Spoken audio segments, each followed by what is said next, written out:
go live.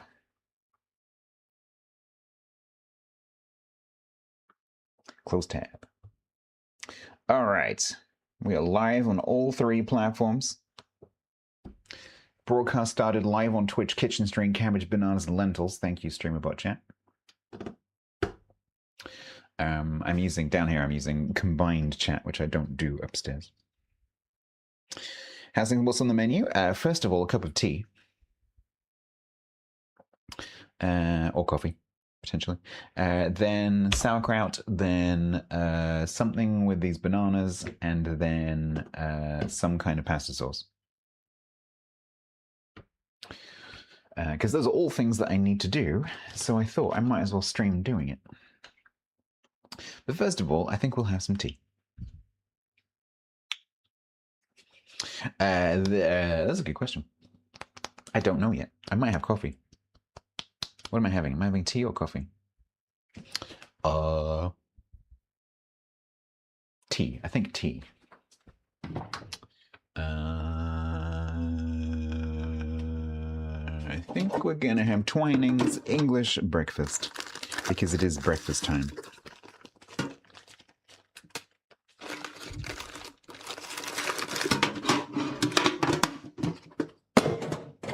I just realized. How have I not noticed that before? So this tea caddy, which is PG Tips, has PG on the front. But because it was to promote Wallace and Gromit years and years and years ago, it's got WG on the top. And my brain had never gone like, oh, it says Wargaming. How have I never noticed that?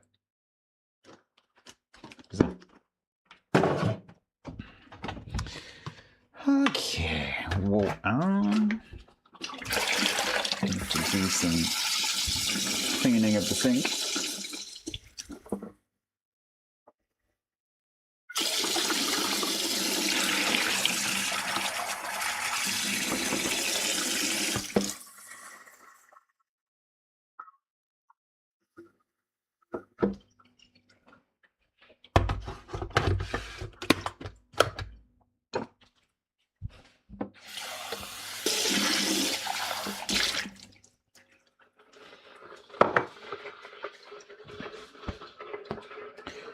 All right, recycling.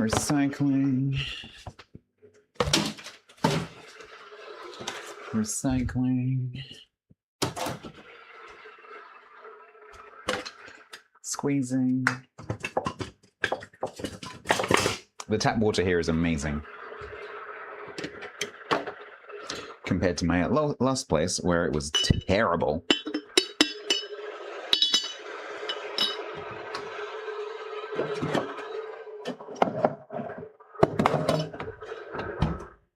The only problem here is that the water seems to be more heavily chlorinated, which doesn't bother me, but it just means that when it's fresh out of the tap, it does smell a little bit of chlorine. At my old place, it didn't.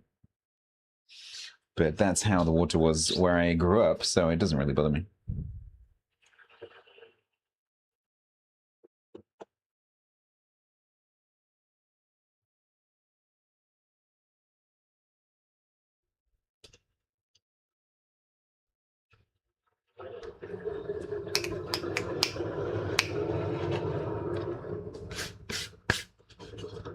I think we're going to want the big chopping board for the cabbage. Can you tell what I was chopping last time? Yeah, that's standard in the UK, yeah.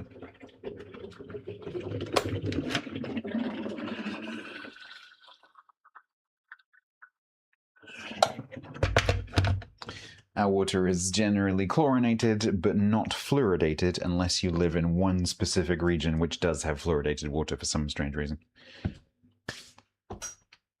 My dad made this. My dad made both of these. I said, Dad, can I have some chopping boards? And he made them. Because he's a woodworker.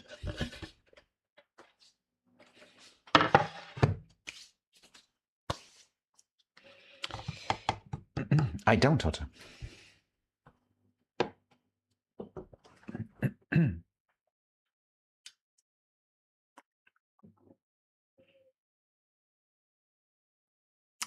Yeah, Bruce, I do not miss that. I was, excuse me for, for talking about the toilet, but I was cleaning the toilet a couple of days ago, and it's really, really, really easy because there's no lime scale, none. Like cleaning the shower, there's a massive glass screen in the shower. And keeping that clean is super, super easy because there's nothing in the water. So when the water dries, it doesn't leave a mark. Or barely. My old place, if at one shower, that entire glass screen would have been a rock. Like literally. The entire thing after one shower would have just been white. Here is completely different. It's fantastic. Nothing scales up. My kettles don't scale up. The shower doesn't scale up. The bathroom sink doesn't scale up. It's great.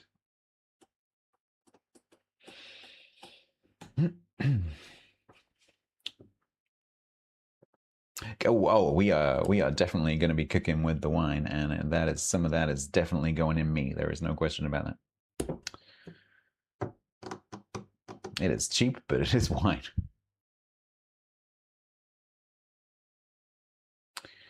Ding, ding, ding, ding, ding, ding. Yeah, what?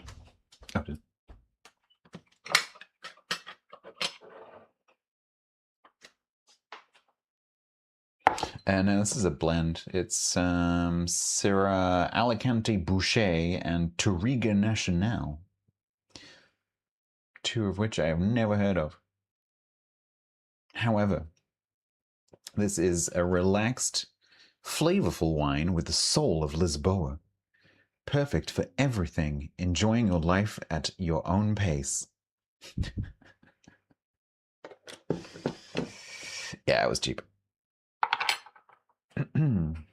What are we cooking? We are cooking sauerkraut, some kind of something with these bananas that we haven't decided yet, probably some kind of baked good, and a pasta sauce.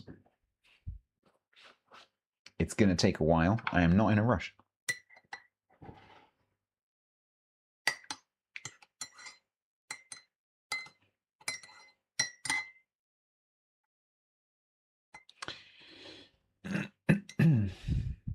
Then you would enjoy Mandriola de Lisboa. Not a sponsor. Yet.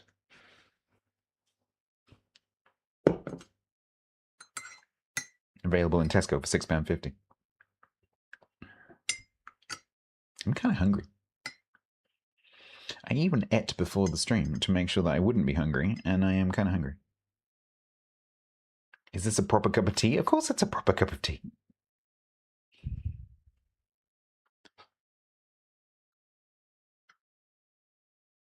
No, TC, the wine is not going anywhere near the cabbage, other than literally next to it.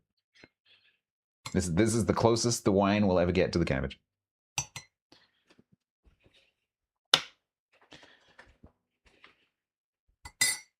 Rum? Why would you spoil tea with rum?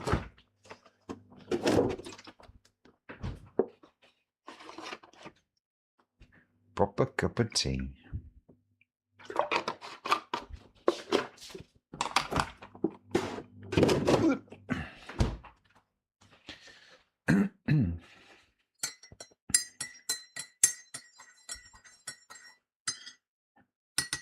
I agree, TC. I love cabbage. Braised cabbage. Steamed cabbage. Cabbage is a wrap.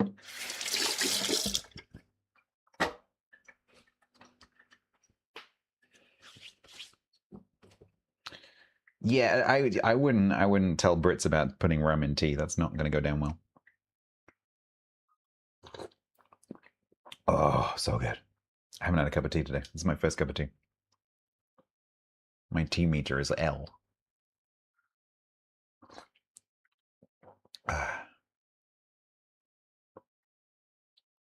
Method? I really like Method. Yeah. I've used their stuff for years. It's very good.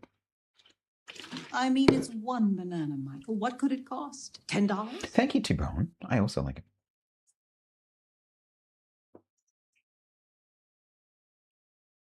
Don't need to, yes, you will note that the making of the tea did not require a microwave.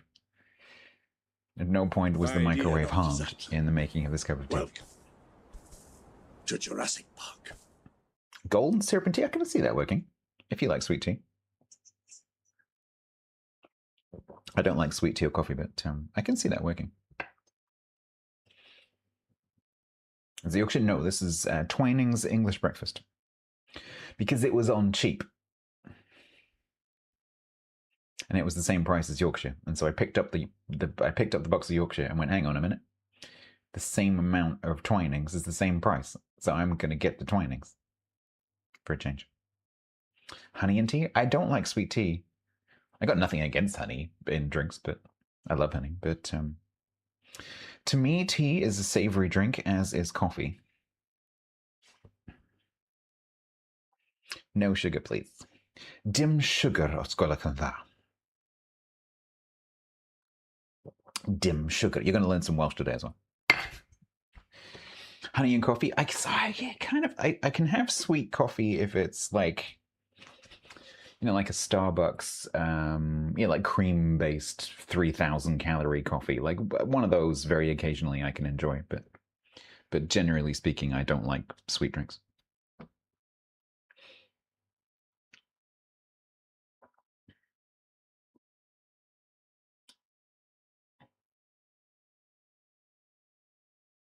Honey, so that I do have. So every morning, the first thing that I have is a mug of hot water. But sometimes I put some stuff in the water. So sometimes it will be like ginger or turmeric, or I'll do a mint tea, or I'll do like honey and lemon, just for some variety. But like the first thing I have every single morning is a cup of warm water. I have a cup of warm water, and then I have coffee, and then I have breakfast. That is my morning routine.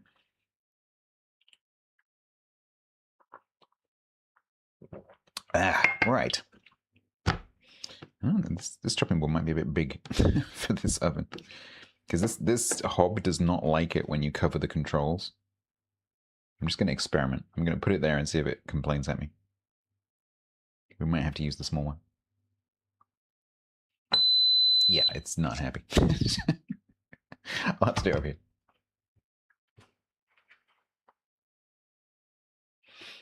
Guess what happens in 19 Fridays? Holy shit, DC. Is it Christmas? Please don't tell me it's Christmas. It's flipping August. I can't stand that kind of thing.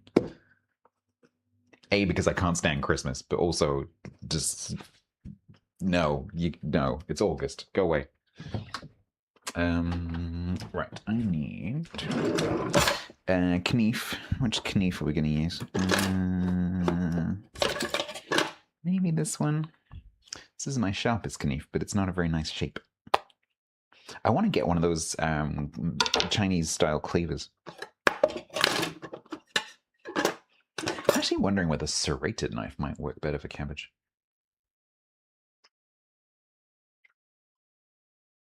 I might give that a go. We'll experiment. What do I have against Christmas? Extremely personal reasons.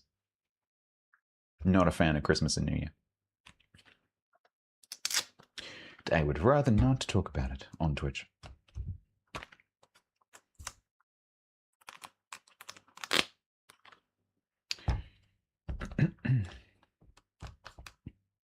Coffee does have certain other benefits.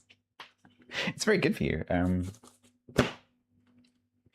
A black coffee that's not too filtered, so one that's come out of a cafetiere or a mocha pot through an espresso machine, it's very good for you. It's got lots of antioxidants. And is linked to, daily consumption is linked to something like a 10% decrease in the instances of colon cancer.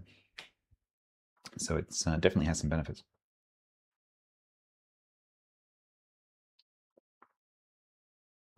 Right. Ugh, little flies. So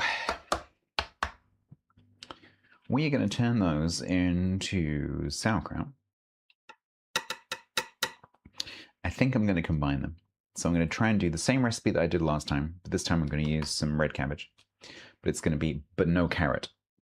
So it's going to be green cabbage, red cabbage, ginger, and caraway seeds, and peppercorns, because that's what I like. But I don't have any carrots right now, so we'll leave those in.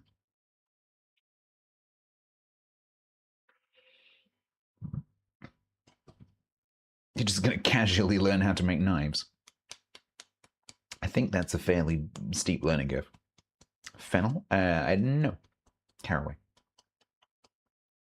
I like caraway with cabbage. So that's what I'm having, because it's my sauerkraut. First step, wash hands. Actually, first step is clean the kitchen sink.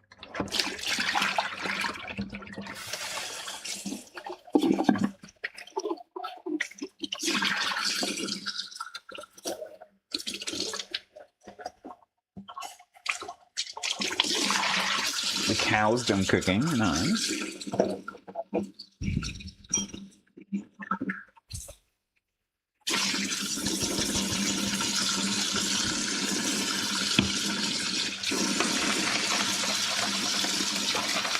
Can you buy a bowl?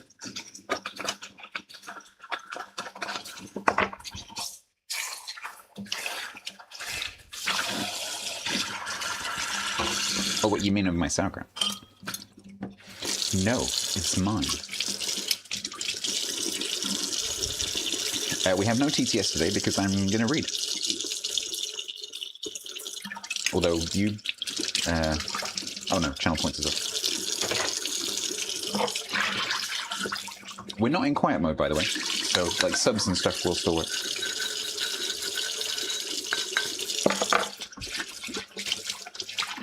Hydrate. You're gonna make whole ass instruments? Nice.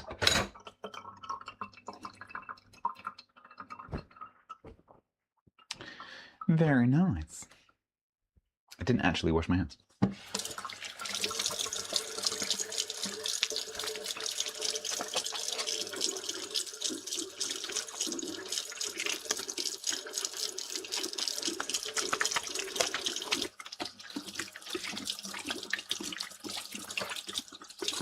Oh, I get to piss you off later with how much... I get to piss you off later with how I make pasta. Yay. Oh, I'm going to annoy so many people. You're going to luthier school? That's amazing. That's so cool.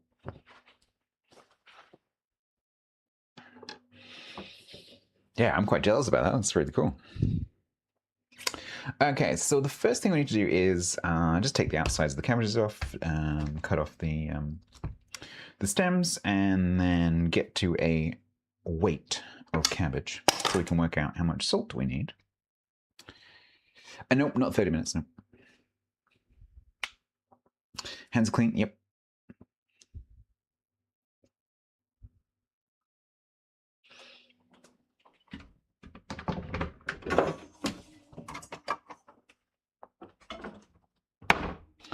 So we will need my slightly grubby scales.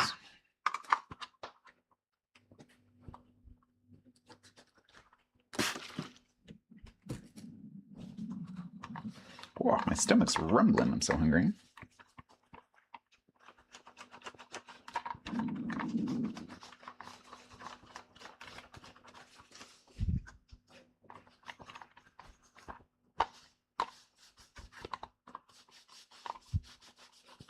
I'm only cleaning this because you're watching me. Which is how this got so covered in flour in the first place. I'll clean it next time.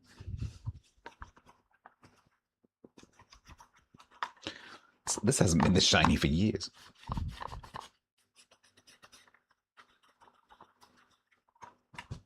Oh my god, I can see my face in that. Right. It's like a new set of scales. Okay. We might a bigger bowl. Do I still? Yes, I do have the mass of my green bowl already on the fridge. You're judging? I don't. I expect nothing less. That is why you are here, because I find it funny. You have an interview? Federus, you will be fine. You will be fine. So how does that work? Is it like an apprenticeship?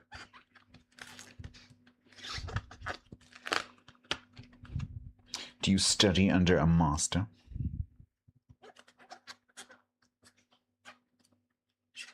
No, Digger, this layout is extremely different. It might not look it from the camera, but it is a very different layout. This kitchen is much, much bigger.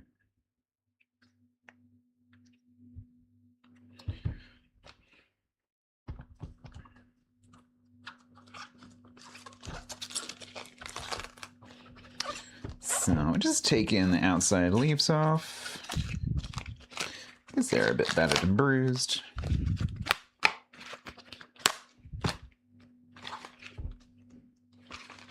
And also, that's of course where like pesticides and stuff are sitting, so might as well take that off. And then we'll just take the dry brown part of the stem off. I don't know why I keep closing it. Let's just leave that open.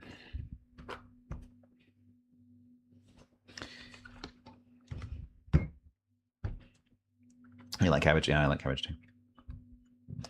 This is wonderful.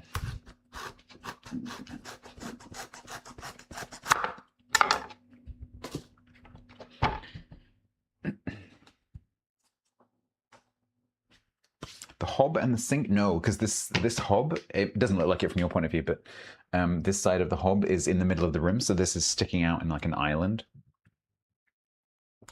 And the hob is here, but the oven is here, which is completely different to my last place. We are making sauerkraut, something with bananas, and some kind of pasta sauce. I don't actually have a plan properly, apart from for this. I have a plan for the sauerkraut. The rest of it is just, we're kind of making it up as we go along. But I have tea, so everything's okay.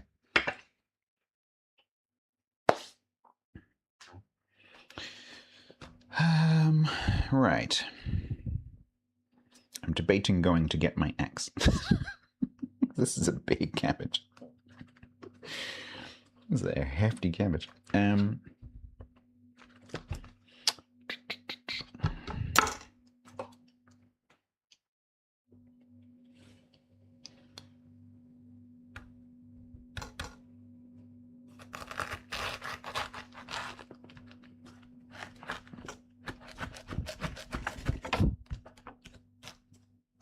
It's a 3-year thing, kind of like a bachelor. First year, you'll build a classical guitar. Second year, a lute. Third, an instrument of your choice. Oh, cool.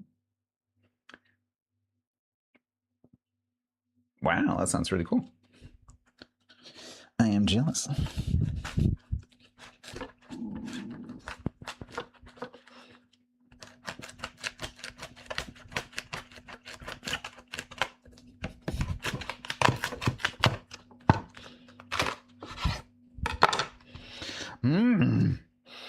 Oh. Lovely. Fresh cabbage. Sorry, I know I'm pressing your buttons. I apologize.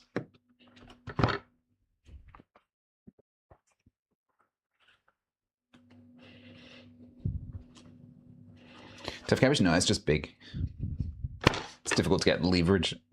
That one will be easy. Knife sharpener. Yeah, the problem this is the most expensive, most sharp knife that I have. I don't have sharp knives, which when you try and do something like this is not ideal. I would love some sharp knives. They're very expensive.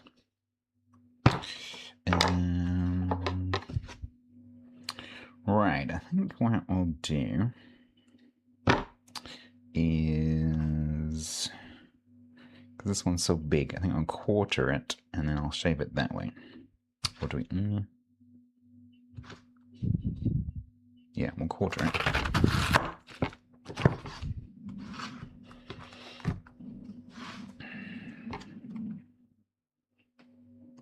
A Sabatier from Dunelm. This is a Wilkinson sword.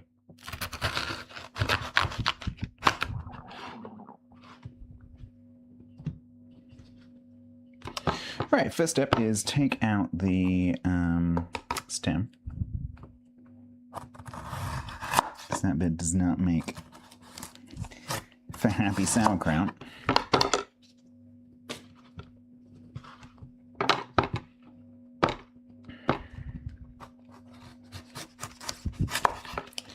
If I was more organized, I would also be making a soup so that can go in there, but I am not, so we're not. I could put it in the pasta sauce, I guess. Alright, and then we shred. Put them on the wish list. I did once. I can't remember why I took them off again. I did once put a couple of global knives on there, but I removed them and I can't remember why. Oh, I know. It might be because buying knives in the UK has an age restriction. And so I couldn't add them because I can't add age-restricted things to my throne list because it's like third party. So I would have to figure out another way of doing that.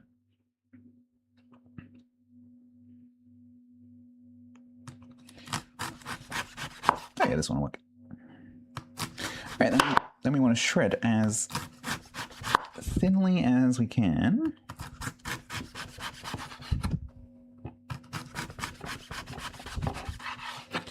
In sheets.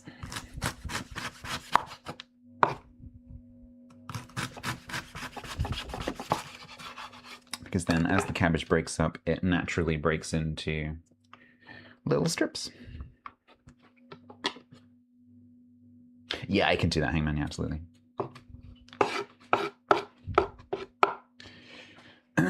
Yeah, I can do that, TC. Yeah. Get the cash and then buy it myself.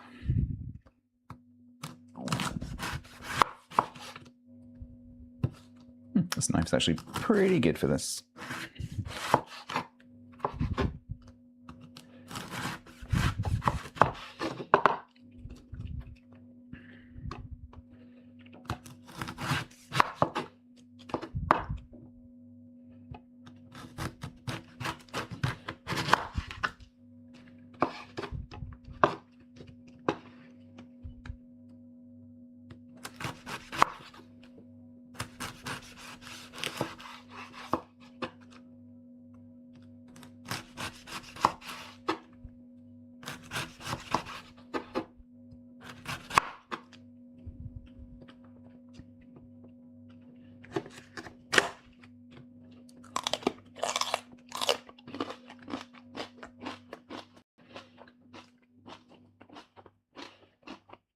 A yay baha? What is a yay baha?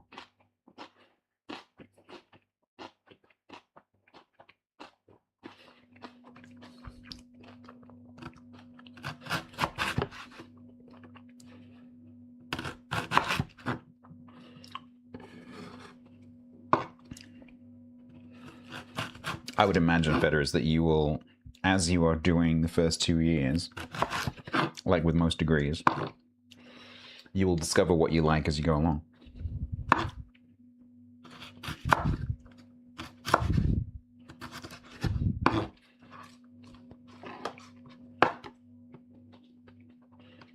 A triangle?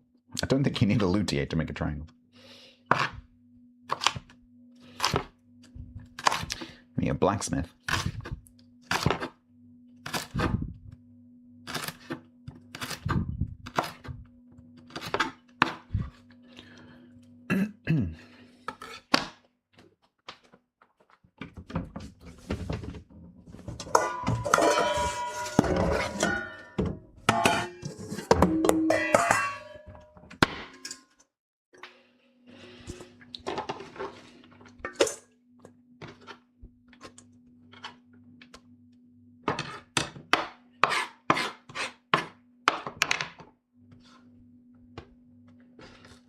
Oh, we might put some turmeric in this as well, if I have any fresh turmeric left that isn't dried out.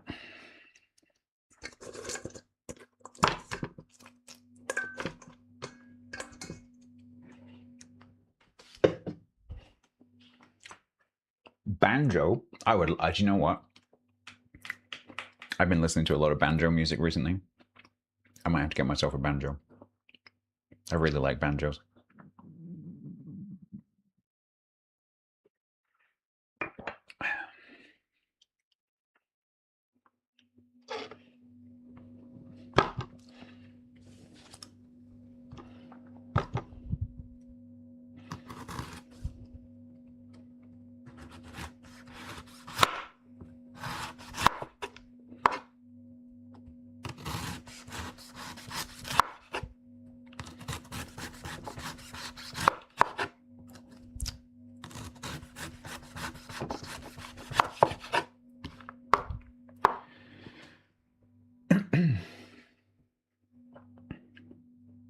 A hurdy-gurdy? That'd be cool.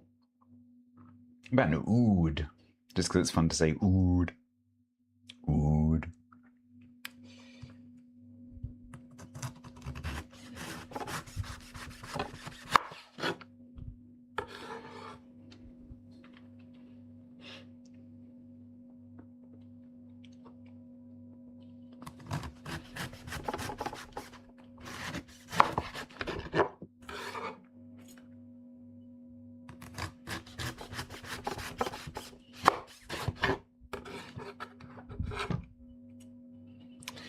Do a very good job of taking the root out, don't I?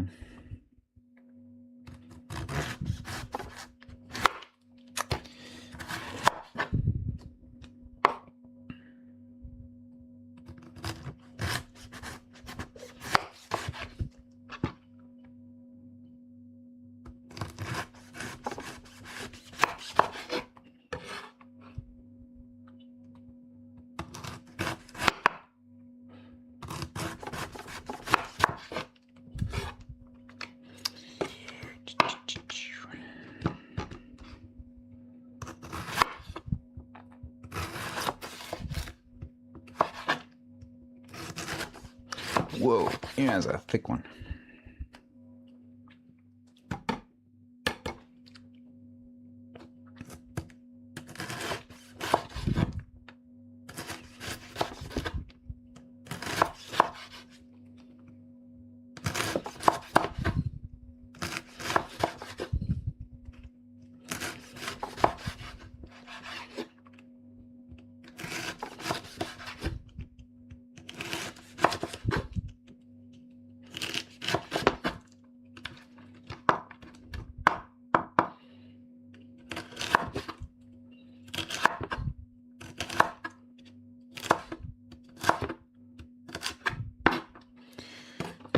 Yeah.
Oh, this is going to be... It's a good job I've got some big and numerous fermenting jars, because this is going to be a lot.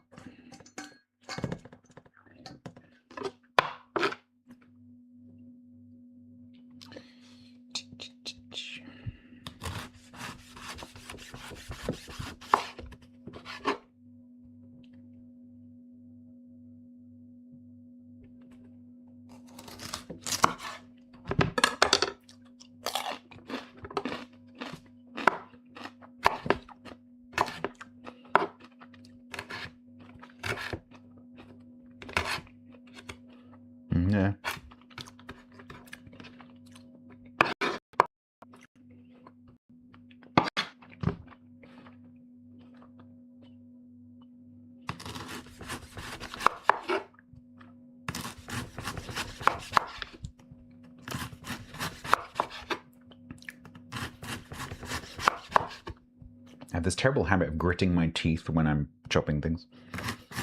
I get to the end of like a big session of chopping, I'm like, why does my jaw hurt? Oh.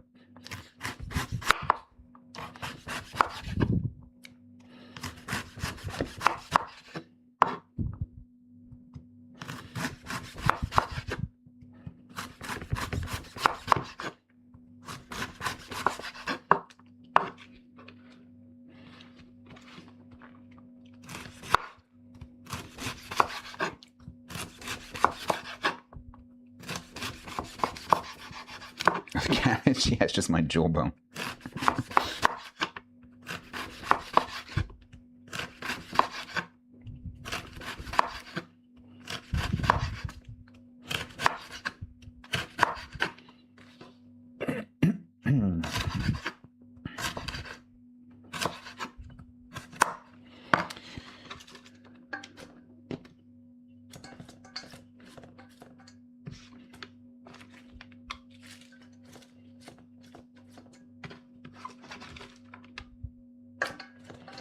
Ooh, actually, you know what?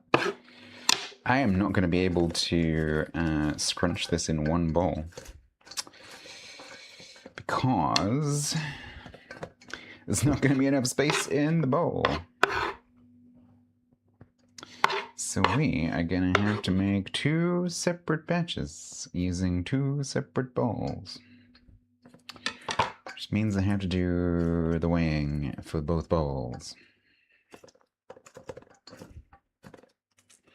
I don't have a bigger bowl. I've got 3 bowls this size.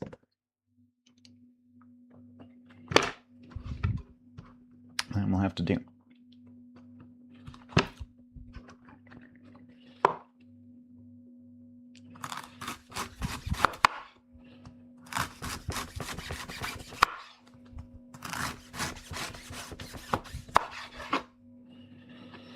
Yeah, I didn't do a very good job of this today.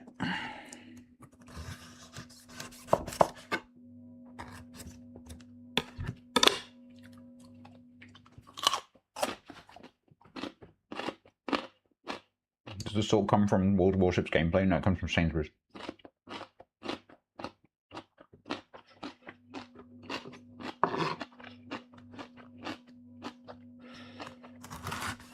Oops.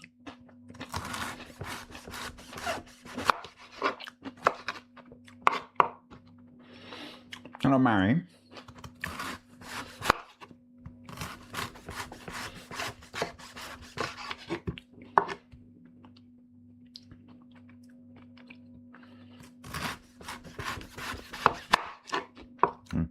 I love how raw cabbage has this almost like, or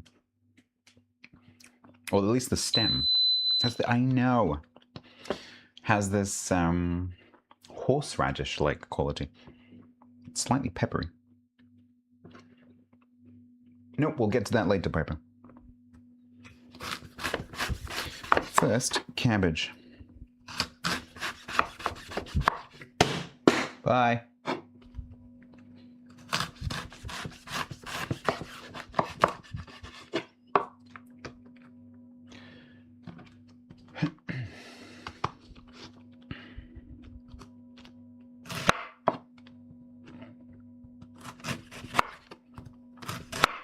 Oh my god.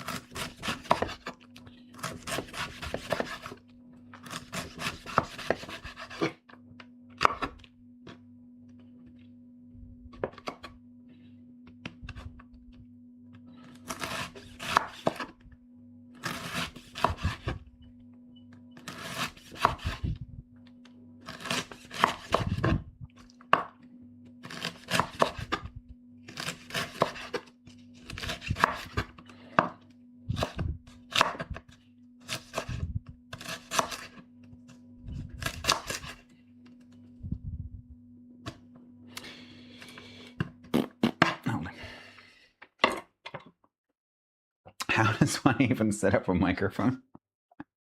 The more interesting question is, how am I hearing stuff that's going on my PC upstairs? That is a far more complicated problem.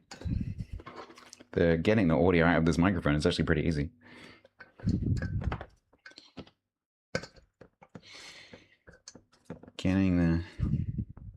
Getting the audio back down from upstairs is a little bit more complicated.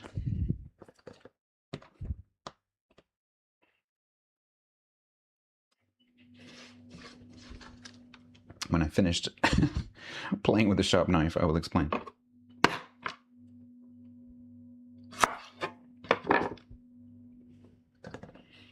Oof, that is a lot of cabbage. Holy moly.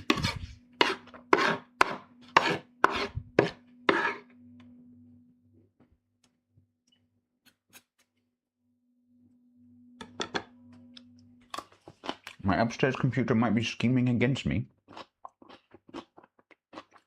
With me.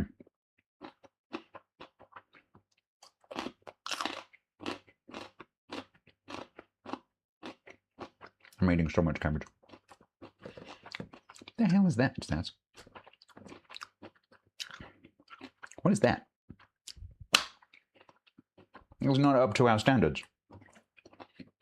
Oh, this is really spicy. That's spicy cabbage. Do I hear noises? If you make noises, yeah.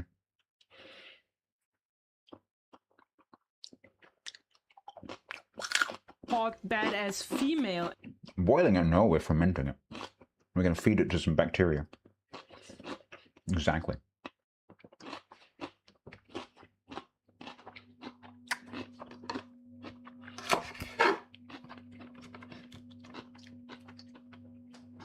If you don't use a bathtub, sadly, I no longer have a bathtub.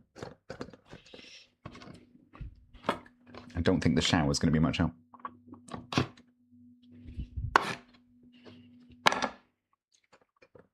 Okay. Green cabbage done.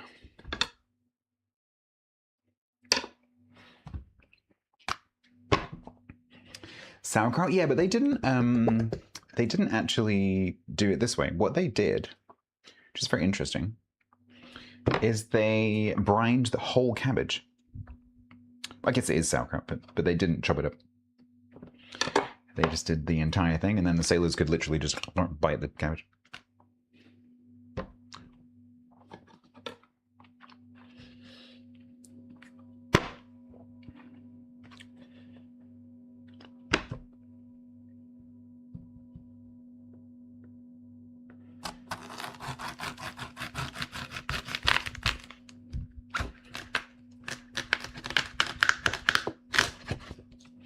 Much easier, that one.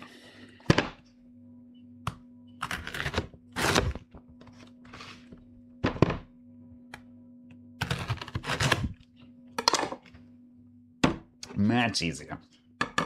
Annie, thank you very much for the follow.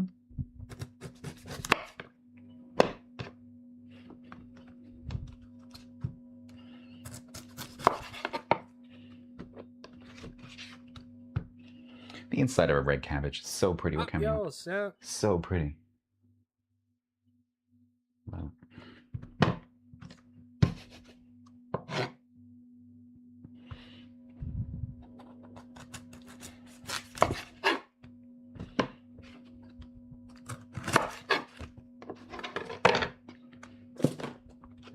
All right.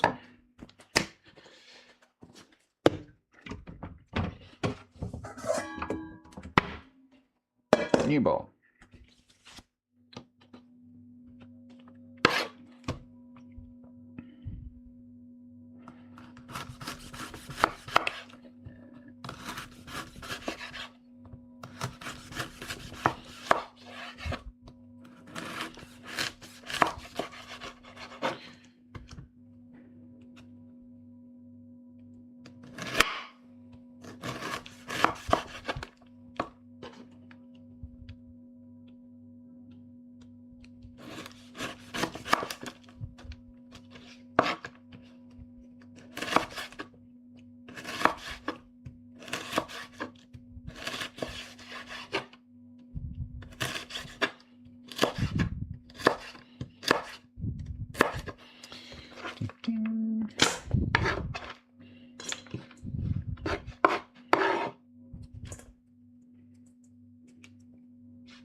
I have been, Jerry. Please believe me.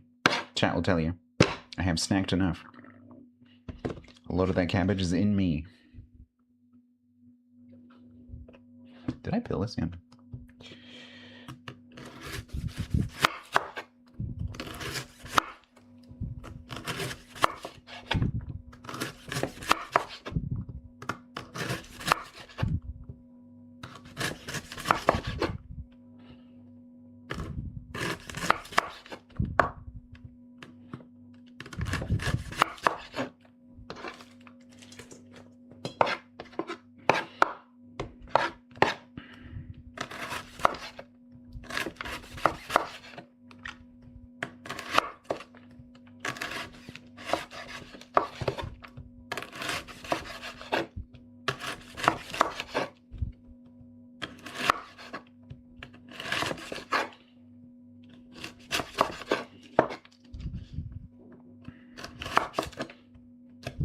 Sorry for not talking while I'm doing this, but I'd like to leave with the same number of fingers that I started with.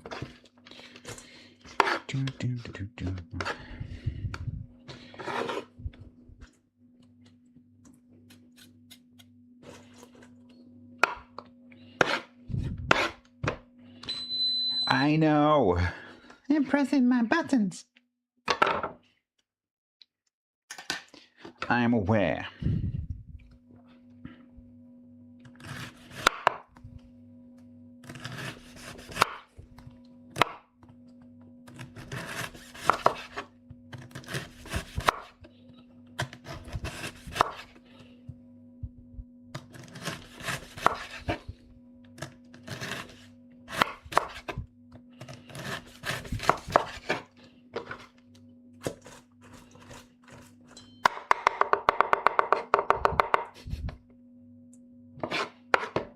Last time I did that, someone was like, "You're blunting the knife!"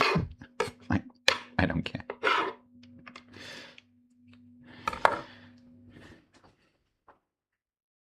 You were too lazy to try and make it yourself, so you bought a jar from the store. That's not the same. Yeah, I wouldn't. So, the problem with the jarred sauerkraut is twofold. One is that there are two kinds of sauerkraut. One is like a cooked sauerkraut, and the other one is a raw sauerkraut. And the cooked one is quite different to the raw one. But also, even if it's jarred raw sauerkraut, the canning process, the jarring process, has to kill the fermentation because otherwise the jar's going to explode. So they have to pasteurize it, and that kills all of the bacteria, which is the bit that the whole point of sauerkraut is the bacteria. And so what you're getting is a jar of dead sauerkraut. So what you need to look for, ideally, is if you're going to buy it, is fresh sauerkraut. In the UK, you can get that in supermarkets. I don't think I've seen it in my Tesco, but Sainsbury's definitely had it in my old place. A company called Vadaz, Vadazz,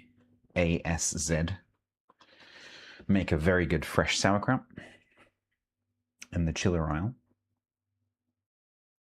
So I wouldn't judge sauerkraut based on a jar because I've tried that and it's just not the same. Not the same. But like, it's so easy. This is so incredibly easy. Like, I'm going to add some more ingredients to this, like ginger and some spices.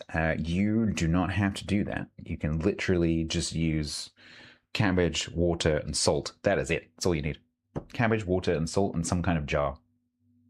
That's all you need. Super easy. Super easy and super safe. Apart from this part, which is quite dangerous.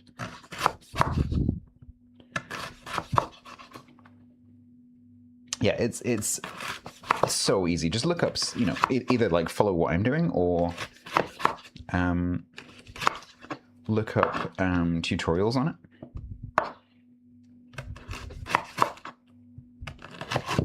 There are loads of channels on YouTube with beginner fermentation, lessons, guides, whatever.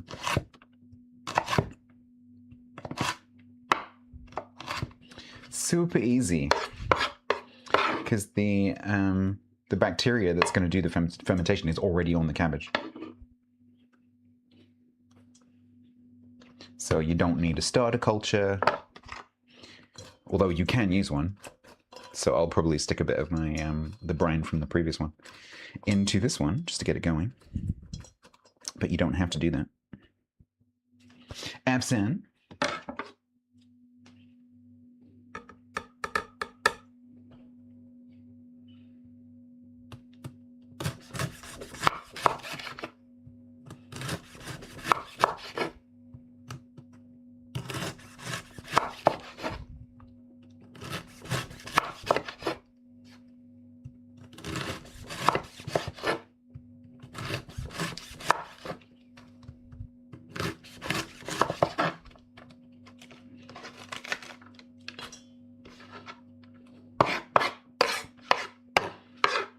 I'm starting to reconsider my plan now. I might do one green, one red. It's amazing. Absolutely amazing. I just love, you can't, I mean, the green cabbage does it as well, but you can see the, all the little wavy sort of patterns as you cut it. You can't really see that in the green cabbage because it's all the same color. But yeah, it's so striking.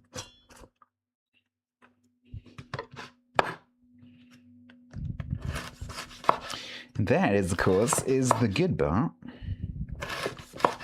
Generally, vegetables that are brightly colored are absolutely chock full of some really, really good things.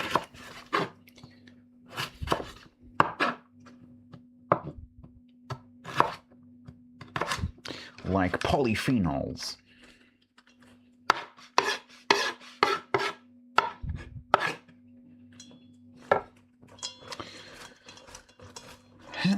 Right, I need to make a decision now.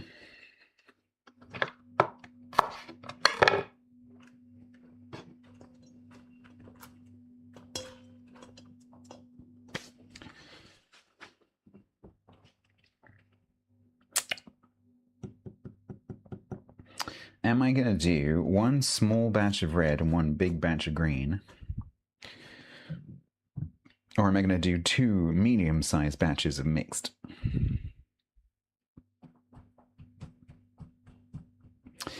I don't know.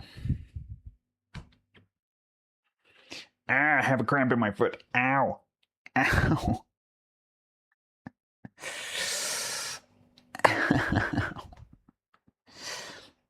Ow. Please relax, toe. Please relax.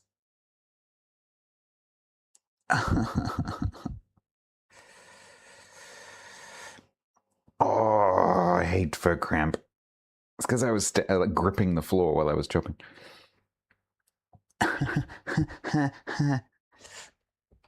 I'm not fighting it. I'm just waiting. I'm very experienced with foot cramp. Oh.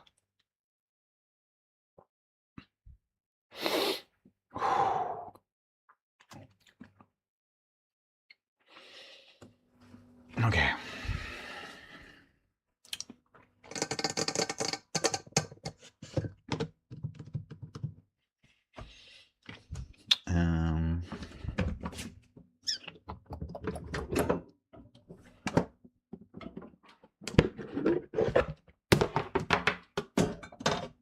No, seriously, Toad, can you stop now? This really hurts.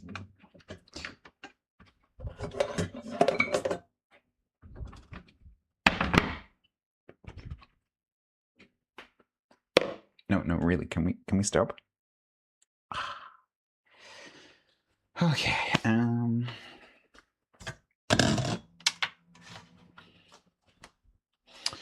we're gonna need a pen and paper.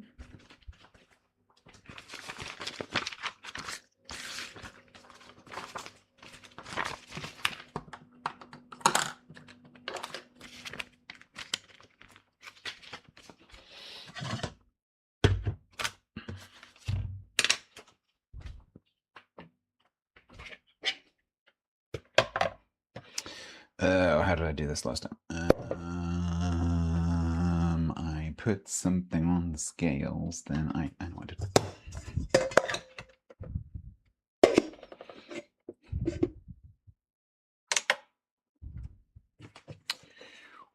Oh, this might be too heavy, actually. I might max out the scales.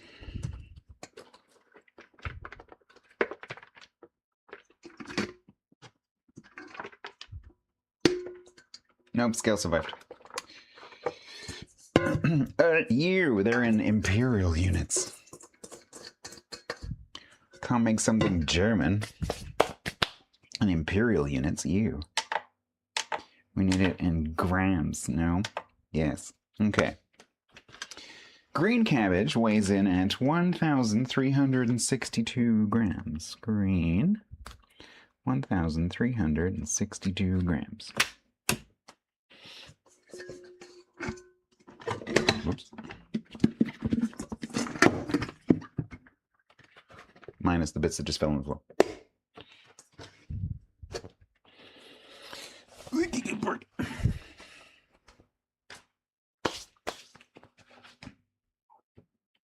Mixed? Yeah, I'm gonna do mixed.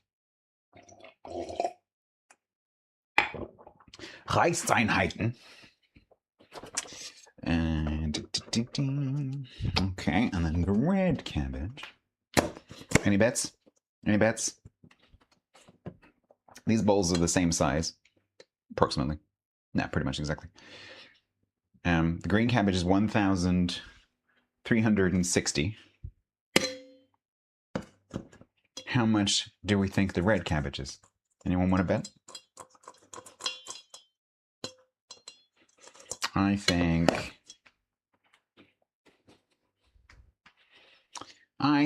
850. Ooh, 869. Hangman's same. You think 850 as well?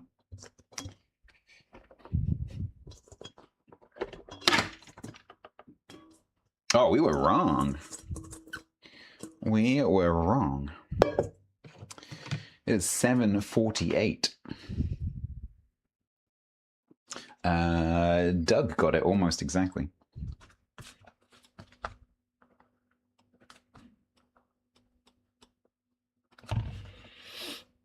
Which is a total of...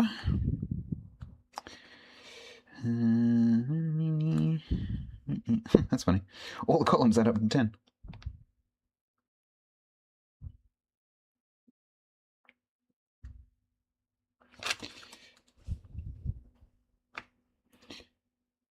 No, there's no way. What? Does that add up to exact? Oh no. Not quite, but it is, yeah. Okay, so 3, 7, 10, 11, and 2. 2,110 grams.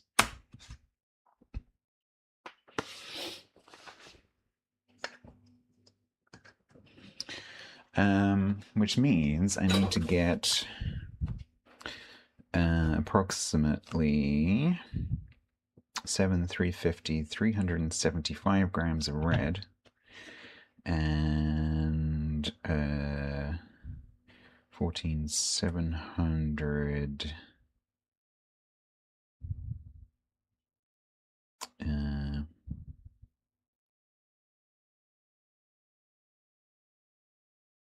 my basic arithmetic is terrible.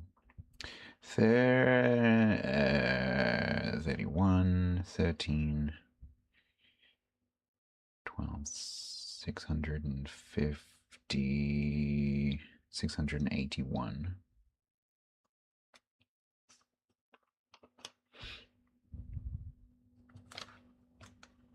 Into one bowl.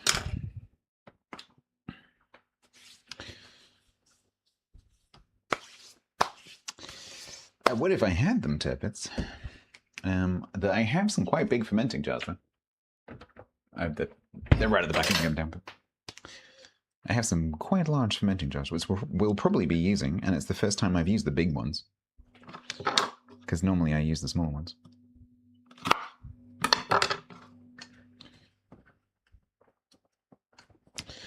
Okay.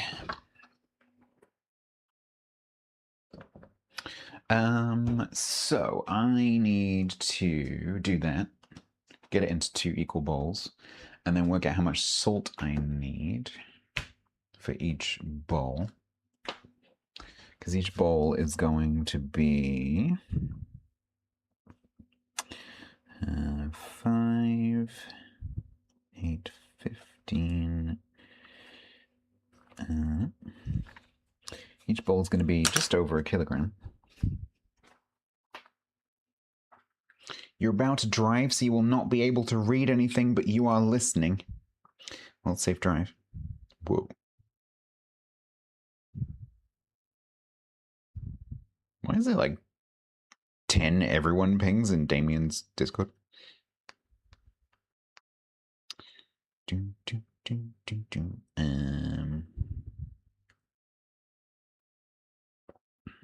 No.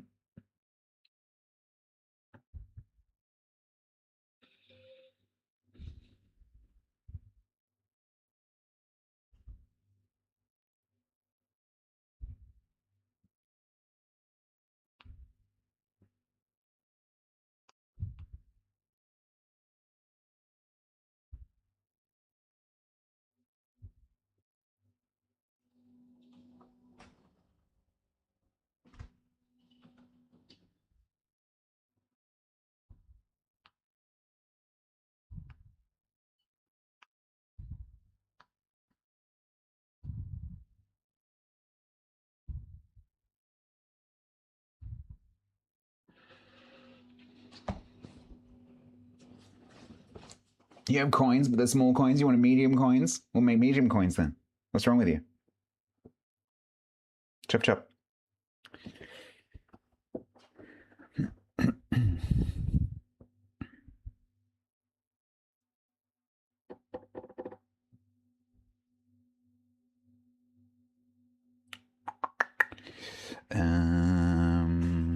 Okay, so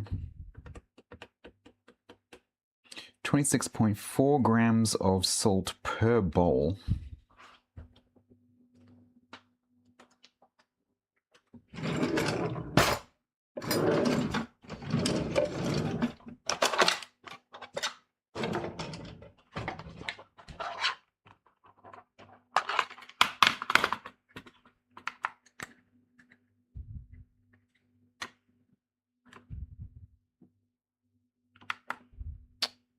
Wrong button.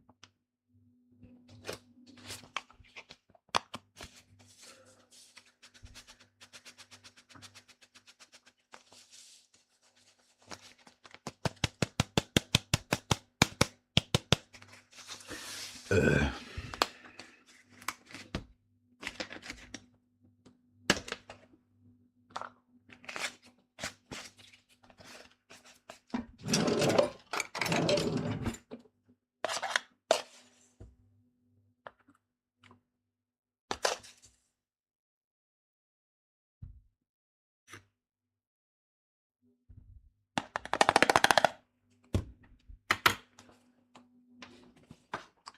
One.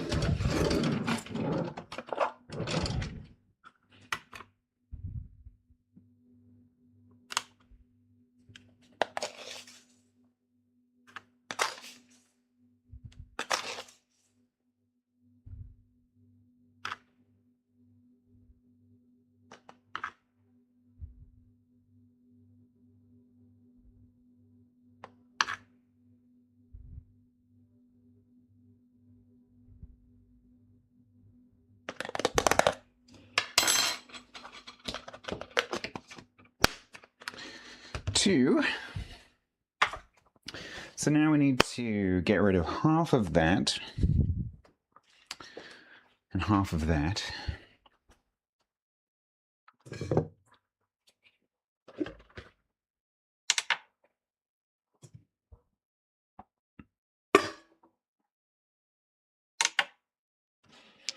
So red cabbage, 374 grams.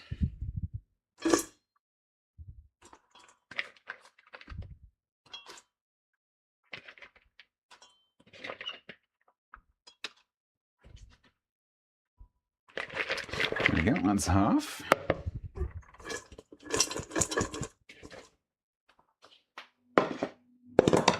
And then green cabbage, 681 grams.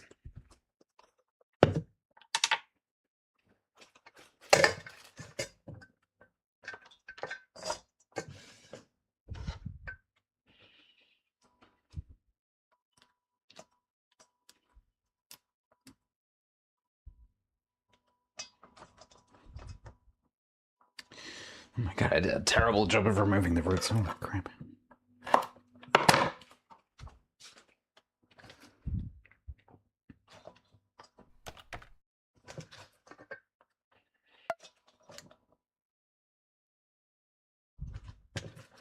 Oh my god, a message from another platform. Hello, Stainy.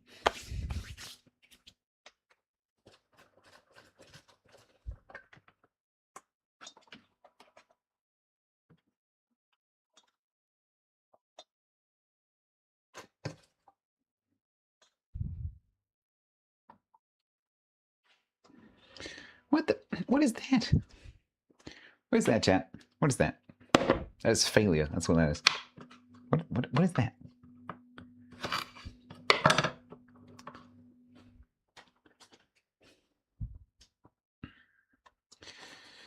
Okay. So then that is half of that. Ooh, I don't know if these balls are big enough. Ooh.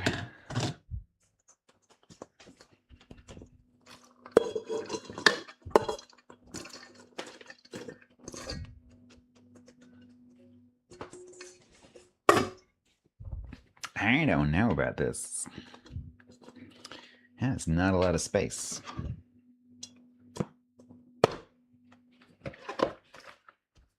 What is this? What is that? What was I even doing?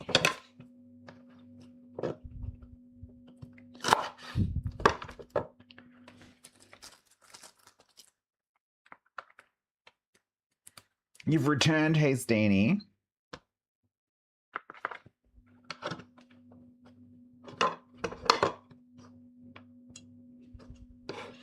Well, I guess we'll give it a go. Quality control does need a bit of work, you're not wrong. I was trying not to lose too much of the cabbage. Ended up not, because I've not taken enough of the stem out, and so everything's still attached. It's easily fixed, but I just missed. Oh, we're gonna lose a lot to the floor. Tell you that much. Yep. Okay. So the plan is I'm going to salt these and then massage them down a little bit and then let them sit for a while we figure out what to do with the bananas. Every banana. Hydrate. It's artisanal, it is. It's artisanal. It's artisanal and therefore I can charge 3 times as much. Yes, that is a good plan. It is time for another cup of tea.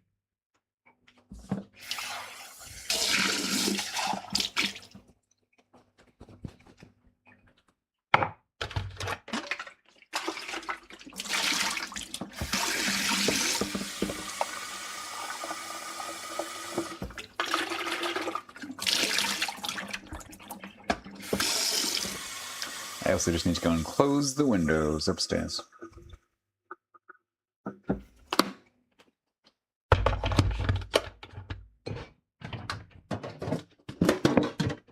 This time we'll go for Yorkshire tea. Chat, I'll be right back. I'm taking you with me. I don't know how far this microphone will go. Hopefully it will go all the way. La la la, still talking.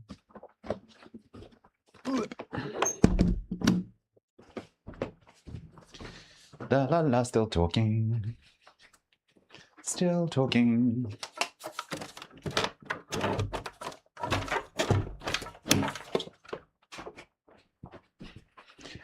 La la la la la la la. Oh, you're in my bedroom. In the boudoir.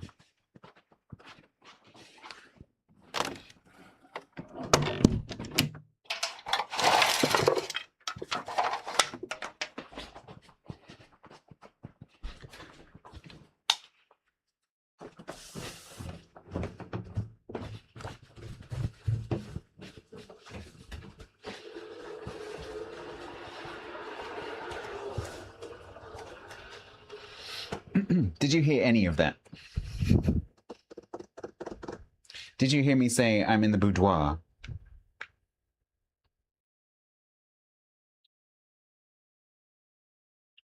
You did? That's pretty impressive. All of it, even when I went for a pee.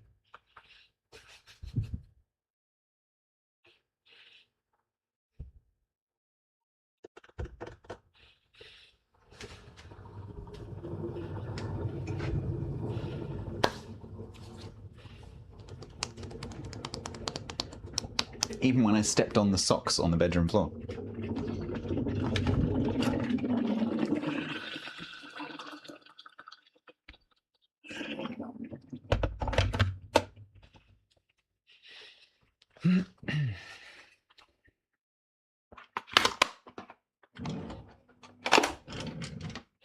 All right, we have our 2 equal salt doses. So we shall apply to the... I think I'll add the ginger later. Because the first time I made this recipe, I made the mistake of putting the ginger in at the beginning, and it it kind of burned my hands. So we'll do that later.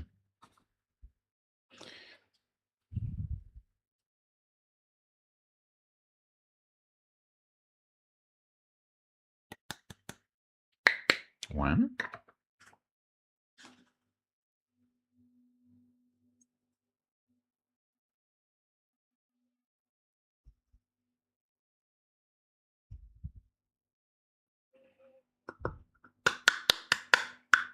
Two. Does the ginger contain any souls? Why would it contain souls? I'm sad I had to use supermarket ginger because I've run out of my own ginger. So we'll be using supermarket ginger.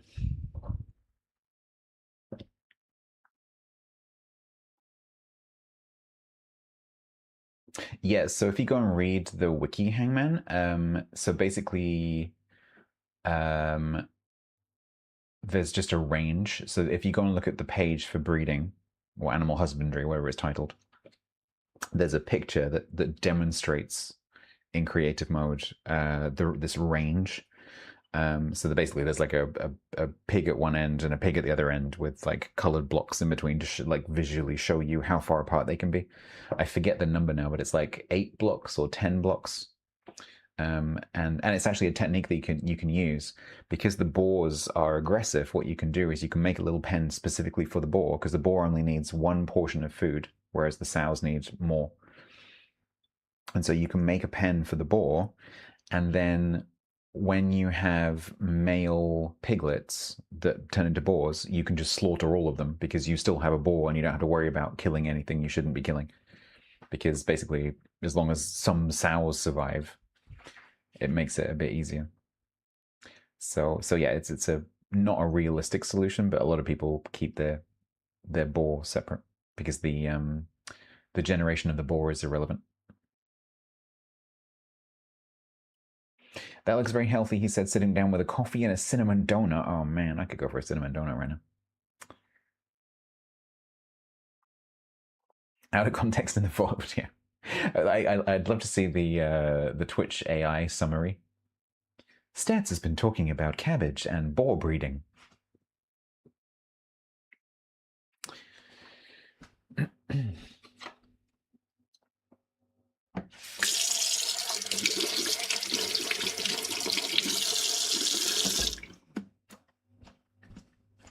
And his boudoir.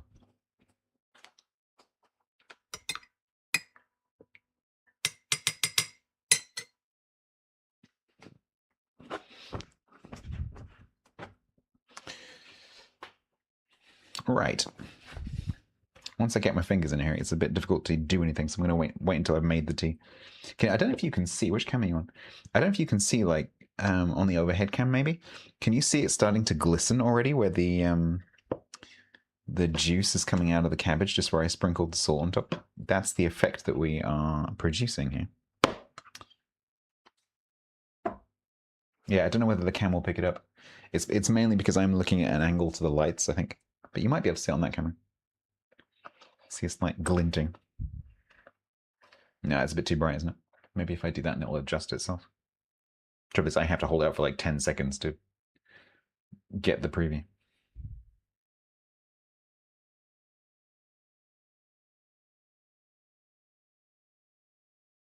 Is that any better?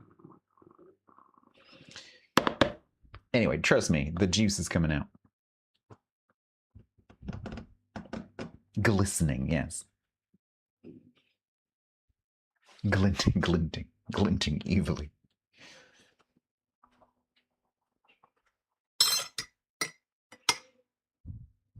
It turns out phones make pretty good cameras for doing that kind of thing.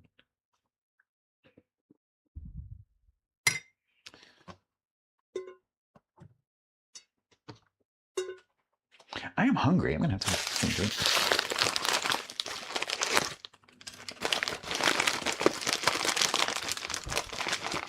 Going to have a caramelized onion chutney thing. I think Hangman got me these ones.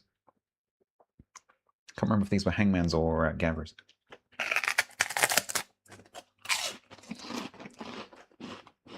They're very crunchy.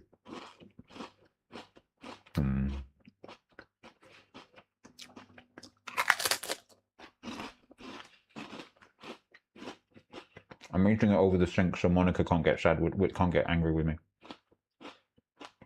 They're your ones? Yeah, they're really nice.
Yeah, I'm sorry. I'm really hungry.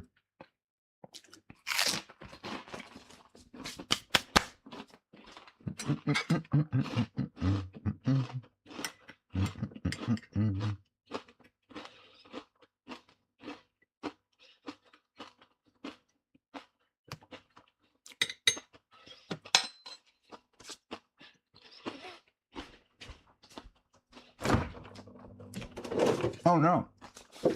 I forgot to rescue the fallen comrade.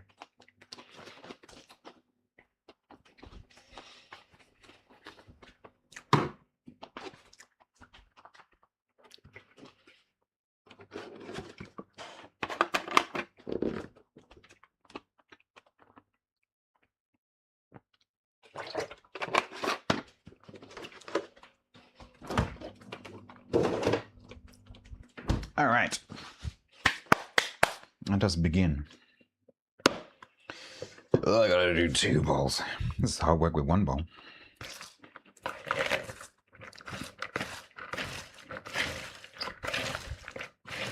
So the first thing you've got to try and do is just coat everything with the salt and the brine.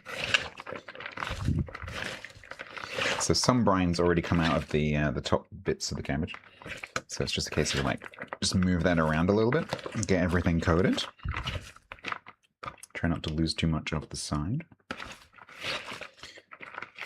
It's also important when you do this bit that you don't wipe your hands. You're like, oh, I've got grubby hands. I'll wash them, because a lot of the salt is on your hands.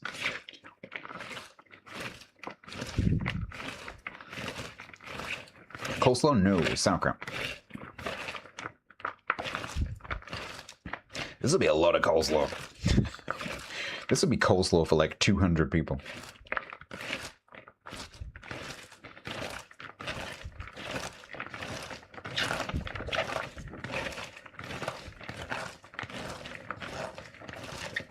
There we go, beautiful. Oh, that's gonna look great. Same with this one, just give it a bit of a mix around.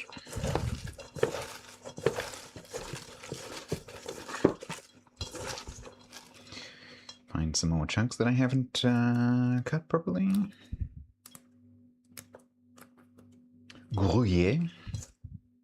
Gruyere. I've got double Gloucester.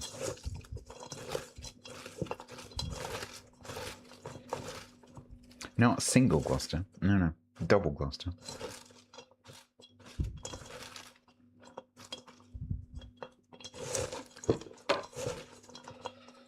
Rabbit food? No, this is my food.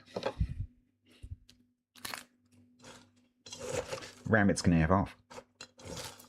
Bit of double G. A little bit of double G on toast.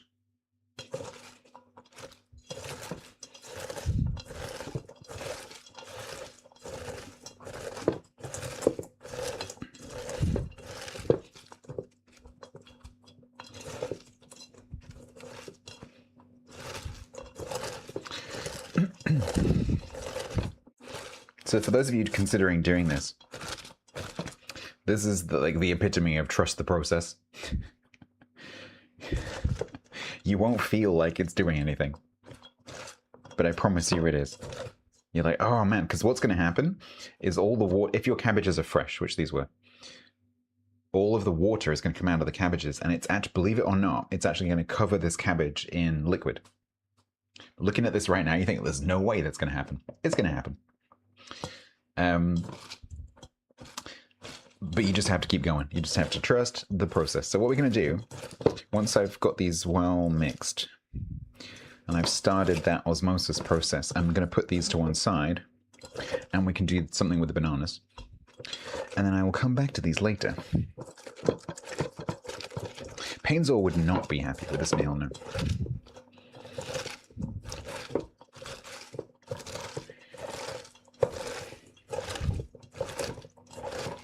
Hard on your guts. This stuff's good for your guts. This is one of the best things you can eat for your guts.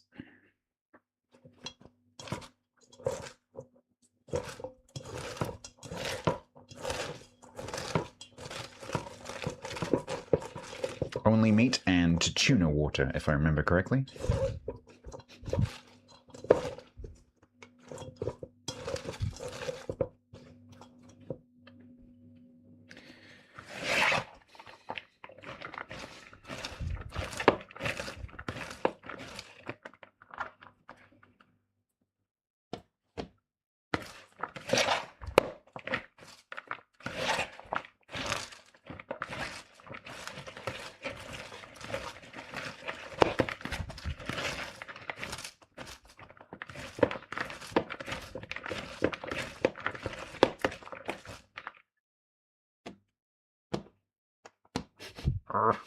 Bowl's too small.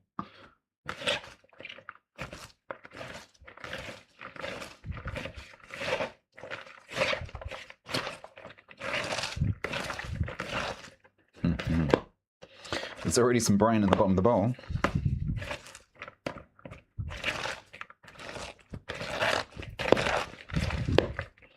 So once you've got it well coated, the process then switches to more like squeezing, because you're trying to just like bruise the flesh a little bit, basically. Just help the brine get into the meat of the cabbage. And this is a good workout.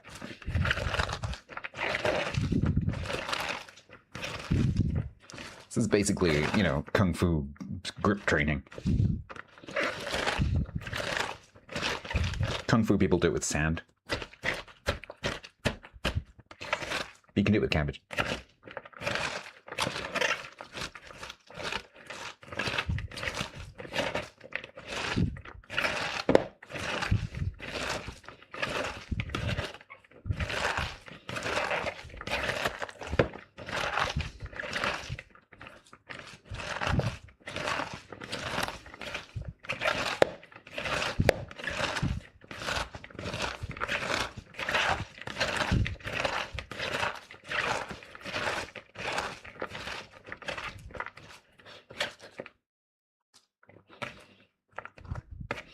Good, good, good, good. Notice how much lower that is now.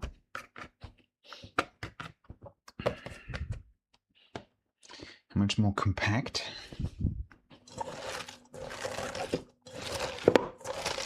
Squeaky is squeaky. Ugh, I'm throwing this everywhere.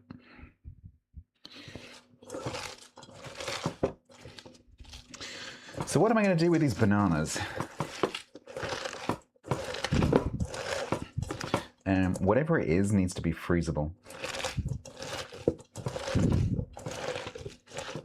Because I am not eating 8 bananas worth of banana bread in one go.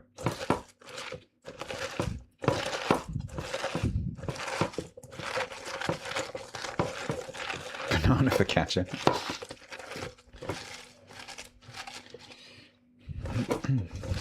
I don't have any chocolate. It's also got to be like stuff that I have, and I don't have any chocolate.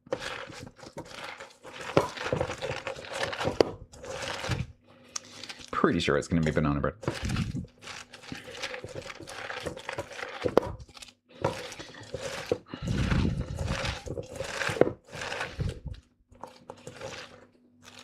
Oh, there's brine. Oh, it's bright pink. Can you? I don't know if you can see. I don't know how well you can see down to the bottom of that bowl. Can you see the brine?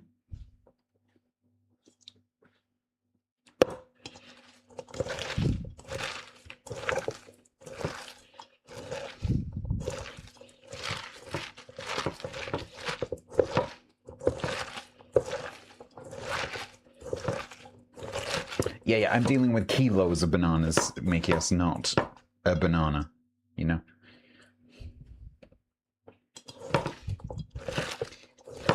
I need something that scales. Scales!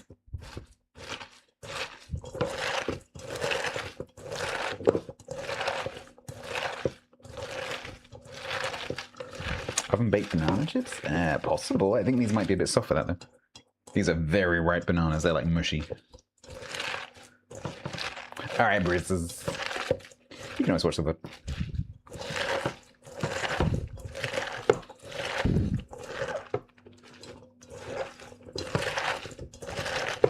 That is going great.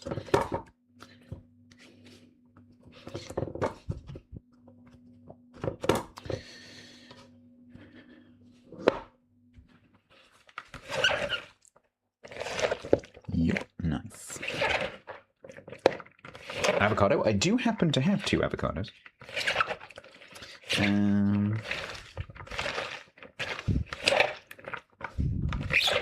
I'm just not sure I want to eat 8 bananas worth of ice cream, you know? I think I'd rather have bread.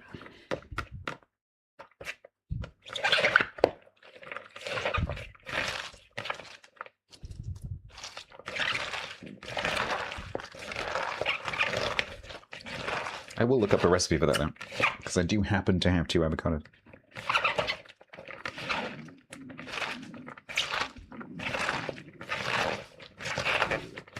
Five banana bread and 3 bananas worth of ice cream. I'd probably do it the other way around.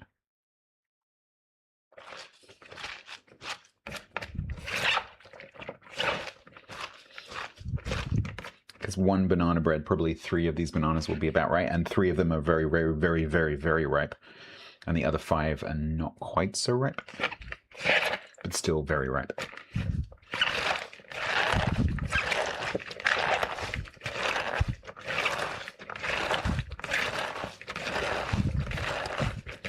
The squelching, yeah.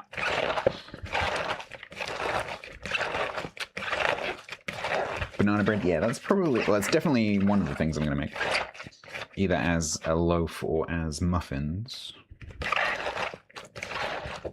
But I could have a go at the ice cream. Obviously, won't get to taste it on stream. Tiger's tasteless cookies, they were terrible.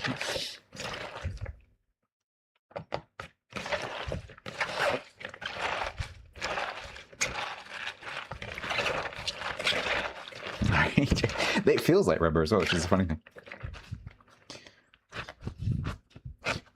It feels exactly like it sounds.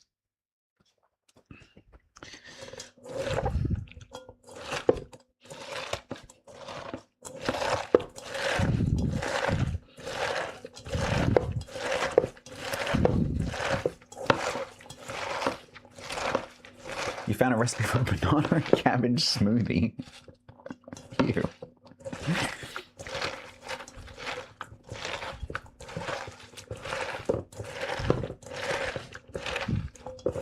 Oh, this looks so good. I've never done it with mixed cabbage before. That looks so great.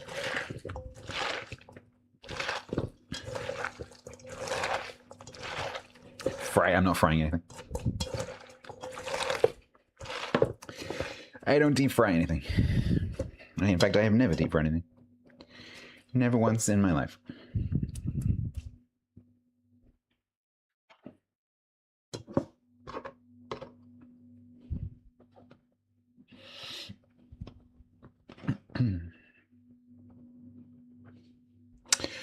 Okay, right, let's pack that down.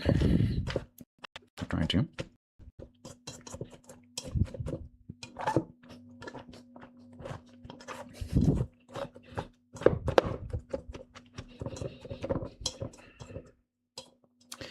And then put these to brine for a bit. Save me some muscle.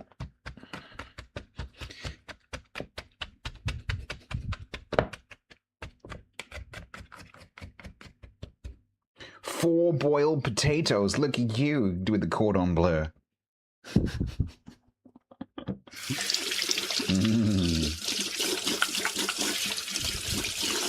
So highbrow.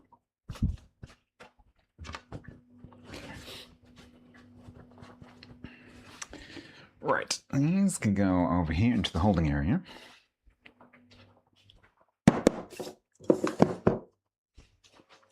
Then we have a bit of a cleanup, and then we decide what to do with these.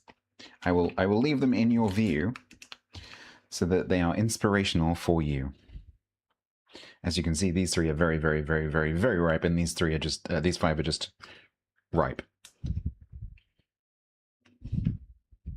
These three are mush. These five are not mush.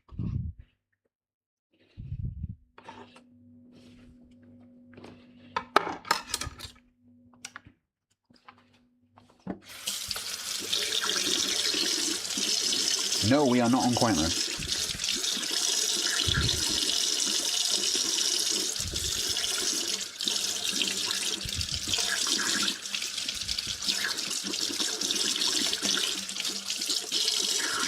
Muffins does sound good. I need to see if I've got any muffin cases. I had muffin cases at my old place, but I don't know whether I bothered to bring them here. The bananas have inspired you? There are 6 of it. There's 6 bananas.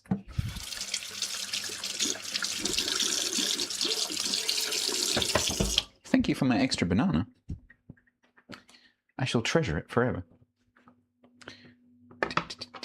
Oh my god, there's bits of cabbage everywhere. The fake bloke away Doom Redeemer's is disabled. Brr, brr, brr, brr.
Ew, ooh, that one's that one's really soft. I just went to move it slightly and it didn't move. It just squidged. There's a bag of banana juice. Mm.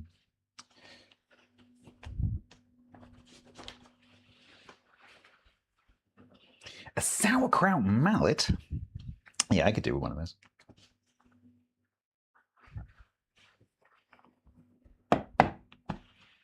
I have used in the past. I might use it later. I've used a rolling pin just to smash it down a bit. That works. But like the hands works fine. Just a matter of patience.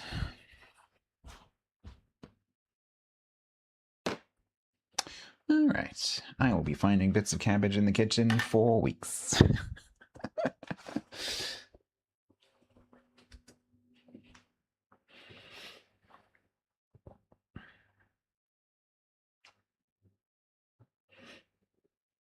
After your missus cooks, you soak yours in vinegar. Your what?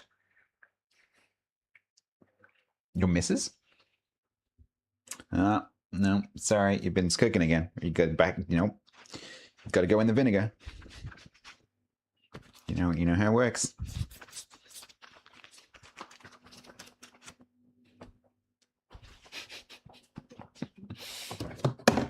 Hydrate.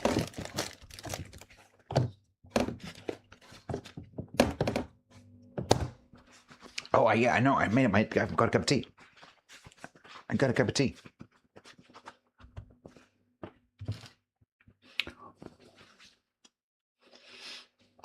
The water boils instantly, but it's like 5 degrees, Feathers.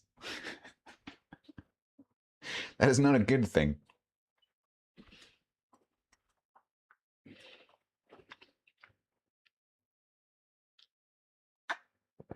Ah.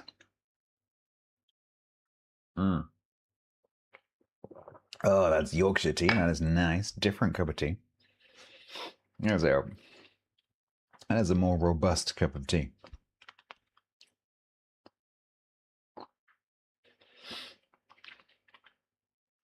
Right. Need to find 2 recipes. So, approximately...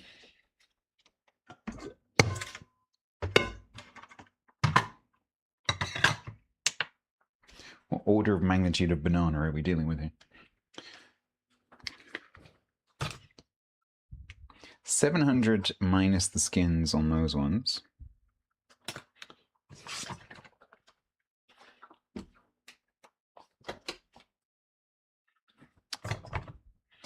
And 400 minus the skins on those ones. Okay.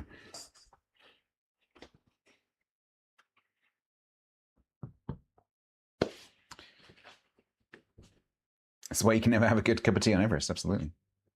Yeah, I think the water boiling temperature at the top of Everest is like 40 something.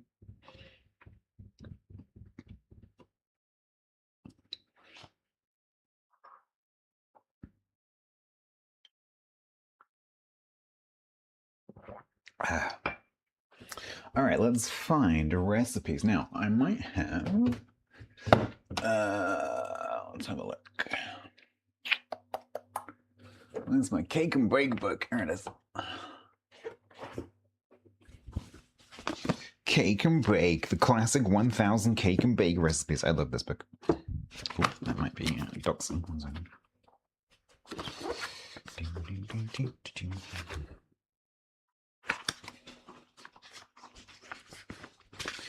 Put that out of the way.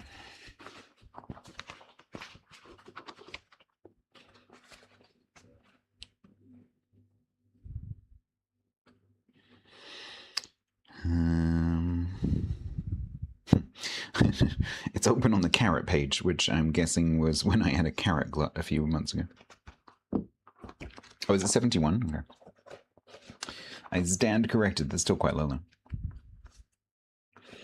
All right, so let's have a look at the banana section of the menu. Yes, the menu. The index. Bananas. Okay.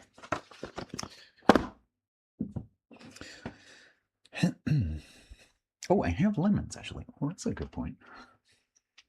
Glasses.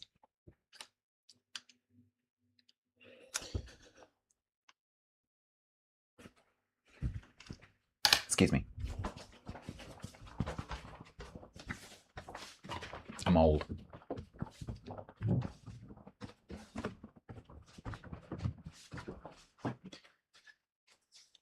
I need different eyes.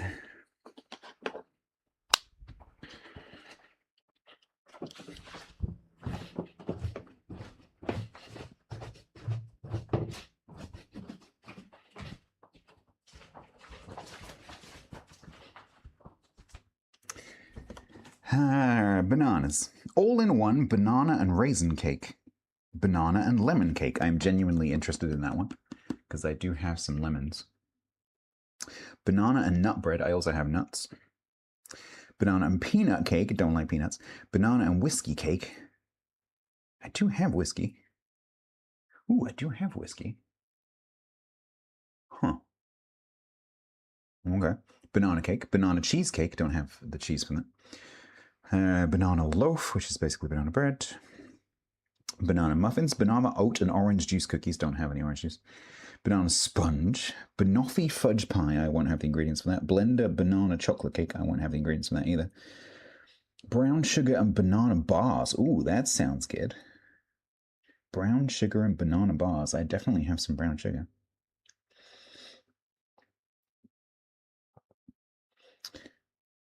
Carrot and banana cake. I don't have any carrots. Chocolate and banana chip cookies. I don't have any chocolate. Chocolate banana loaf. If it's cocoa, I can do it. Crunchy topped banana cake. Date and banana bread. I don't have any dates. High fiber banana cake.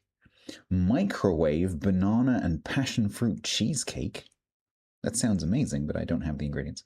Microwave banana bread. Nutty banana bars. Oat and banana biscuits. And wholemeal banana bread. Well, there's definitely some options in there, I would have thought. I quite like the sound of the brown sugar and banana bars. Let's have a look at that.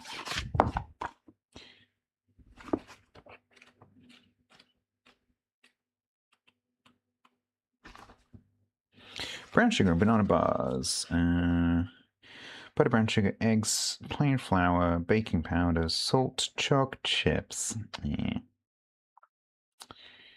Dried banana chips. Boo. Alright, scratch that one. Banana and lemon cake, 69. Nice. Banana and lemon cake. Butter, sugar, eggs, raisin flour. I think I've got soft raisin flour. 2 bananas. Oh my god, we can make so many of this. 2 bananas mashed. Oh, wow, this sounds amazing. Lemon curd. I don't have any lemon curd, but this sounds amazing. 2 bananas sliced.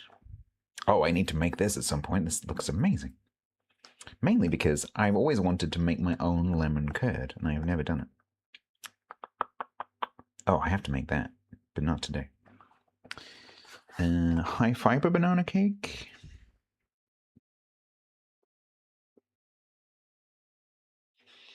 No, it's filled with stuff I don't have. Banana sponge.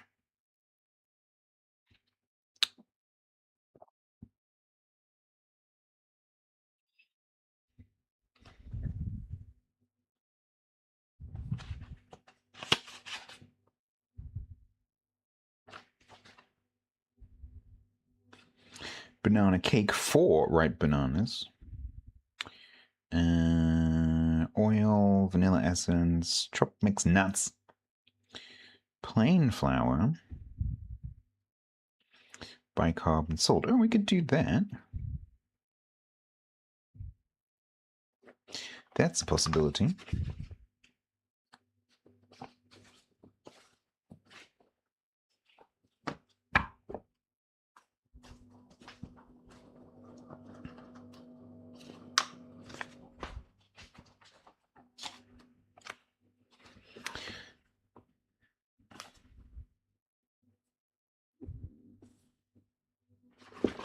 Banana loaf, 359.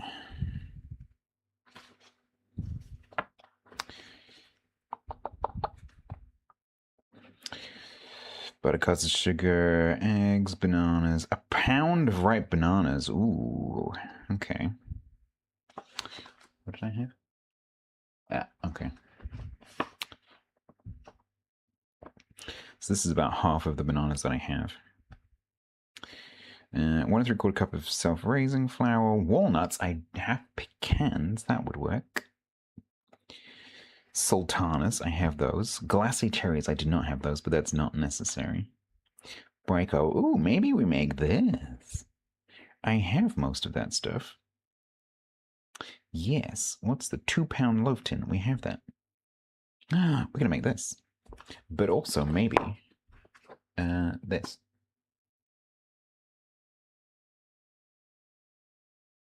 Because that's 4 ripe bananas. This recipe will also be about 4 ripe bananas, so we can do both. This one's gas mark 4. I've got to learn not to read the gas marks. 180, and this one is probably also 180. Same oven temperature. That is convenient. Good, good, good, good, good.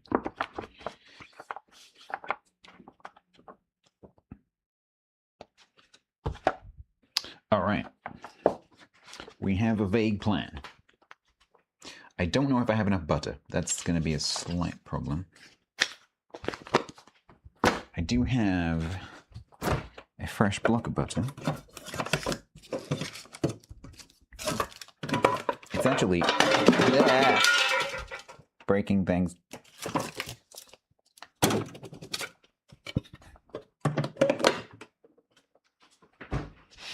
It's actually goat's butter. Goat milk butter. But it's 250 grams. How much do I need?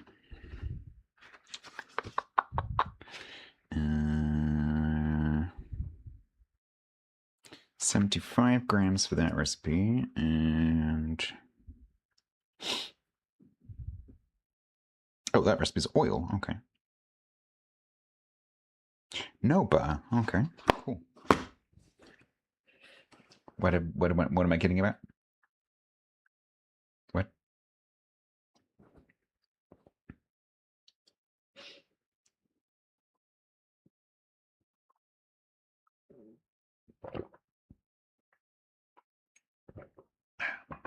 The goat's butter? Why would I be kidding about goat's butter? What's wrong with goat's butter?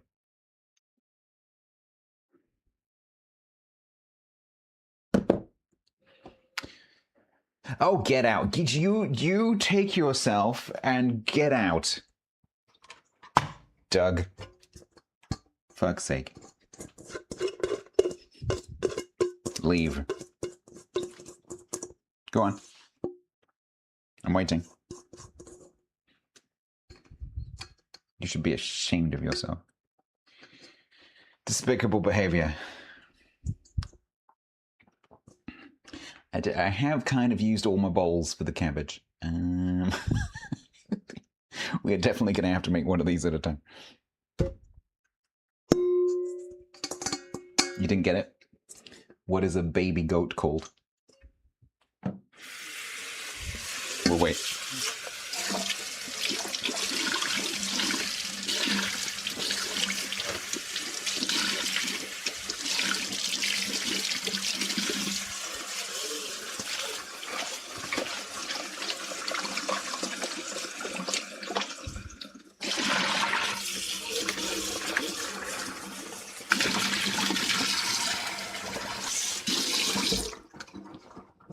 A goatling? It is not called a goatling.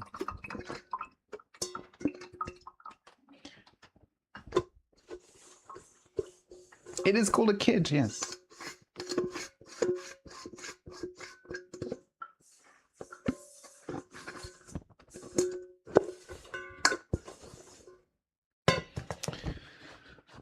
Okay, let me make sure that I have a 2-pound loaf tin.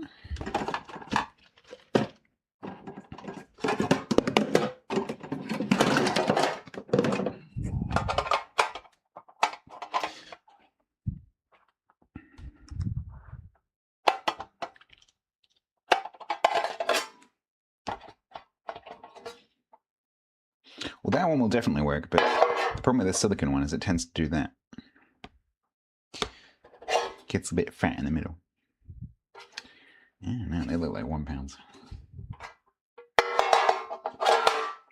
Hey, Jibbity, where are you?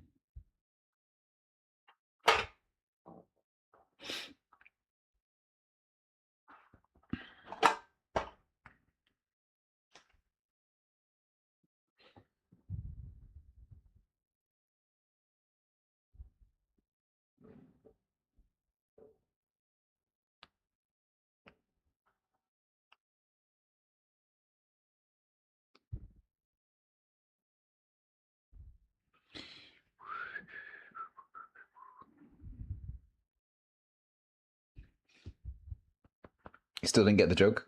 Doug said, "You're kidding. You have goat's butter? You're kidding." Which was a terrible pun. It was so bad I didn't get it.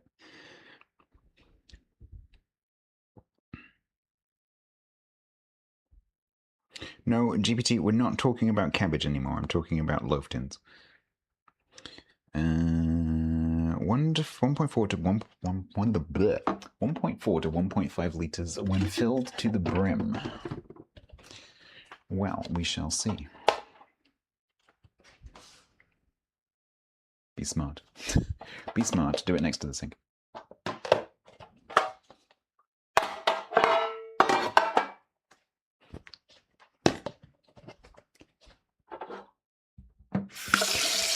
Can you unlearn English? With enough alcohol, I would imagine. It's a liter.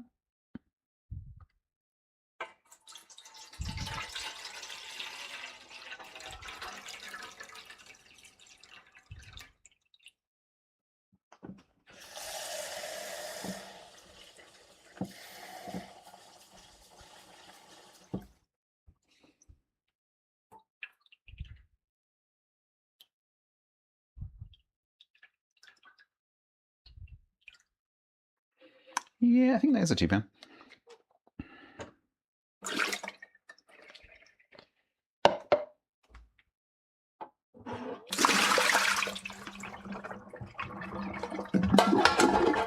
That's on the floor.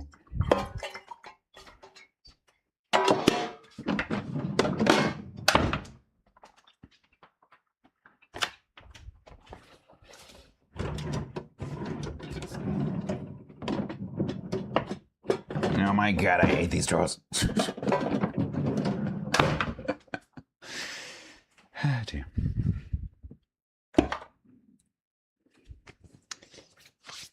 You'd like to know Farsi instead of English?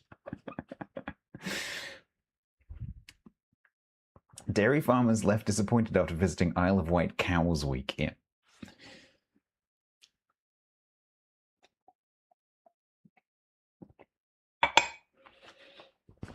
Okay. So let's do the loaf. So loaf is in for 1.5 hours, and the cake is probably not. Yeah, the cake's in for 45 minutes. Okay, so let's do the loaf.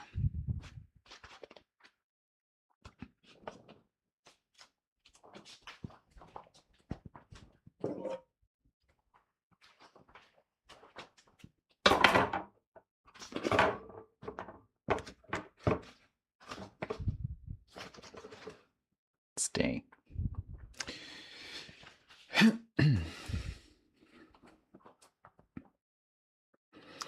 So, let's go imperial. 3 ounces of butter, 6 ounces of sugar, 2 eggs, ripe bananas, we have that.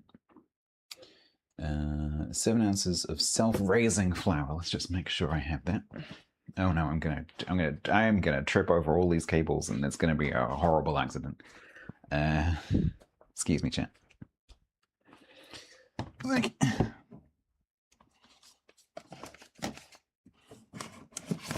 Use self-raising flour? Nope, you are plain flour. Use self-raising flour? Nope, you are plain flour. Oh, got it. Please don't fall over. You self-raising flour? Hey!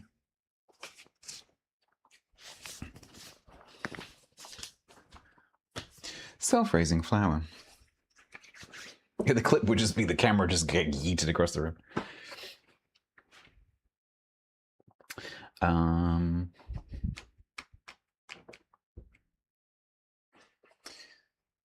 So walnuts, I have pecans. Somewhere.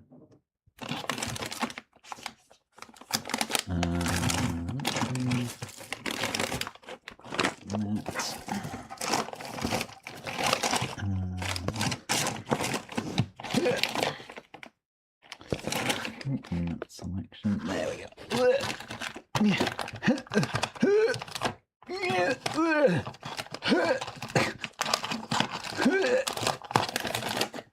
I forgot that I would need access to that. So I have some roasted nuts. That's going to be fine, right? I can put roasted nuts in a cake. That'll be fine. They're just a tiny bit salty. That'll work. That'll work. No, it's fine. I've got a kilo. Because I was prepared and I bought some.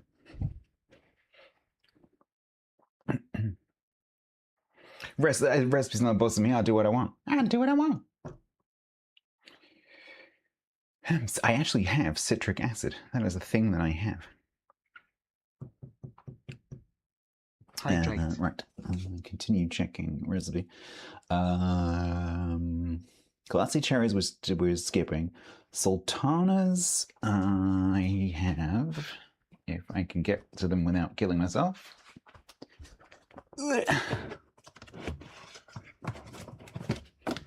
Sultanas.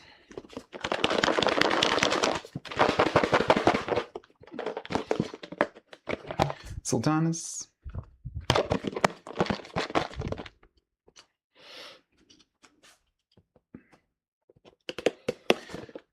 Bicarb. That's a good question. Where the hell is my bicarb?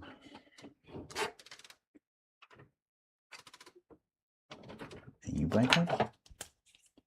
Nope, you are baking powder. It's not quite the same. You are bicarb. Bicarbonate of soda. A pinch of salt. I definitely have salt. Good. Oh, instead of the glassy cherries, I could stick in. I could stick in 2 ounces of some other dried fruit. Because I have banana coin, strawberries, and apple pieces. Or I have cranberry and raisin. Yeah, let's do that.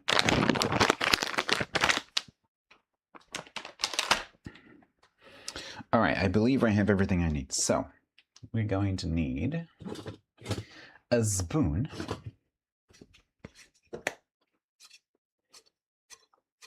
I actually have bicarb for cooking for no particular reason. I have a pot of bicarb for baking, and then I also have a pot of bicarb for cleaning. And for some reason, I keep them separate. There's no reason why I should do that, but I think it's just to make sure that I don't use all of my bicarb on cleaning and then run out for cooking.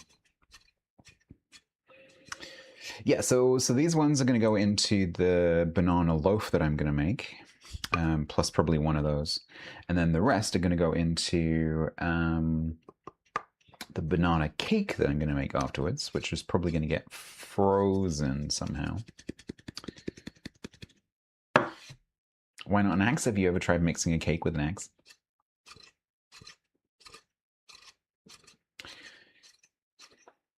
It's not easy.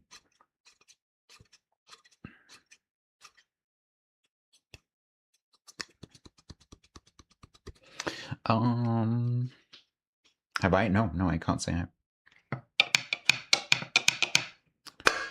Right.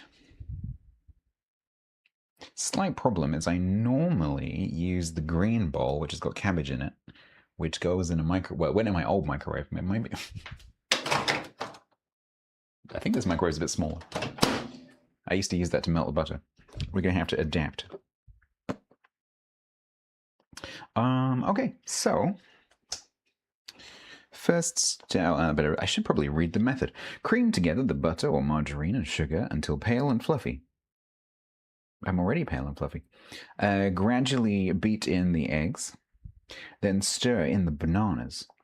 Mix in the remaining ingredients until well blended. Spoon into a greased and lined 900-gram 2-pound loaf tin, and bake in a preheated oven at 180 degrees for 1.25 hours until well risen and firm to the touch.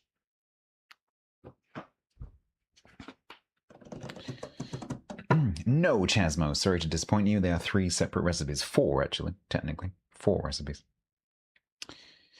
Right, so we need to throw the goat's butter at everything. I could actually, I do have cow's butter, which is not cold, so we could use that, but it's much more salty.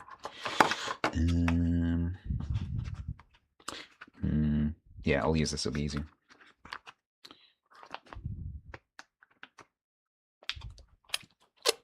How much are you? 126. So I need to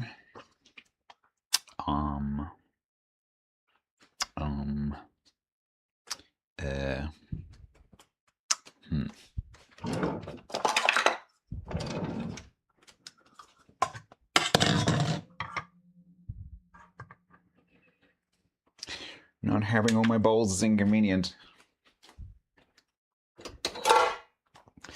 How much? Oh, let's do it. Let's just choose a unit, Stats. We're going with Imperial. So we're going to go, I'm going to piss all of you off. We're going to go with 3 ounces of butter.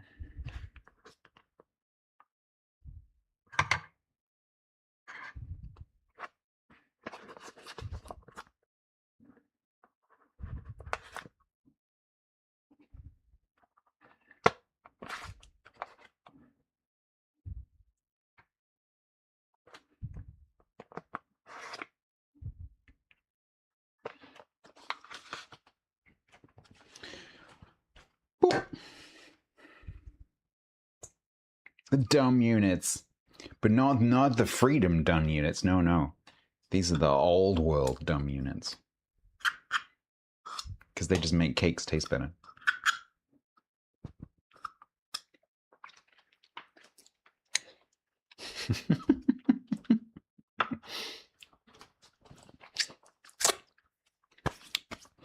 Then we need cubic alto parsecs. There is a difference. When you cook online, when you cook using online recipes, you need to know whether your recipe is a UK Imperial Units recipe or a US Imperial Units recipe, because, for example, an American pint is 4/5 of the volume of a British pint. And there are lots of other examples. So, yeah, you need to know. So I've made a few recipes off the internet and it's not come out quite right. I'm like, oh, that's an American pint. Okay. No wonder it's a bit liquidy.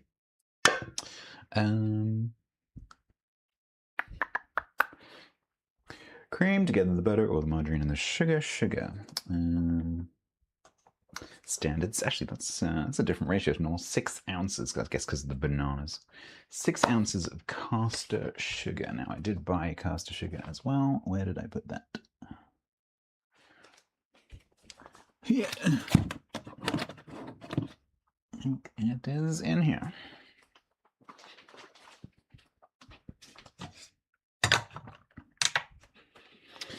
Six ounces, which is 175 grams.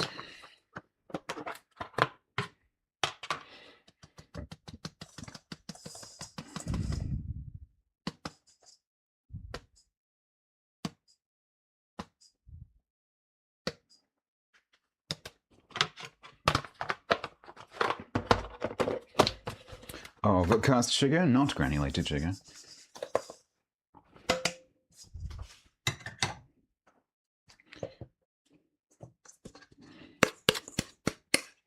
Cream.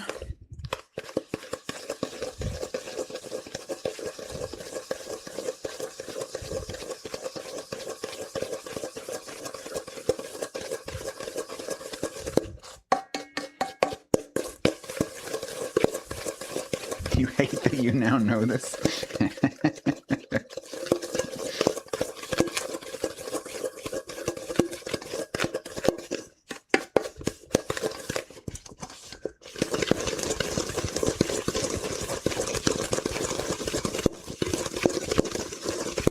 I'm not sure we're going to get to the pasta sauce, I'll be honest.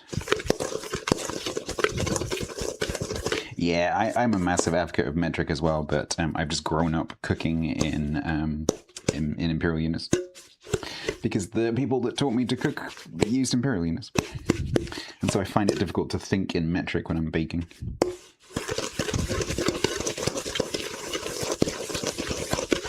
This is not creaming very well.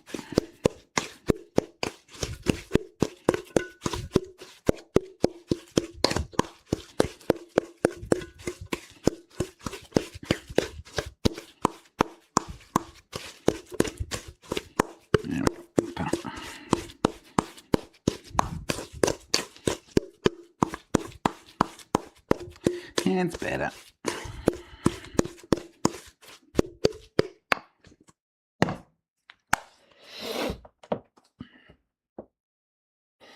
Have a good one, Absan.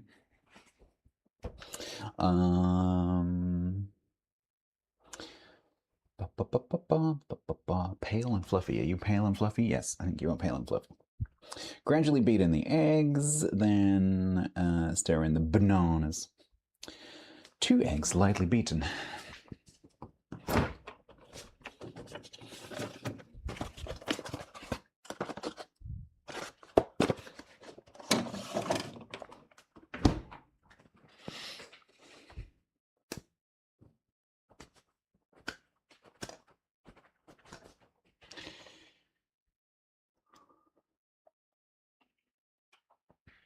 It's raining.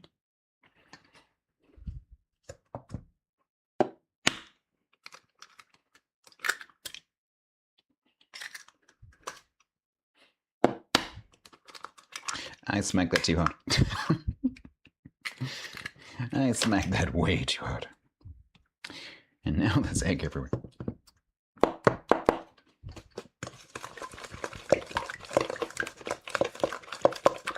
Top tip, chap. You don't need to beat your eggs before you put them in the mixture. Just beat them in the bowl. Much easier.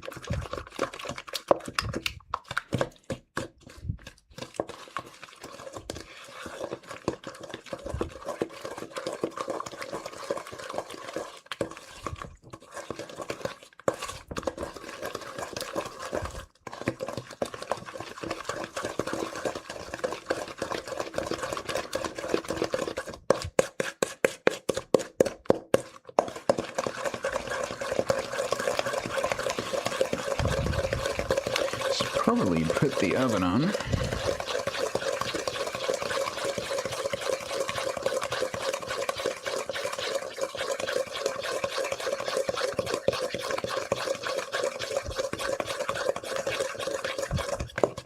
Smooth.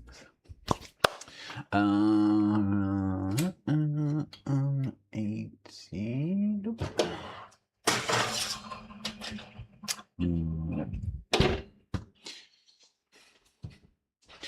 Where do you put things that live in the oven when you're using the oven? They live up there now. Shalbits, shall I give you a tip? I'm probably not in the best position to give this tip because I literally just got egg on the cooker, but if you tap the egg on a flat surface, you will never get shell coming off. Because the thing that causes you to get shell is if you break it on an edge, that's when you get shell. However, using the tap tap tap method, if you tap it too hard, then some of the white will come out. You want to tap it just enough to break the shell, so you can then split it, but without actually breaking the membrane inside. And I tapped it a bit too hard.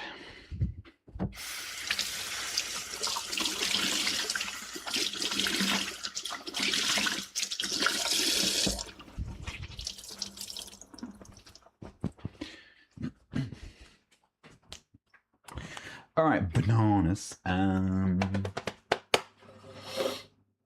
1 pound of ripe bananas. Is that with the, I'm assuming that's with the skin on.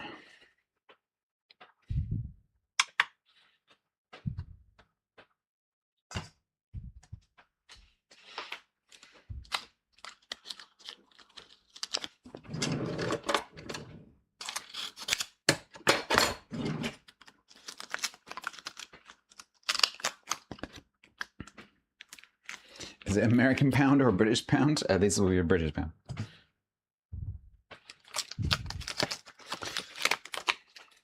All right.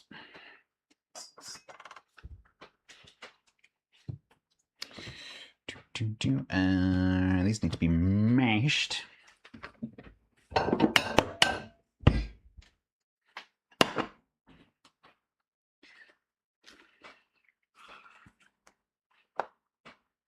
I'm not sure you can get a single banana for that price. This bunch of banana, that bunch of 6 bananas over there was 69 pence. Bananas are cheap, somehow. Locally grown produce, very expensive. Colombian bananas, cheap as chips. Except chips are expensive. Chips are more expensive. How does that work? I don't understand. Wow, that is a mushy banana.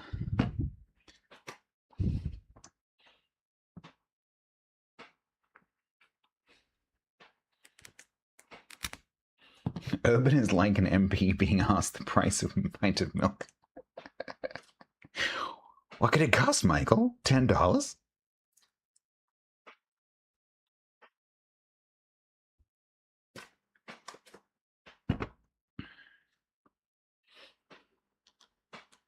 UK grown bananas would be incredibly expensive. Although the summer we're having, I don't know.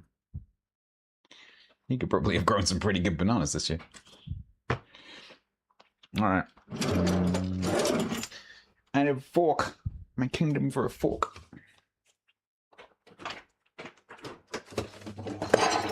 Stop looking at my ass.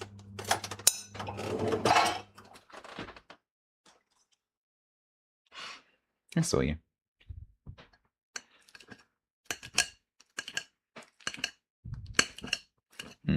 Mushy.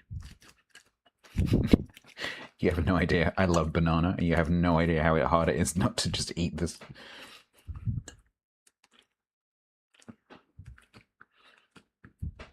That's the firmer one.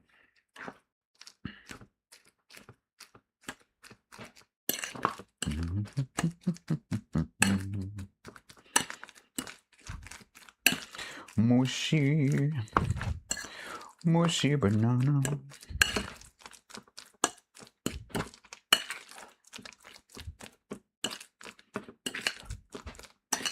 Mushy banana.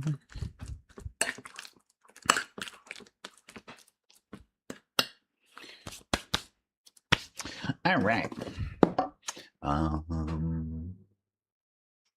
Stir in the bananas.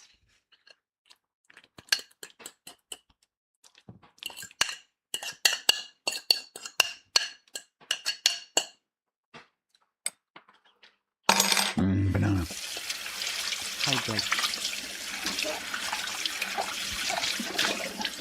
Oh, love mashed banana. I might save one and have mashed banana on toast later. If I finish my tea. Oh.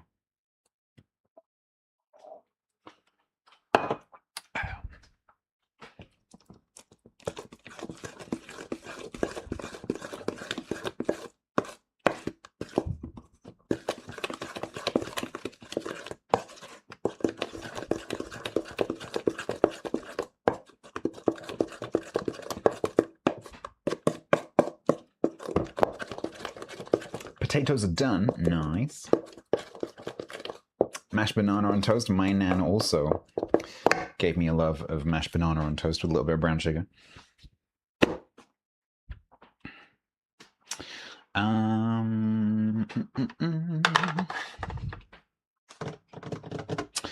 Let's do this so that I don't go, right, let's put it in the tin, and there's no tin. Now the bit about baking that I cannot frickin' stand. Get in the frickin' baking powder in the frickin' tin. I hate this process with a passion I cannot describe in words. Also,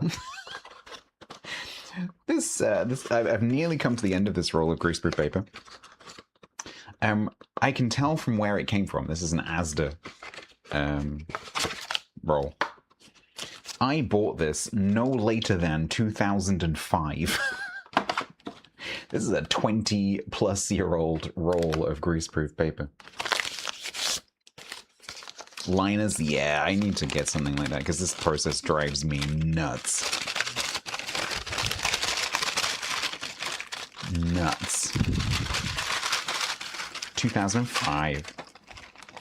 Yet still totally fine.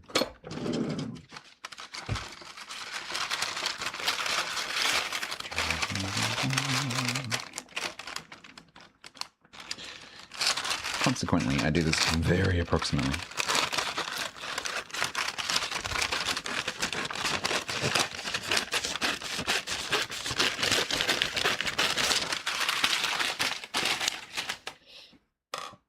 Yeah, I need to get some left in there. I mean, in the grand scheme of things, it's not that hard, but it's still a pain in the ass. But fortunately, after years of baking, you get quite good at it.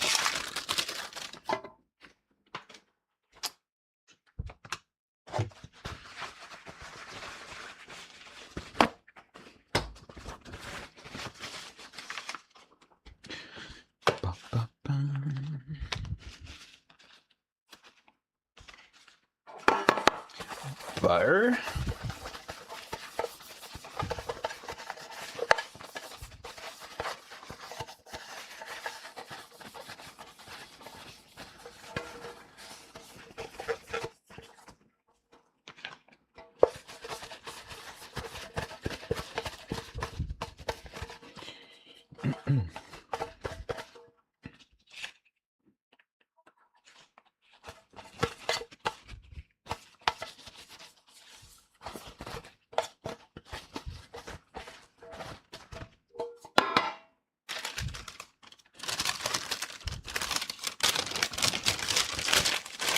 Your truck was 5 when Federus was born.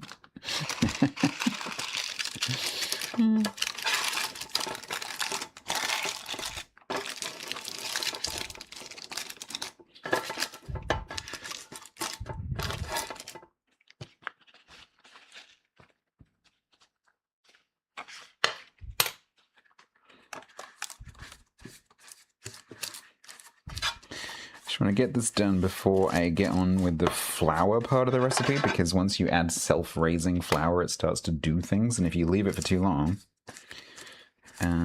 it won't rise properly.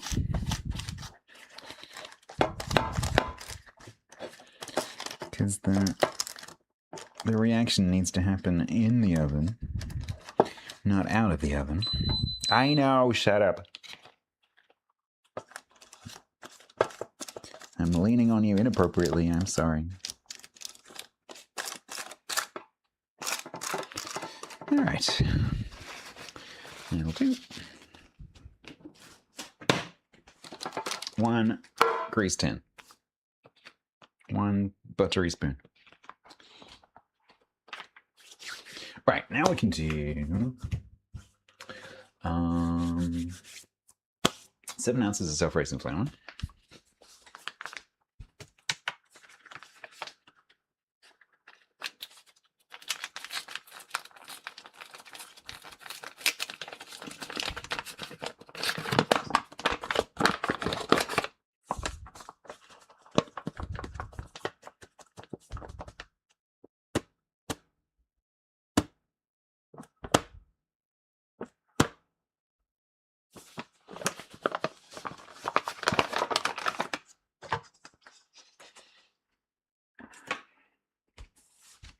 cramp again. Ha ha. Ha ha. Ha ha ha. Oh. What is wrong with you, Fit? What did I do to you?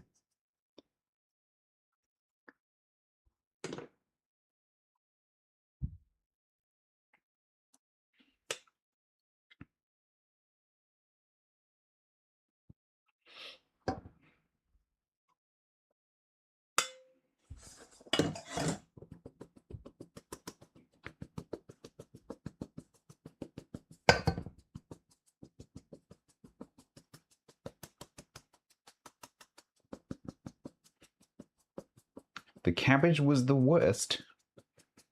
Yeah, you should go and watch the Mayo stream. That was pure cinema. My best work. I knew it. I knew it. I can't believe someone didn't say lack of magnesium earlier.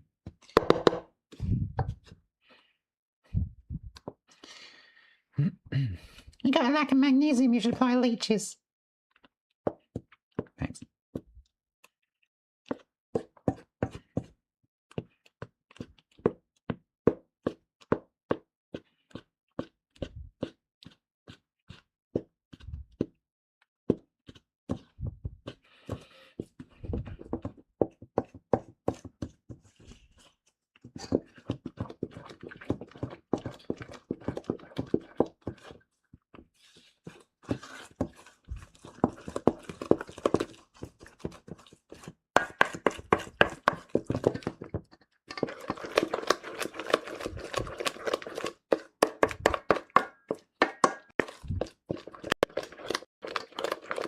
That is not my voice. But you should take some magnesium.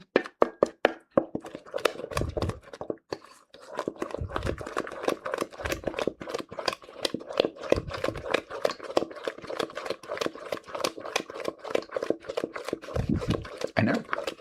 That is Stocken's voice until proven otherwise. It's not. Yeah, it is. This smells extremely banana-y. I'm sure that won't be a surprise. Now, 3 ounces of chopped nuts.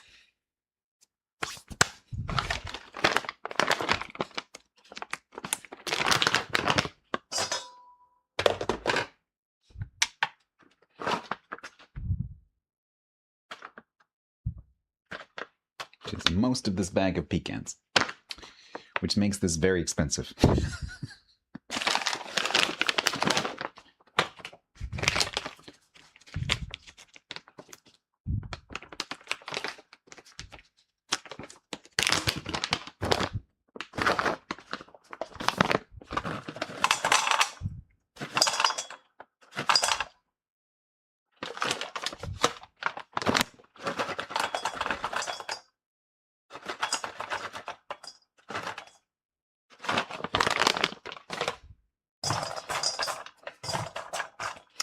How am I gonna do that? Let's do this.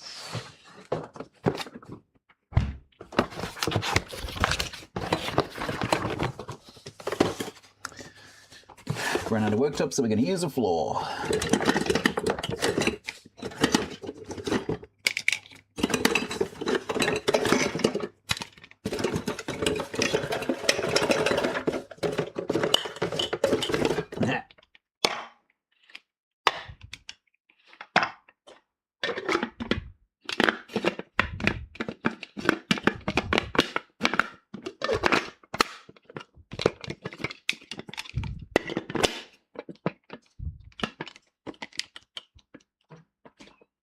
You devoured those 4 potatoes.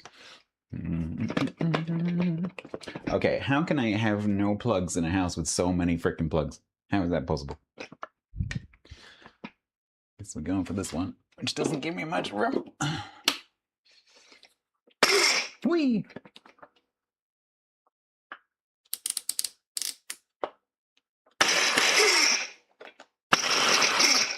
Okay.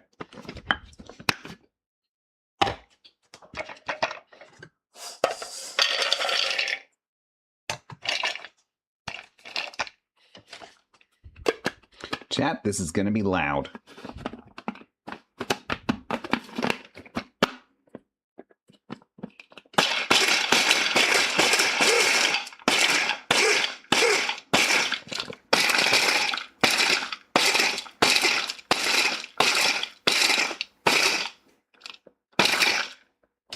That works really well. Okay. Perfect.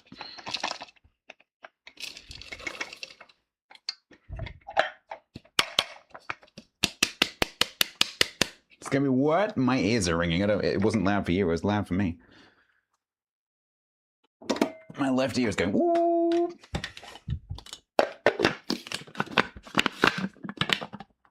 Oh, hi, Cabbage. How you doing? You're looking great, actually. Nuts. 4 ounces of sultanas.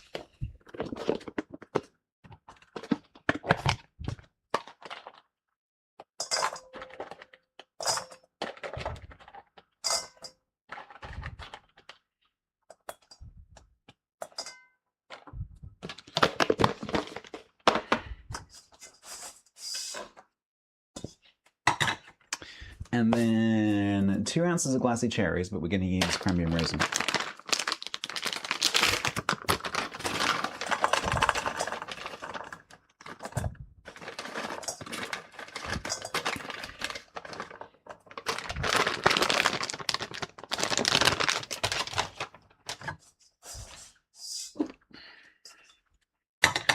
Those are glassy cherries, you just have to imagine it, okay. Half a teaspoon of bicarbonate of soda and a pinch of salt.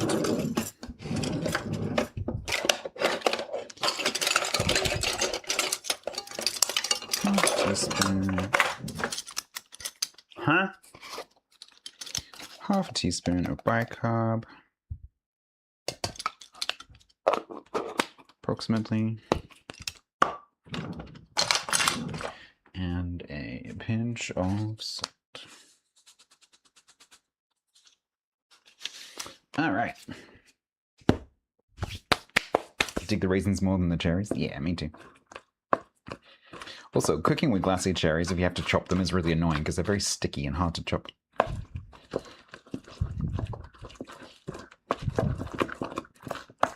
Oh, this looks great. Oh, this is gonna. Oh, I haven't made this recipe before. This is. I've made granada breads, but not this one. This looks amazing. It's probably a little bit blown out for you. Let me get it, you know, light balanced for you. It's very heavy. Glassy cherries? No, they're. You probably have to Google it. I don't have any to show you. They're Morello cherries that have been soaked in sugar syrup. So they're mostly sugar in the shape of a cherry. Can you eat this? Can I bake it first? Yeah, just go and Google them. Probably is the easiest way. Glacé cherry. Glacé is in, you know, the French. Yeah, cheap glacé cherries are horrible. Expensive glacé cherries are really nice. But also, you can find them in some cocktails as well. Like, I think traditionally an old-fashioned has a glacé cherry in it. Technically, I think the E should have an accent on it. Technically. I think in the US you call them candied cherries. Glacé effectively just means candied. Is that it?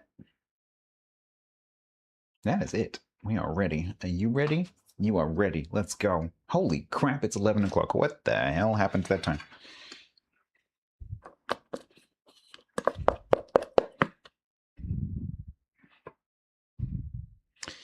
Ding, ding, ding.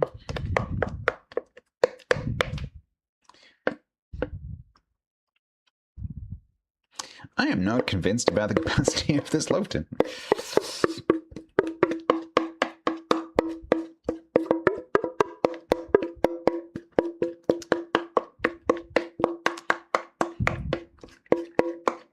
Oh, this smells amazing. Yeah, that is a little bit higher than I would like.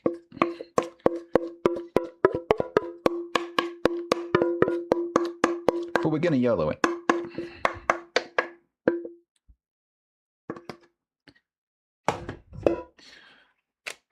We might have a little bit of an overflow incident, but okay, never mind. We'll just make a mess of the oven, it's fine. It'll be fine. It's not leavened, it's just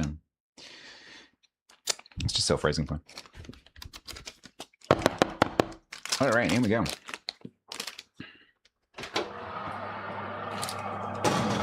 Hot.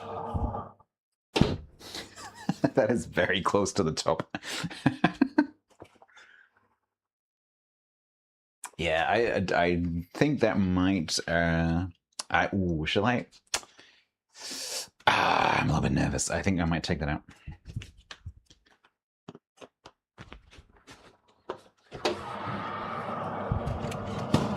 Because that is very, very, very full. I think what we're going to do... Ow.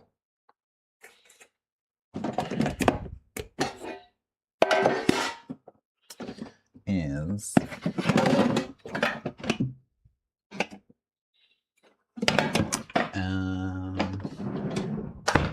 Oh, I know. I've got an idea. I have an idea.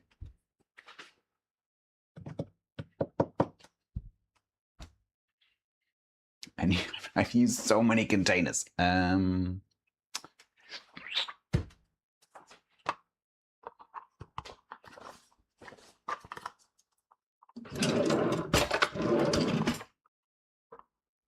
We're just going to take a little bit out.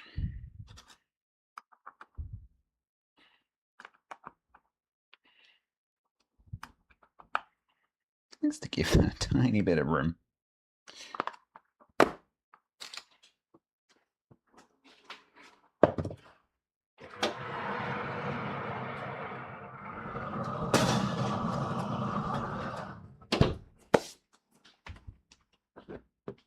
And then what I'm going to do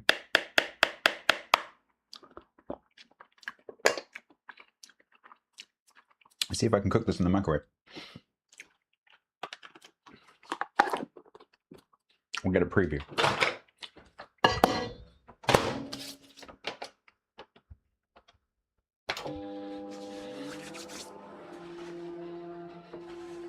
I've got a, there's a container at the bottom of the oven. So if it does overflow, it'll just flow into the container. It's all good. It's not a problem. I am experienced with these things. Because you only make that mistake once.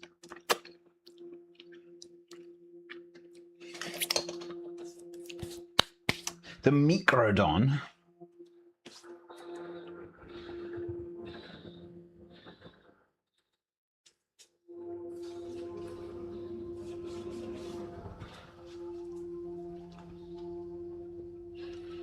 Yeah, it is good, yeah.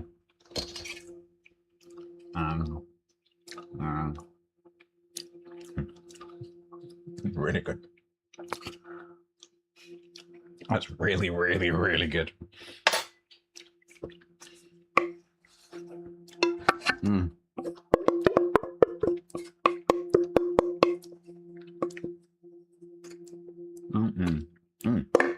Let's set a timer.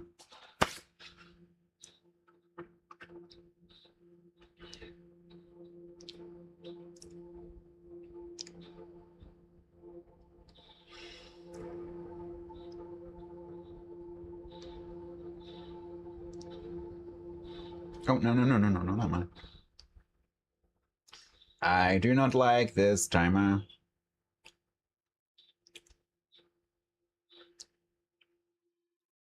Go.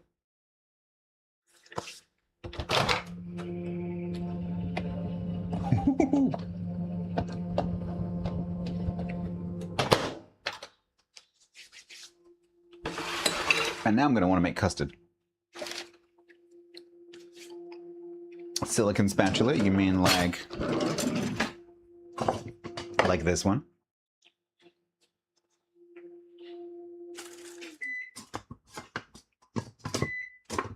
I actually have two of them. So.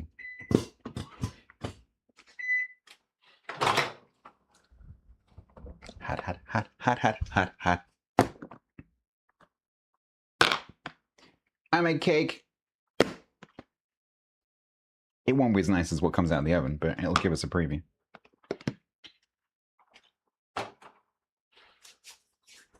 Chat, it's already over the top of the... that's not good.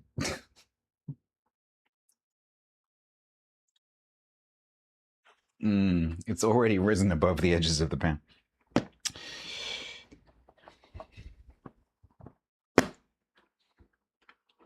What's my banana matter?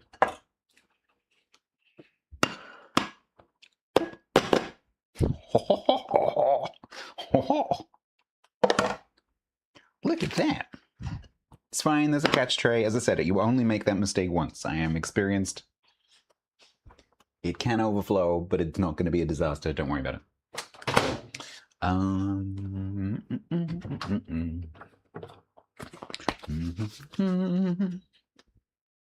It's fine, Grunt. It's okay. Relax.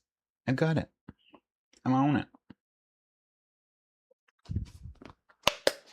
I'm on it.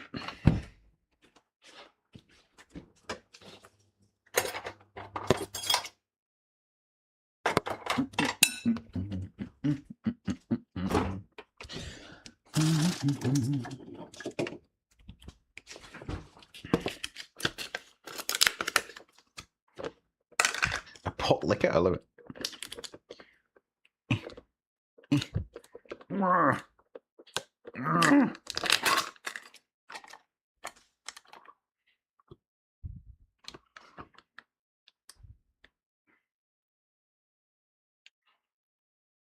Quick bake cake. I took some out and microwaved it. Because you could do that.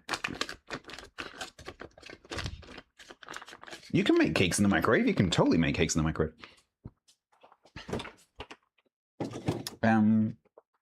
Especially good are like steamed pudding type recipes. You can totally make that kind of thing, like spotted dick and things like that. Even Christmas pudding.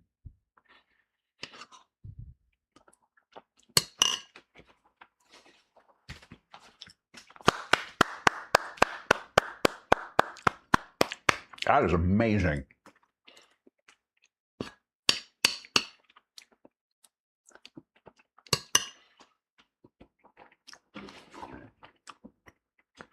That is actually amazing.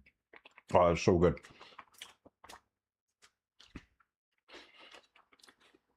Oh, you could definitely just make it in the microwave. It's like steamed pudding. Oh, I'm doing it this way. Screw the oven. I'm going to make the next one this way. That is amazing. So good.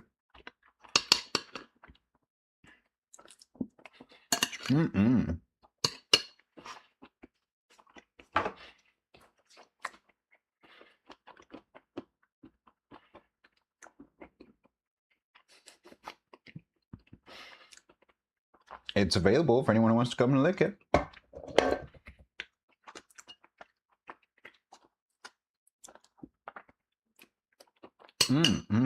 I don't know how many. Maybe we'll get to the better as well.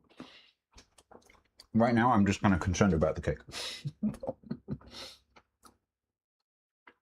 It's formed a crust, so I think it'll be fine.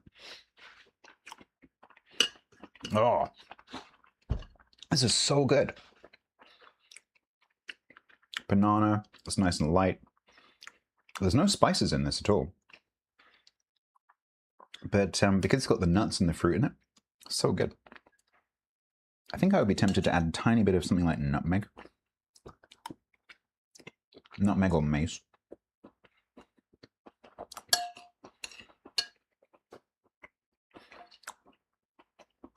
You're just under 3 kilometers away. Or 3,000 kilometers away. I'm saying if you're 3 kilometers away, Hydrate. come and lick it. 180 in the oven. 180 fan oven. Mmm. Oh, this was a genius idea.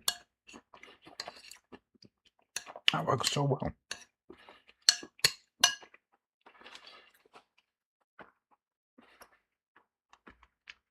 Yeah, you could totally use that batter and just pour it into like little plastic cups or mugs or something, and just make little steamed puddings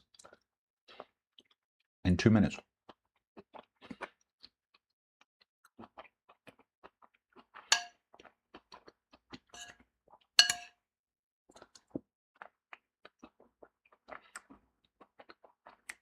"12 hours? So it's your fault that the calendar's just going new."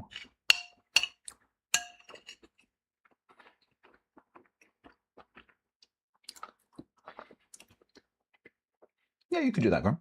For sure. This isn't really a brick. It's not healthy, right? This has got a lot of sugar in it. It's fairly calorific.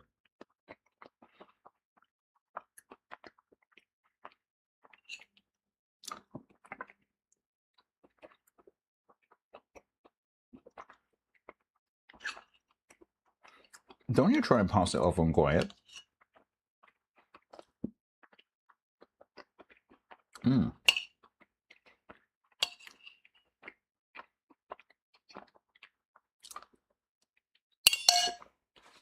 I am a genius.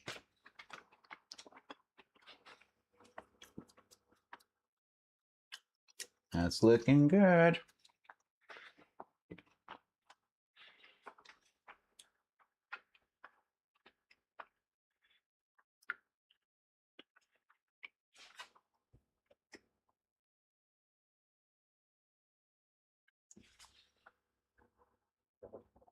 I've never had a fan oven before, so I don't know what to do.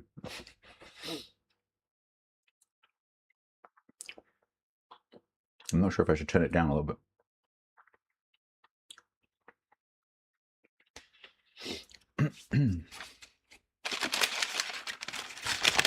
Fresh hot microwave banana bread for giveaways. I don't think that would travel very well.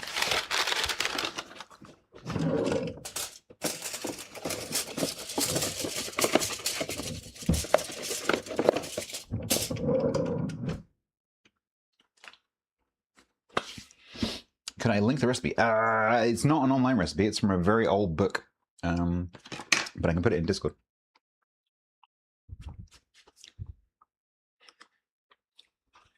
It's kind of broken over 2 columns, so you'll have to kind of work it out.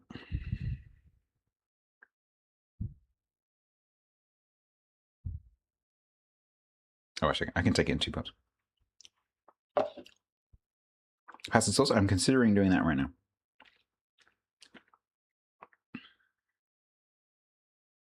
Because I can just mash and freeze these other bananas. I don't need to do 2.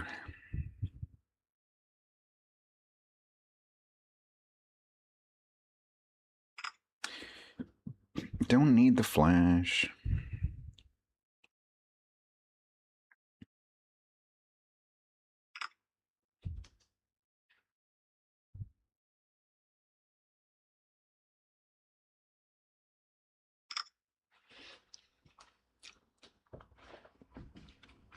Yeah, I just turned it down a little bit.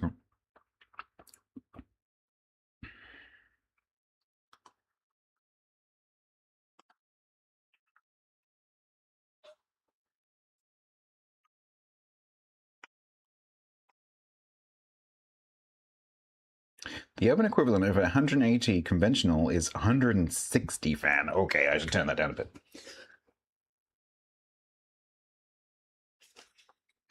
Lest we burn it.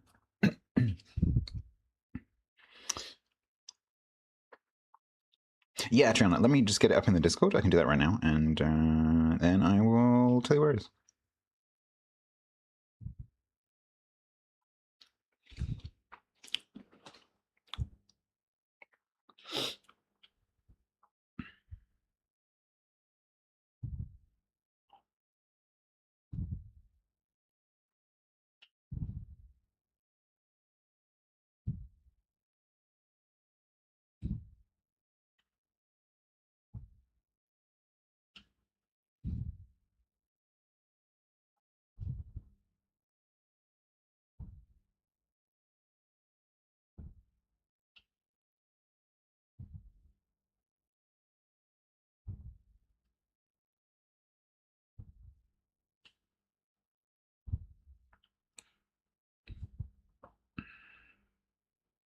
Sorry, this is the sound of me intensely concentrating.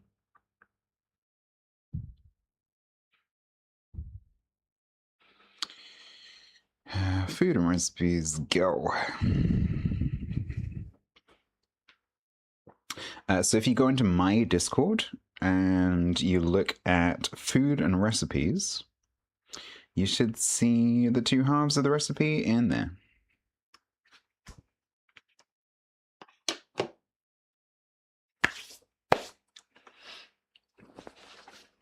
About 10%, yeah. It's the thing is, it's already quite brown on top, and it's got to be in there for another hour. So I think 160 will be fine.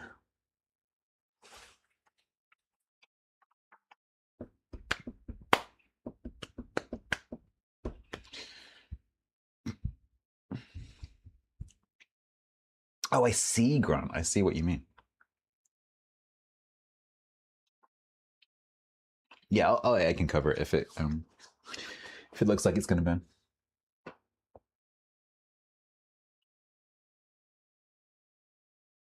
Well, it's not going to overflow. That's good.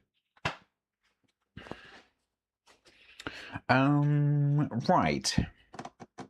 What is the time? 20 past 11. Do I want to make the pasta sauce / whatever the hell I'm gonna make it? I don't know. I don't know exactly what it's gonna be.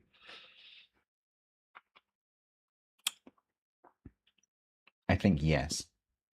Oh, but I still have sauerkraut to do. I still have the sauerkraut to do. I should get that done and then see what time it is. Yeah, it's okay. Yeah, it's not too bad. Cheap and cheerful. Does the job. The pots aren't particularly expensive. This one is, you can tell just by turning them, like this pot is pretty expensive, but this one is cheap as chips.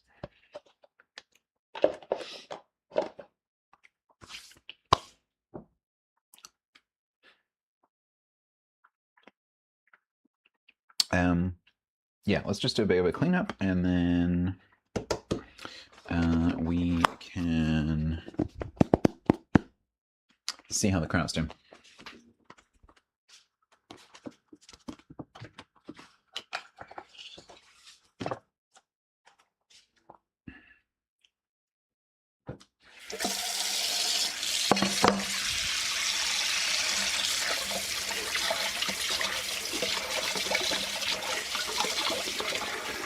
I have fermenting jars, Grant.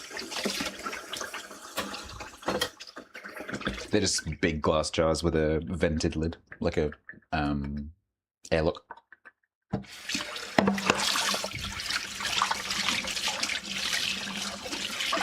You got the audio? Yeah, that's a nice one.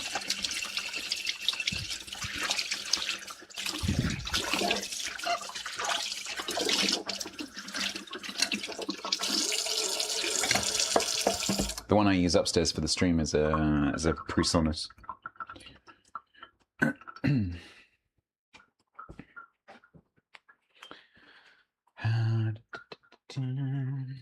Let's do this before someone kills me.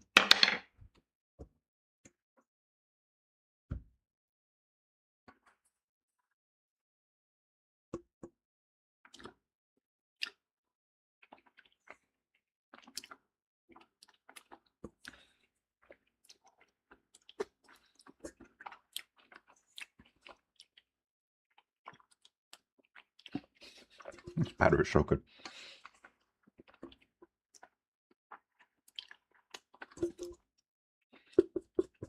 Highly recommend this recipe.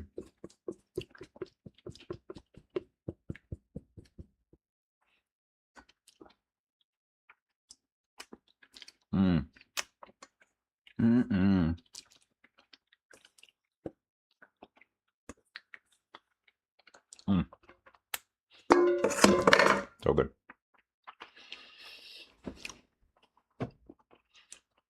It's a banana loaf. Like banana, chopped nuts, mixed dried fruit. It's currently in the oven, but I microwaved a little sample. It's looking good.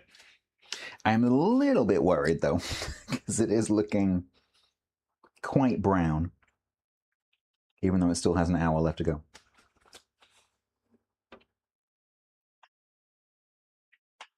I might put it down in the oven a little bit. Might be a little bit too high.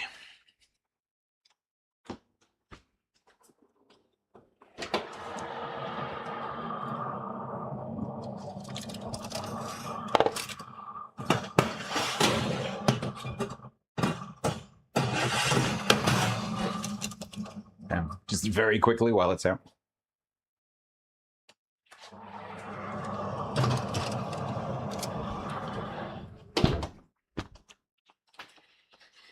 And now that I've done that, it'll sink. But it'll still taste good.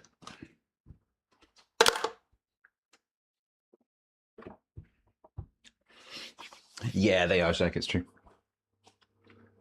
Looks good. Right, let's get the... I'm very sticky. Let's get the crowds back up here. Let's see how they're doing. Yeah, that's true. Hang on, that's true. I mean, fan ovens come up to temperature very quickly, so opening the door on a fan oven's not quite as bad as a normal oven. They seem to, well, that one at least comes up to temperature very quickly.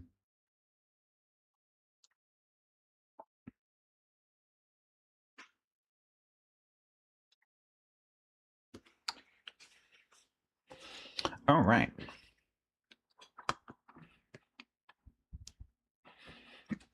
Looking good.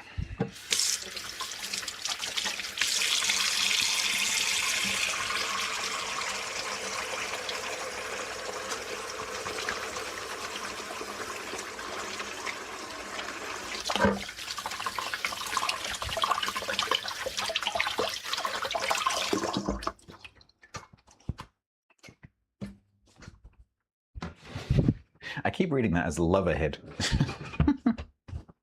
What do you mean love ahead?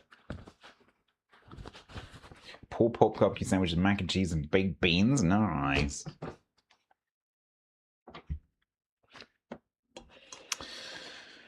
Okay. Good.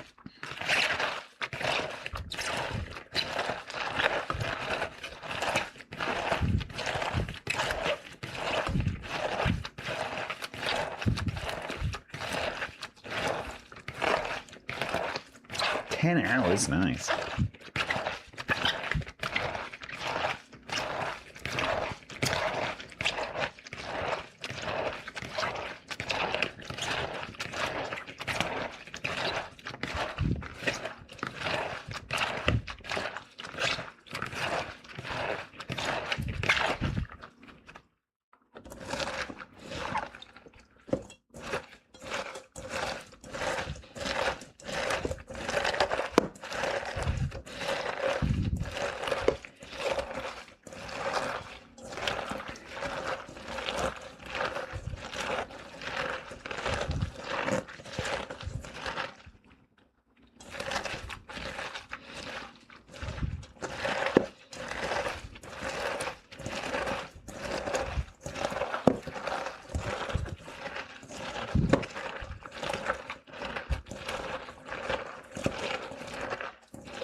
Oh, I was sweating. I was sweating earlier. This is a workout.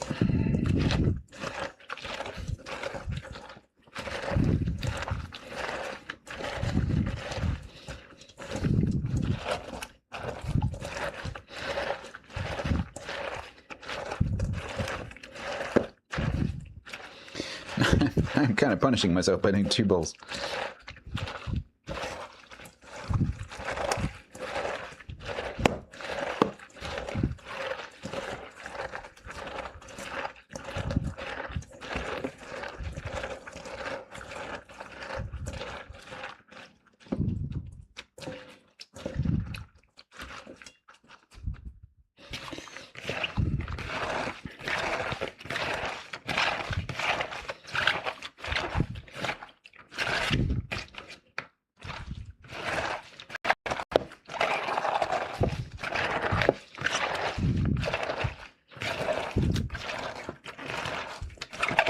Yep, they're both identical.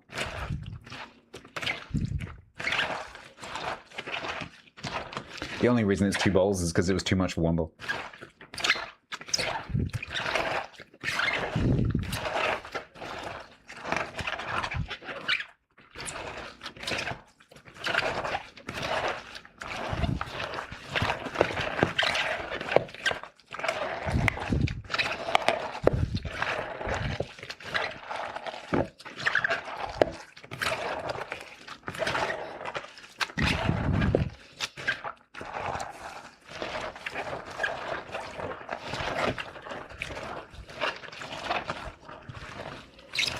So we're going to add some ginger,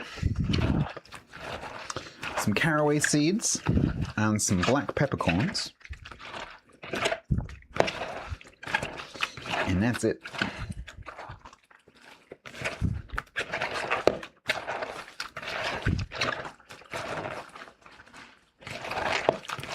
Contrario. 2.1 surround vision.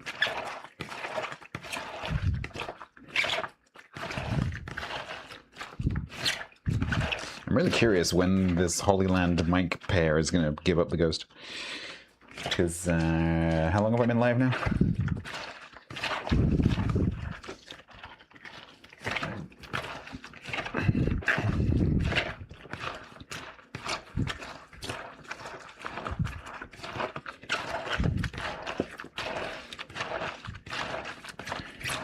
Hours plus like an hour before the stream, probably.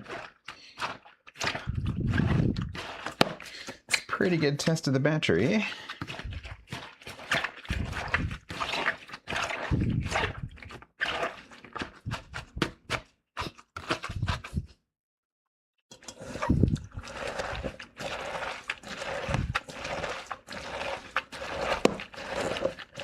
It is rubbery.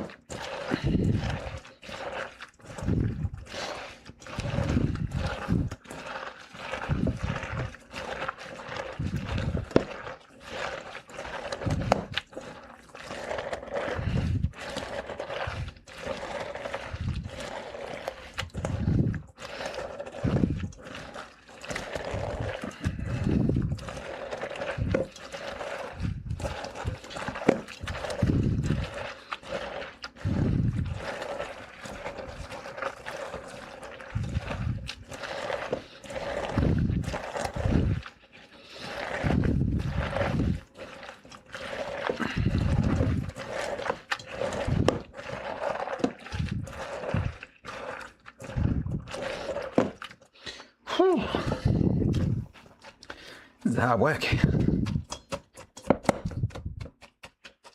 That is getting good though.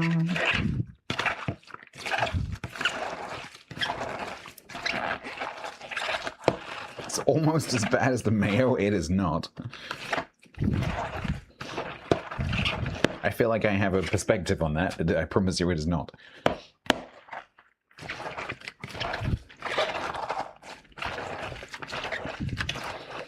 Yeah, this is a good workout.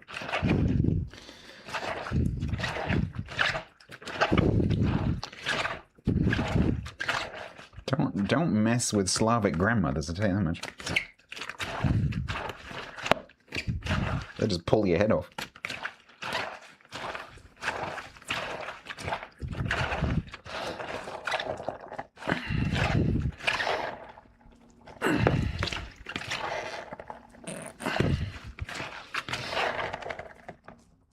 Oh, the color of that is amazing.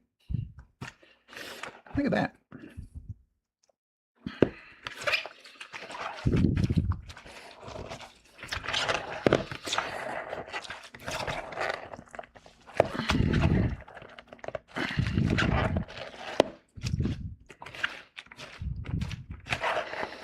Sorry, I'm grunting like a tennis player. It's almost impossible not to.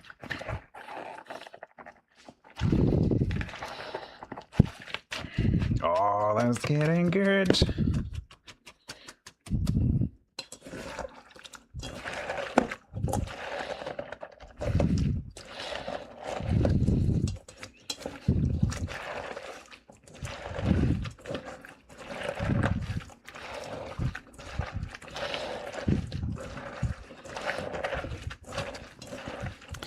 So the batches I've made in the past have all been with slightly older cabbages, which is fine, but they obviously lose a bit of water.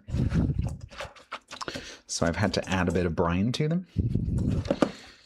Hopefully this one, I won't have to do that.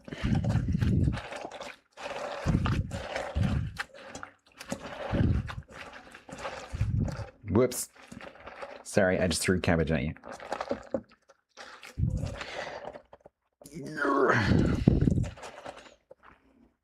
I am properly sweating.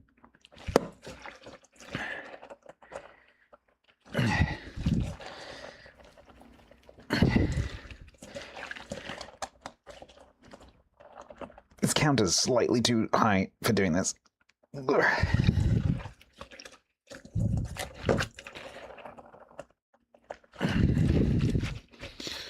It's very good.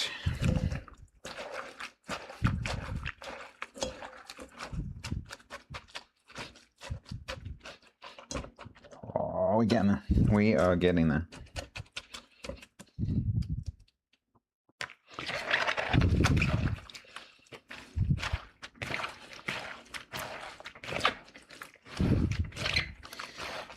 It's only improperly sweating if I sweat into the bowl.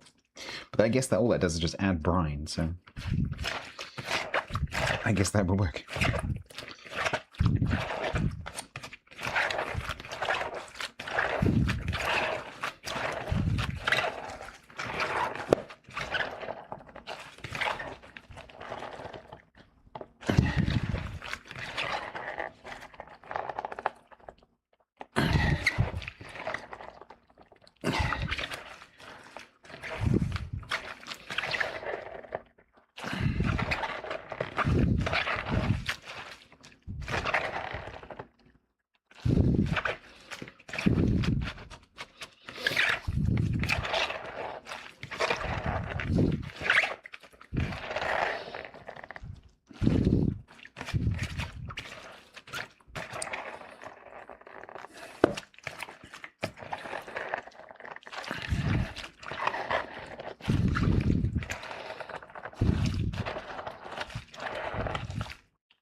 Cake's still caking.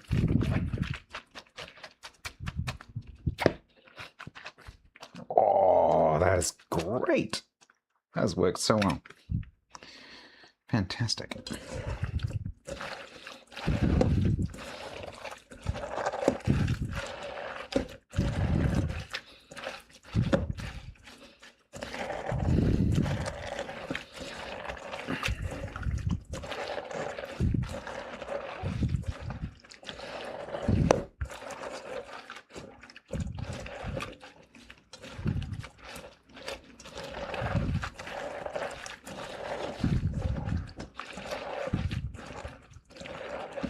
What's the purpose? We're making sauerkraut. So all of this liquid that you can see in the bottom of these two bowls hasn't been added. It's come out of the cabbages. That is cabbage juice. And then that brine forms the medium in which the lactobacillus, which do the fermentation, grow. And then the bacteria break down the cabbage and make it sort of vinegary. And that is sauerkraut.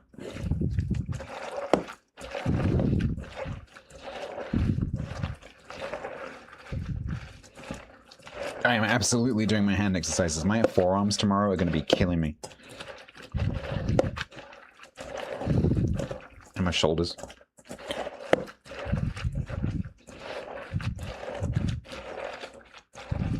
Pork butts out, nice. Not quite so much brine in this one. Loads of brine in this one.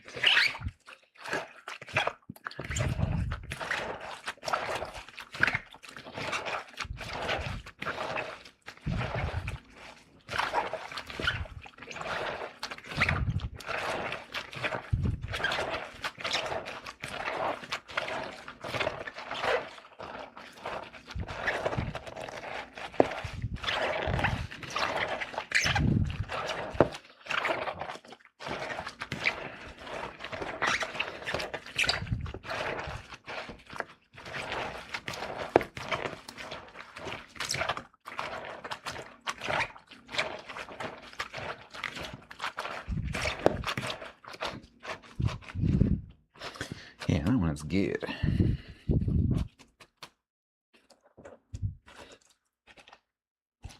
It might just be the shape of the bowl, actually.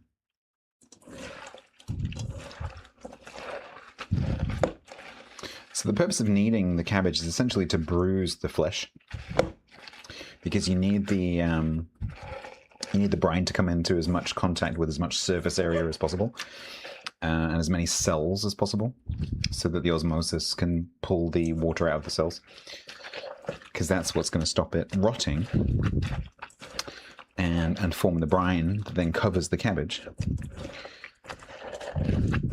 And you can do that just by letting it sit. So you can actually just add the salt and then just let it sit. But that takes quite a while.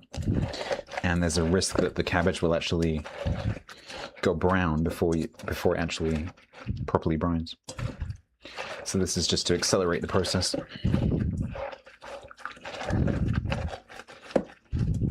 You can do it by hand. You can use something to squash it, as long as you like bruise it. No, absolutely not, because the thing I'm trying to do is create the liquid. So I need the basically you keep going until the liquid covers the cabbage.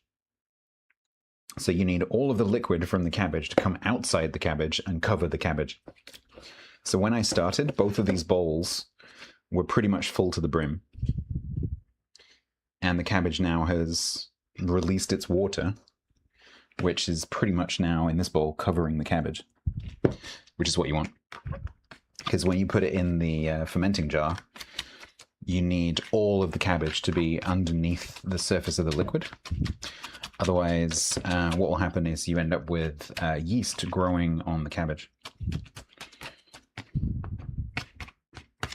So it needs to be submerged. So that's what we're doing.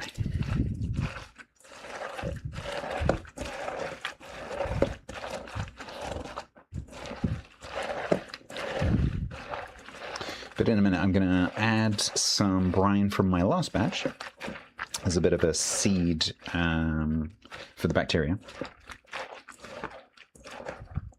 No, so the liquid comes out. So basically, you're just doing osmosis. So you add salt. So you add a very specific quantity of salt per gram of cabbage.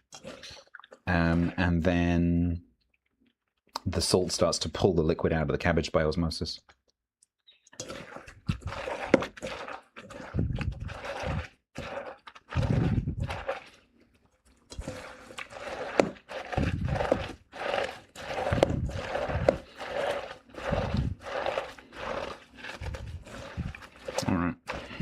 Yeah, that looks pretty good.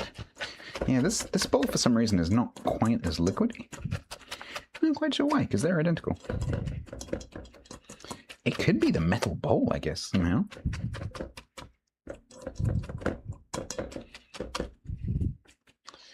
Some kind of weird effect going on.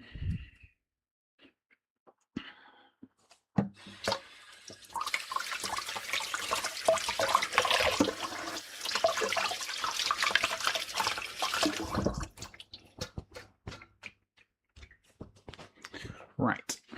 Oh, that smells so banana-y. Oh, that smells good. So this is my last batch.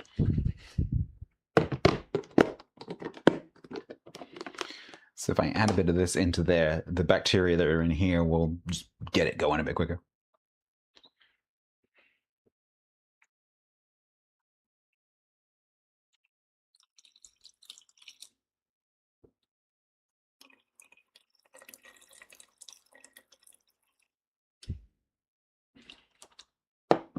So yeah, that's my last batch.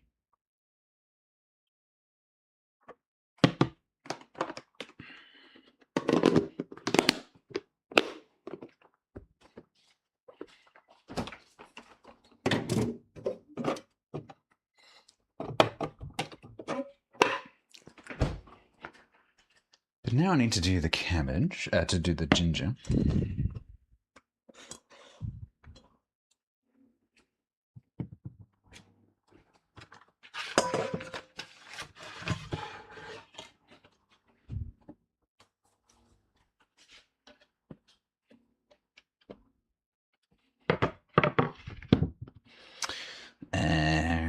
much ginger do I want to put in? I think the answer is yes.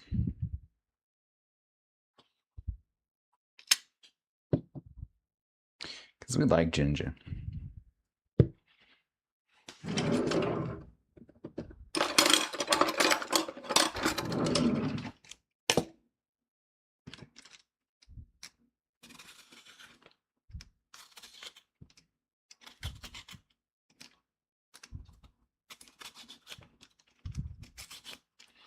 Oh, I love ginger so much. Now, if I was being organized, I could turn this into a ginger bug. In fact, I might do that.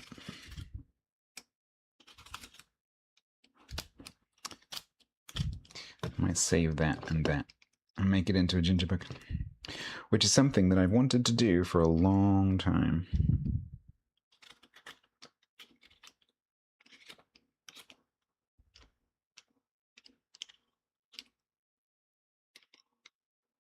Face demanding breakfast. Gee, I wonder why.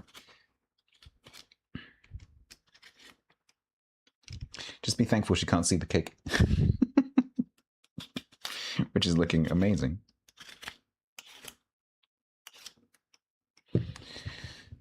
Yeah, so maybe we should keep that.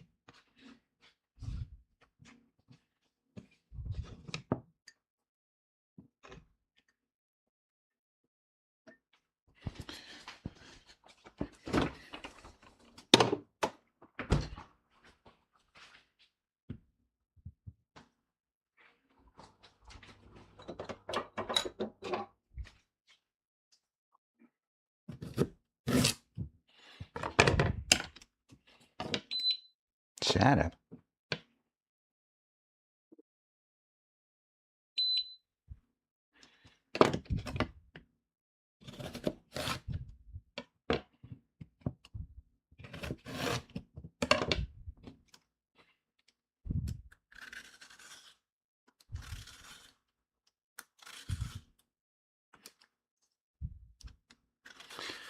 This process is a little bit tedious.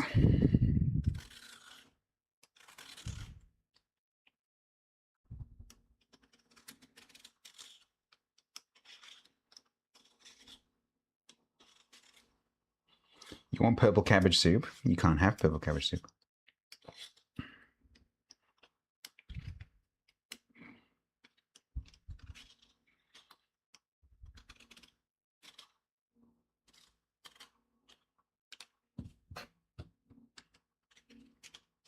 Because you're driving. Apparently. I'm guessing you're not driving anymore.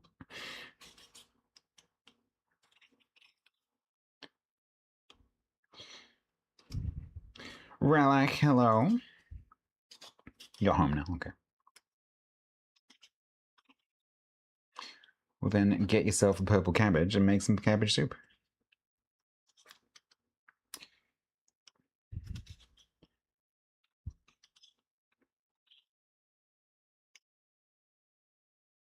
I'm not peeling it, Duck.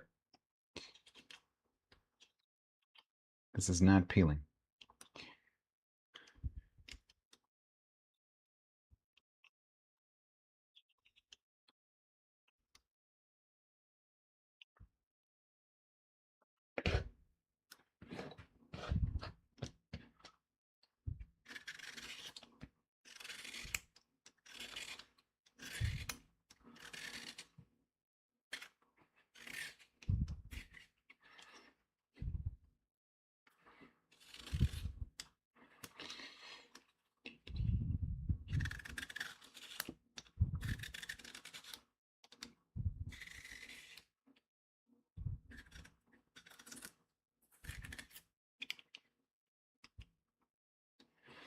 I wish you could smell this. I really do. Oops.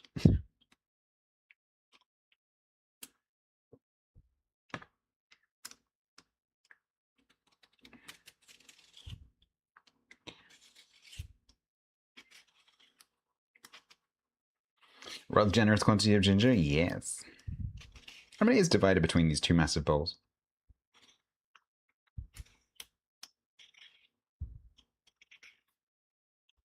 And I just eat, you know, I eat raw ginger, so for me it's just, you know, nice.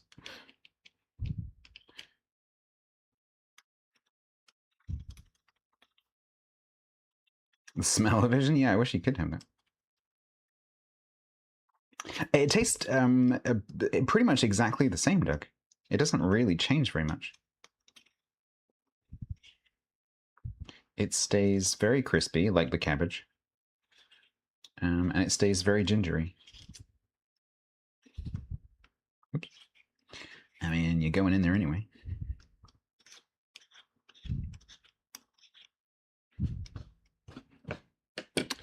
Alright, that is one bowl's worth.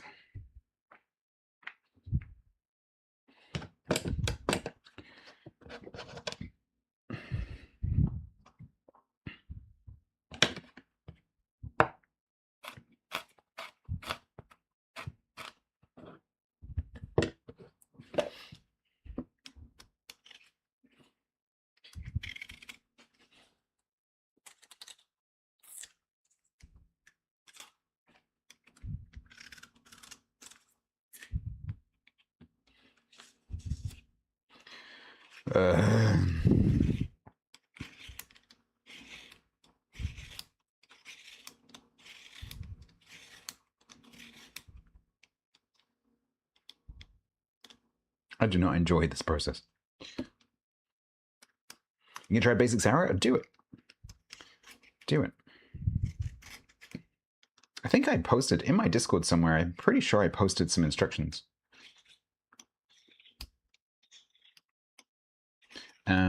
Or you can go back in my YouTube, go back through my lives, and find the last cooking stream that I did sauerkraut. I think it was the last one. Because there I do like a more continuous tutorial, rather than it being sort of broken up.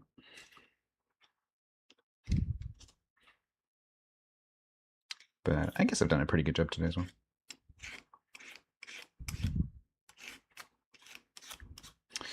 The key thing is shred the cabbage as finely as you can. Weigh the cabbage after you've finished cutting it, so you know exactly how much you have. And then work out how much salt you need for a 2 to 2.5% brine solution. So I use 2.5. Some people do 2, some people do 3. That is the key thing. Getting that brine, don't guess, you have to measure it.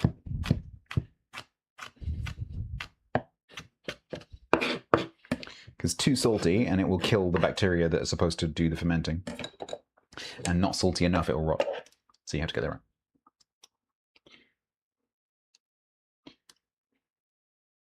Yeah, the cabinet making stream, exactly.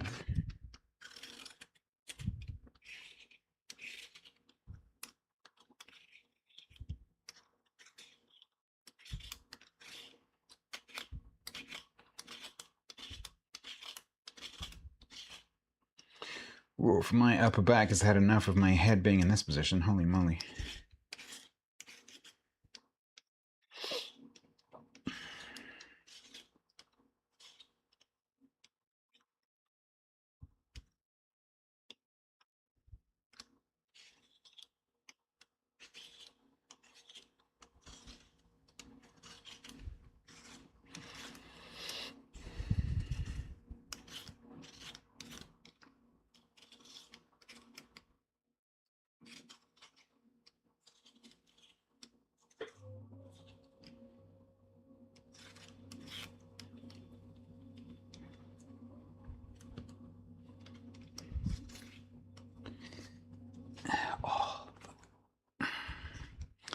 Because I'm not a phone shrimp, my body is not used to holding my head in that position. Oh, ow.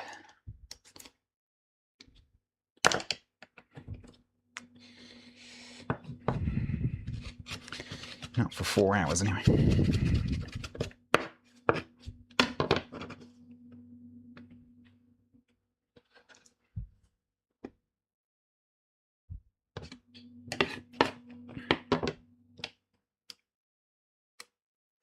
All right.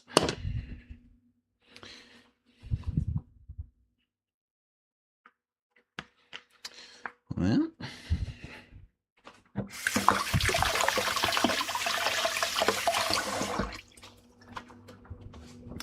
then we're gonna do.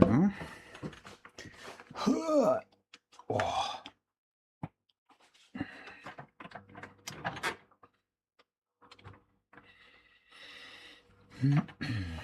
So I got my new caraway seeds.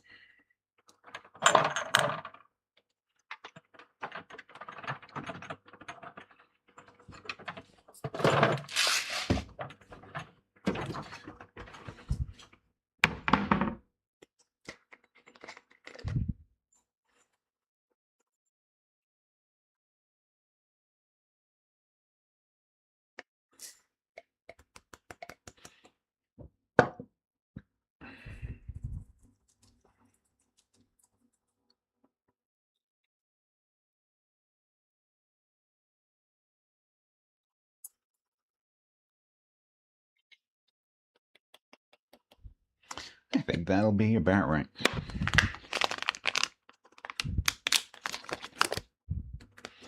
And then thanks to Kind Throne Gifter, I have some more caraway seeds.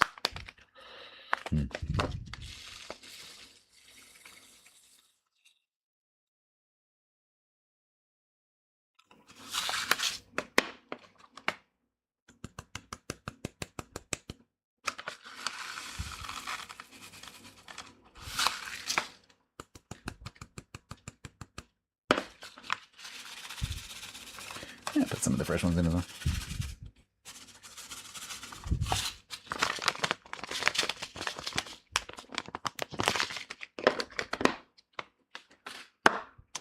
And then peppercorns, don't get too carawayed away.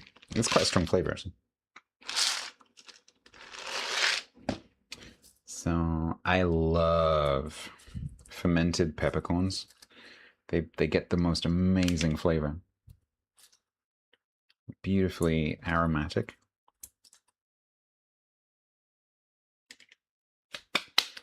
So we'll do that, and we'll put a little bit of ground in as well.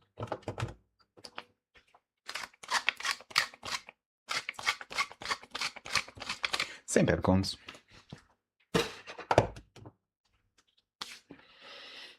Right. That is pretty much ready to go into the jars. We'll see if I need to add any brine. We're gonna mix. Oh, that looks so good. Cloves? No. I'm not a huge fan.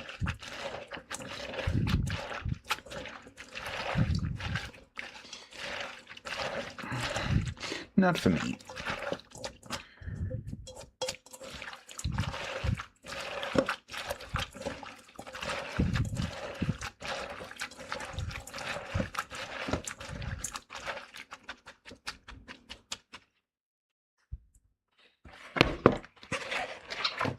But you do you.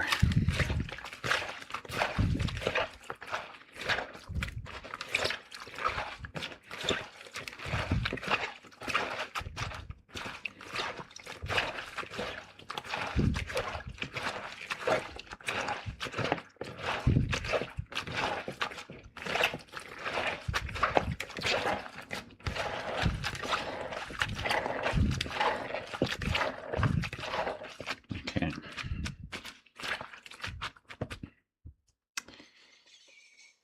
Moment of truth.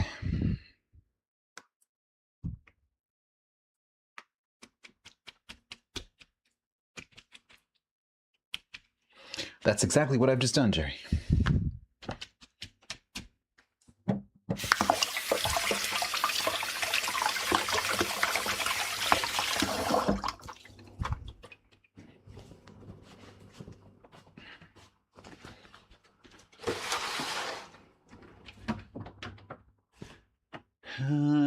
Right.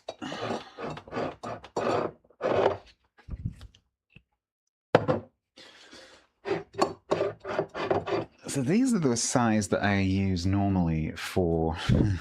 No, there's no way. Not even vaguely close. We need to get the big mamas out.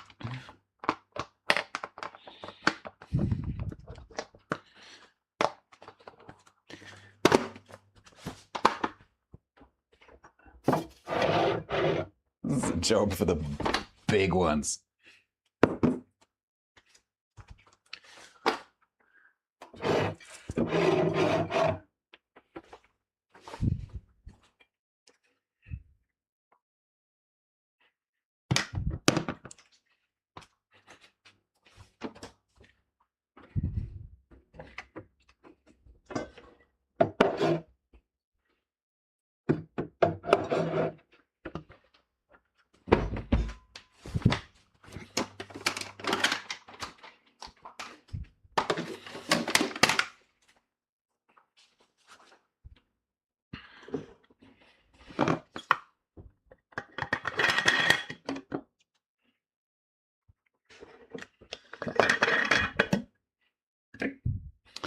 All right.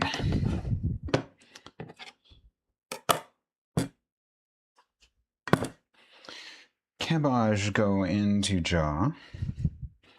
Brine go into jar. Push cabbage down. See if I need to add anything.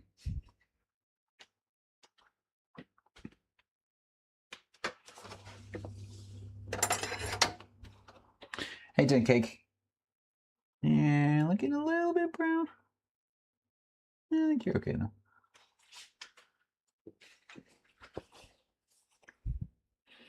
Not icky, sweaty, smelly feet. I cleaned them earlier.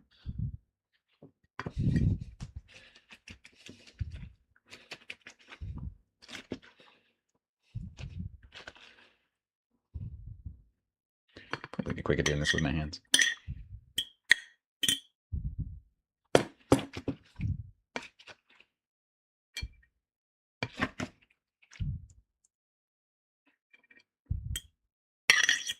It's gonna be quicker doing that with my hands.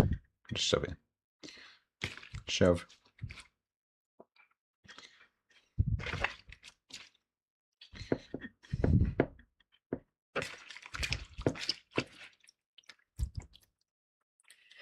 Mickey also, I've never had a problem just doing it out in the kitchen. I've done several batches in these jars, and they never have a problem.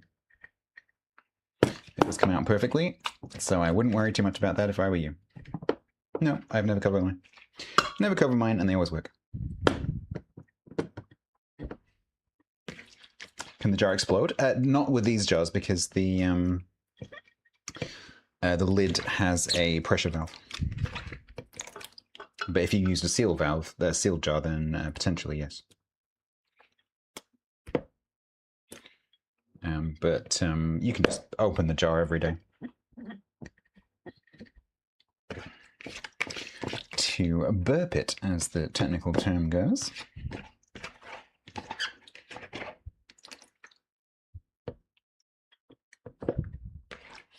These jars even have a counter on them.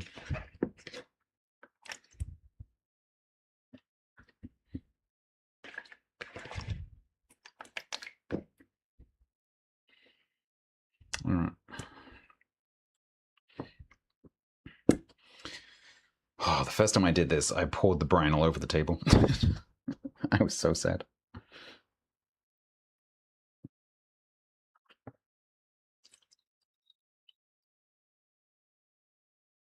What do they count? Days.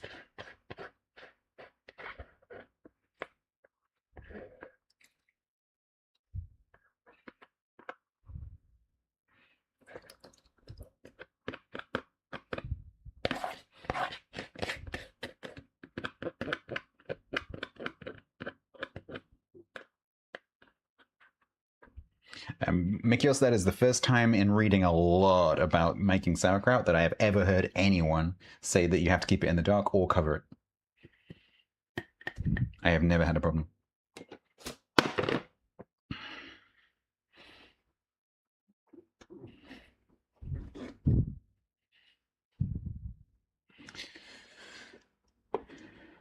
Some bottles did not survive. Yeah, I think that is a risk with homebrewing. Let's do that this way around.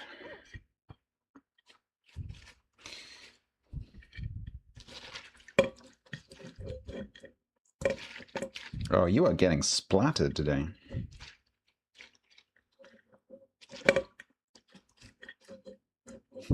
Oh, you are going to need a wipe. You are going to need a wipe.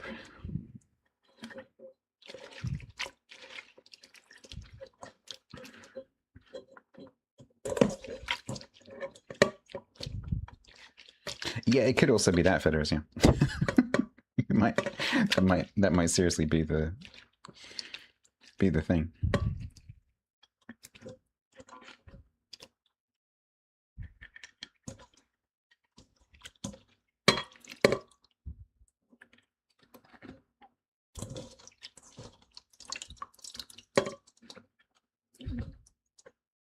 Yeah, Jeremy Clarkson's brewery had to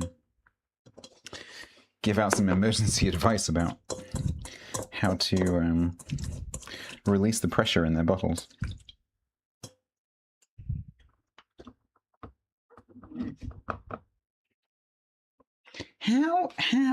How is that physically possible? I put exactly the same amount in. Like, I weighed it. How is that possible?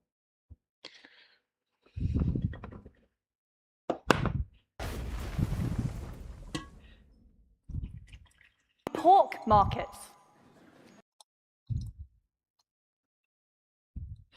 Skype, thank you very much. How you doing? I have limited information here, so thank you very much for the raid. I appreciate you. F1 manager, nice. A ton of feathers and a ton of lead, yeah, except this was a ton of cabbage and a ton of cabbage. Which you would think would come out the same. But in the world of cooking, apparently not.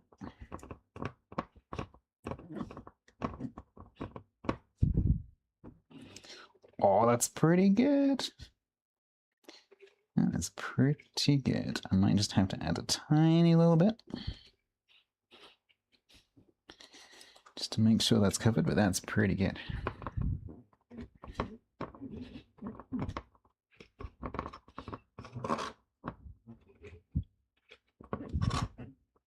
More stem, more water. Yeah, I think you're right, Joe.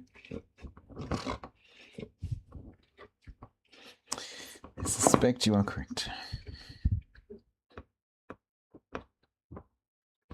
New season?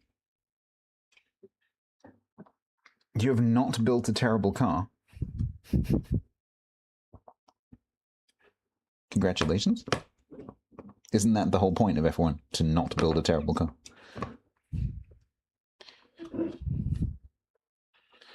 Oh, this is pretty good.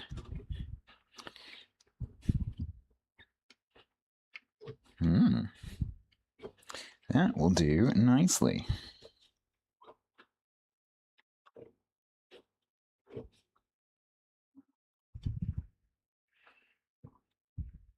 A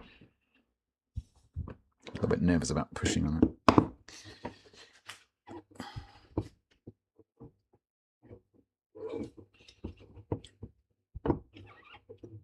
60 years, Jerry. Nice. I'm a noob, but I seem to be doing pretty well.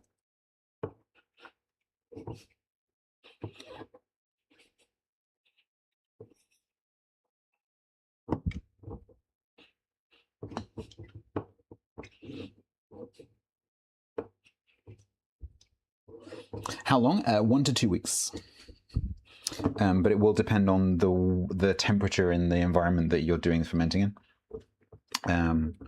So when I did batches over the winter in my old house where it was like 17, 18 degrees, it took 2 to 3 weeks. Whereas the last batch that I did here, where it was like 25 degrees in this kitchen, it took less than a week to do. So it depends. But it depends like how you like it, right? So, because you can eat fresh cabbage. So it's like you could eat it right now. You could literally serve that up and eat it. But by taste, just taste it. There is no point in the process where it's going to kill you, right? Unless something goes wrong. So it's perfectly safe to take the lid off, have a bit of a taste, and see what you think. You'll just get a feel for it. But yeah, in a like a 20 to 25 degree room, I would suggest taste it at a week and see what you think. If you want a bit more tang, maybe go 2 weeks. Yeah, at this point it's just salty coleslaw.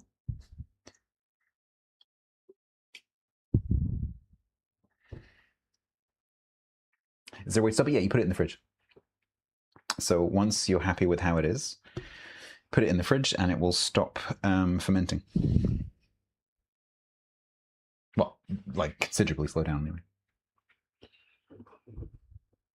Beautiful. I'm super happy with that. That's great. That's a good amount of run.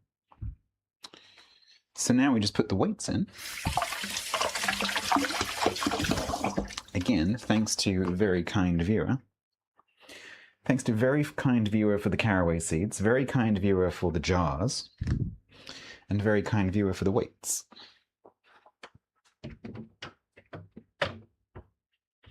Which I can't remember where they are.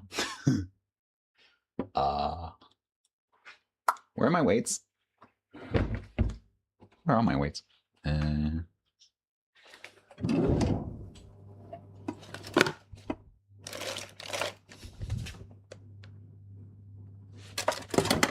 Yeah, wait. Hello?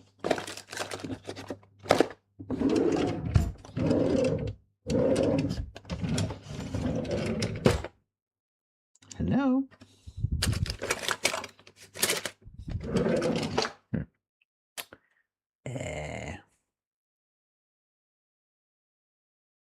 Yeah. You. If it starts to not, it should constantly smell quite fresh. If it doesn't, then something's gone wrong. Like give it a good sniff when it's just like this. It's just cabbage basically, and then it'll start to get a bit of a vinegar kind of smell. So vinegar is good. Bubbling is good. Second drawer down on the left, I only have one stack of drawers. I'm pretty sure they're up there.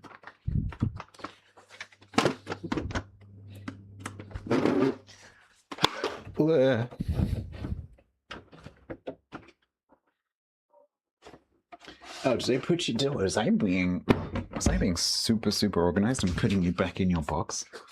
I never do that. No, I put them back in storage, apparently. That is very unlike me. Beep!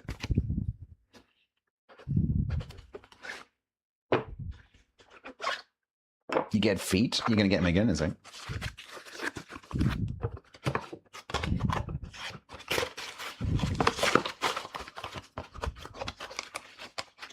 They're probably covered in bits of cabbage, just so you know.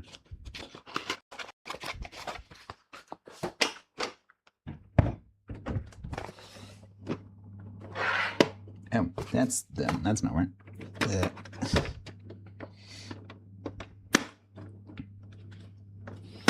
We nearly had an accident.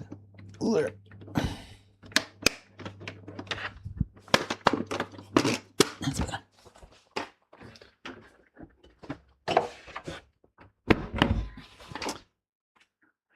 All right. Oop.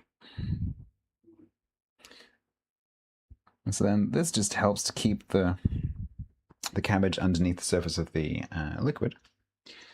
You do need to try and get the little bits of cabbage from the tops of the jar to go down.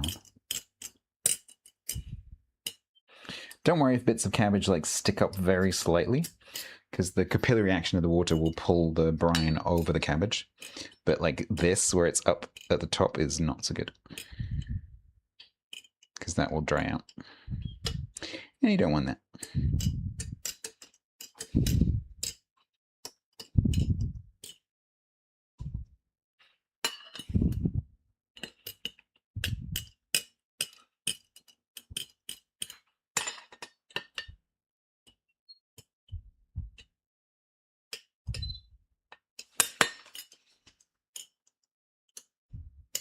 Better.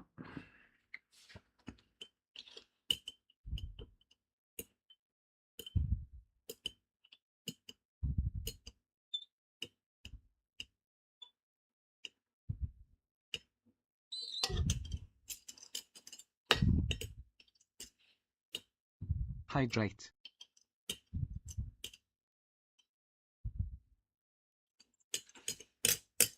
Hang on, I'm making a cup of tea.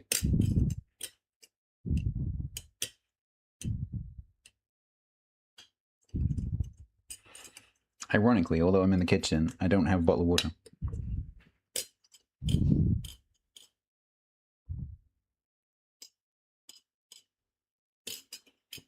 There we go.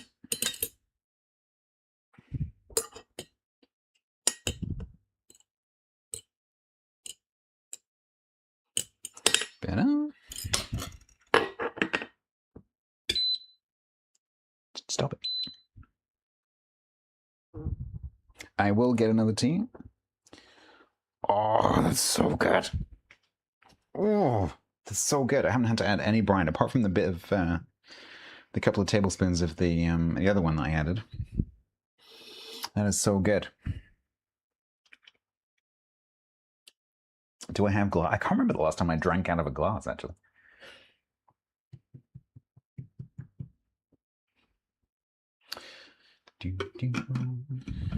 All right. I need to just go and live on top of the fridge.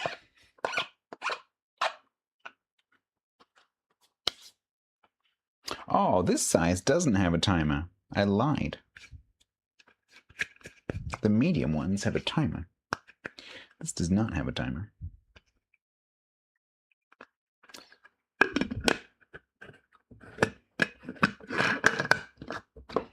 There we go. No washi. These came out of a hot dishwasher and were closed and then put in the cupboard. So there is nothing in there. And besides, the reason that this is so safe is because the environment that it creates is pretty much only suitable for lactobacillus. And so anything that might consider growing in there is going to go and die.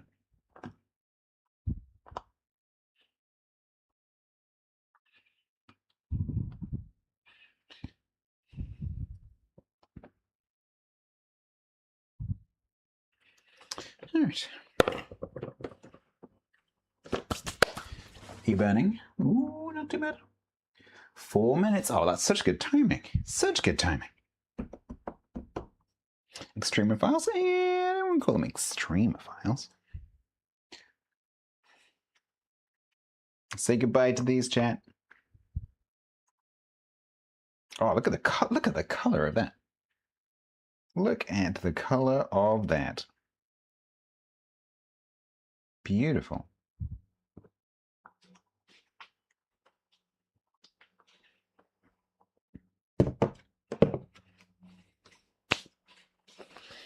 Cake is probably done, I would imagine.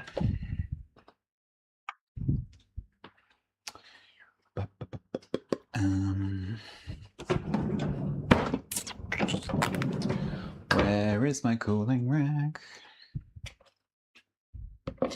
I don't know, so let's just use that.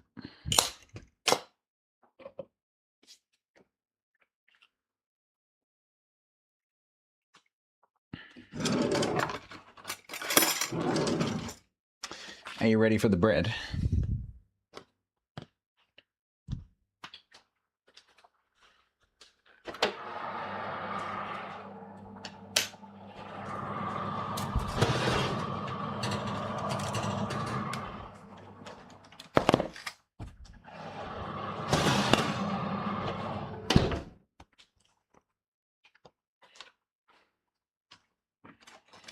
Mastication, well, I've already eaten some of this, so probably not going to be masticating this one today. Oh, that is done. That is definitely done.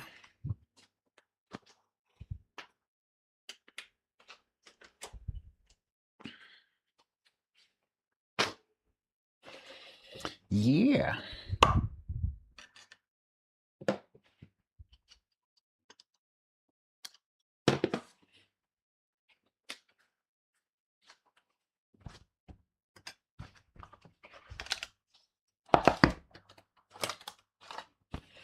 Oh, that smells so good. That is beautiful. It is brown but not burned. It's still got some spring to it. No, we traditionally use one of these. A skewer.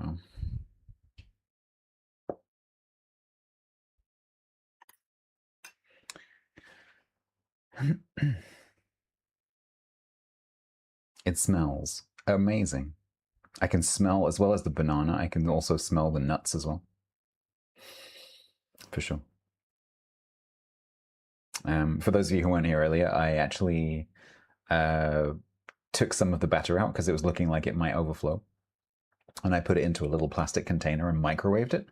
Ended up with the most amazing banana and nut steamed pudding. It was so good. So I'm looking forward to this. Although I suspect that the steamed pudding version might actually be better.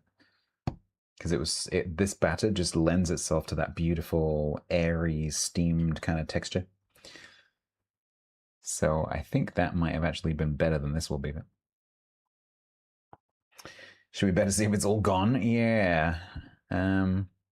So I need to decide now whether I'm going to make something else with this, or maybe make more of that and freeze it. Because I could eat this one and then make another one and freeze it. Because my parents would love this as well. Beep, beep, beep, beep.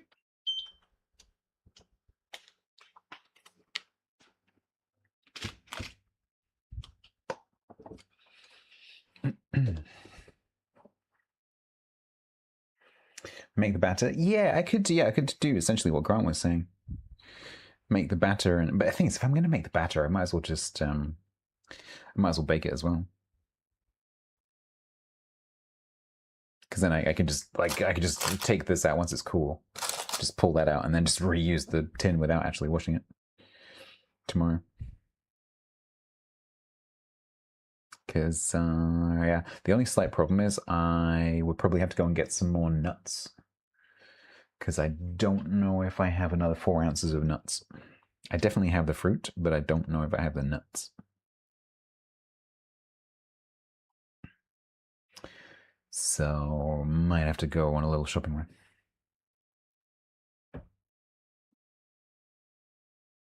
Bread, I don't think that you can really call this bread. It is definitely cake.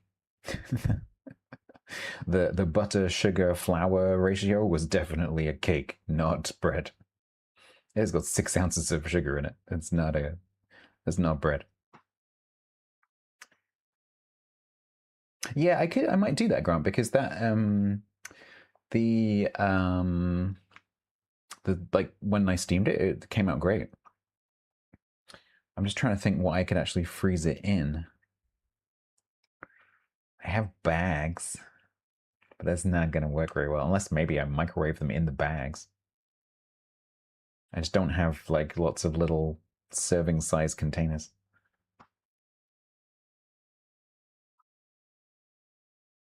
No, I have ice cube trays, but that's way too small. Use the cupcake paper things? Yeah, I assume you can microwave those. I do have these. Little cupcake cases. Just put the batter into those and put them in bags. Like lay like 6 flat in a sandwich bag.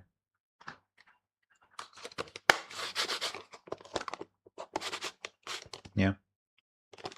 Bear in mind that my freezer is very, very, very, very small. It's not, I don't have like a huge chest freezer.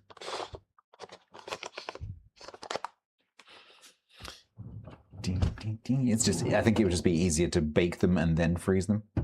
Or microwave them and then freeze them. Because it's gonna be much easier to freeze something that's solid rather than a liquid.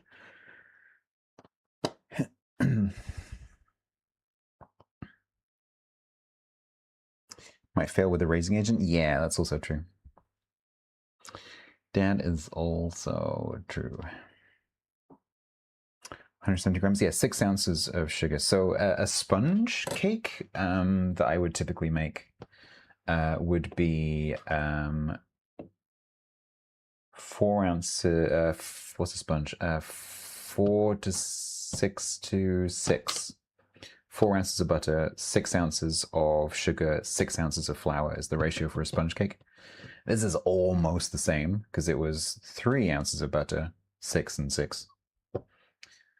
I'm guessing it's 1 ounce less of butter because of the bananas. So it is essentially a cake. No, it is a cake. Not even essentially, it's definitely a cake. Did I leave the oven on? No.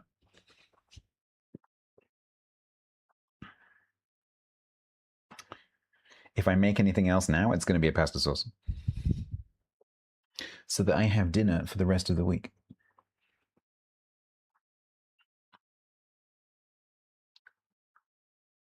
But first of all, I need to reclaim some space in the kitchen.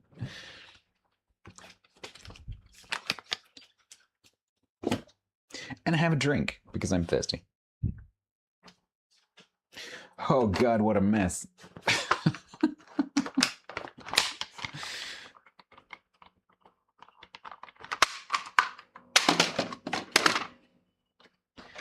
It's warm in here.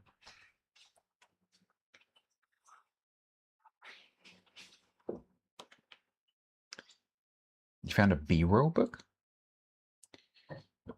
They used a worrying amount of lard? Interesting.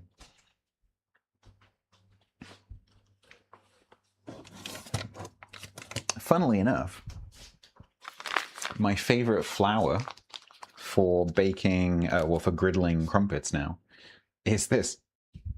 Unfortunately, my local supermarket doesn't have it. So I'm going to have to try and find a source of it.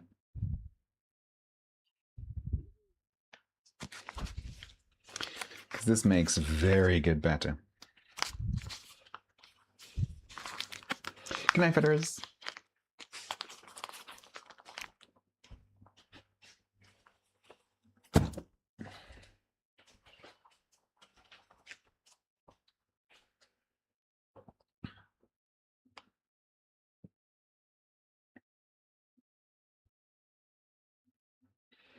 Amazon, maybe, yeah. If it's from Amazon, it would be Morrison's. Because they have a partnership.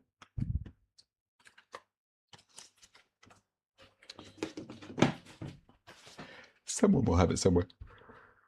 Oh, excuse me. Ah.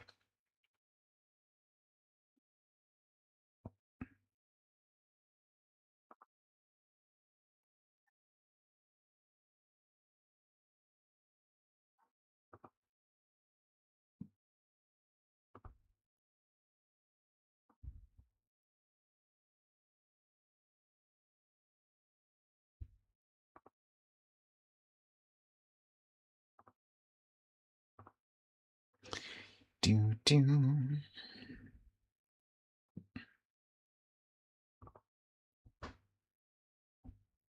Sorry, I'm just catching up with what's going on.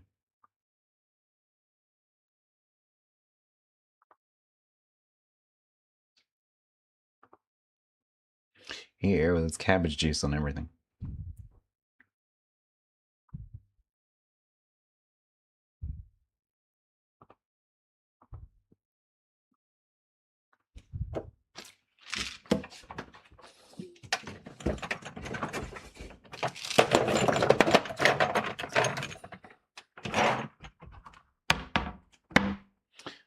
What a mess.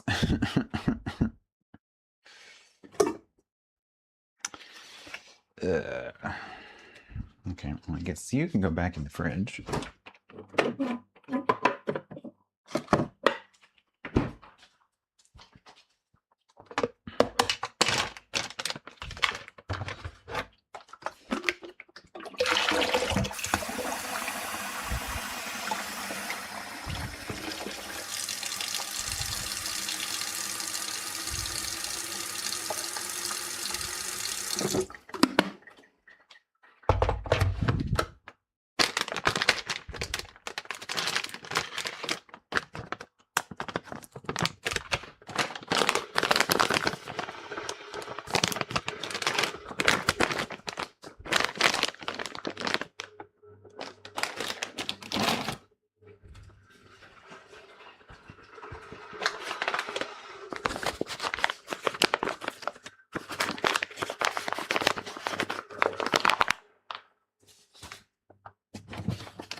Very good.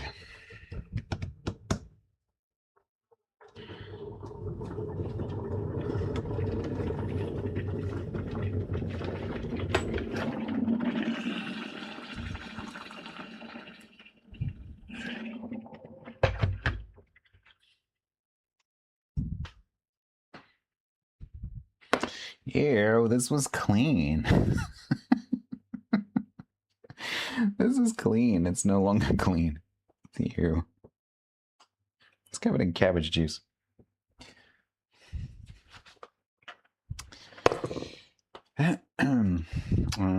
Right. If I empty the dishwasher, which ended just before the stream started, I can then load the dishwasher with the stuff I've just made dirty. Yes.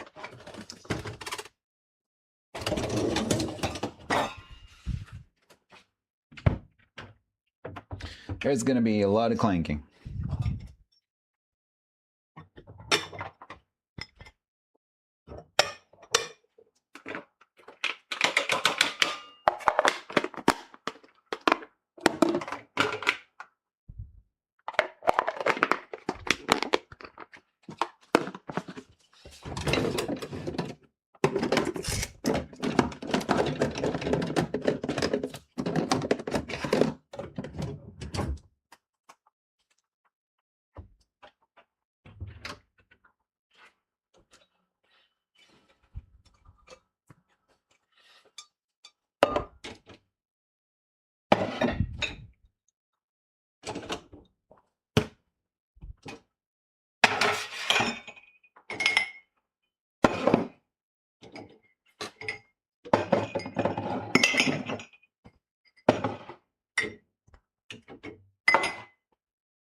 You're a champ.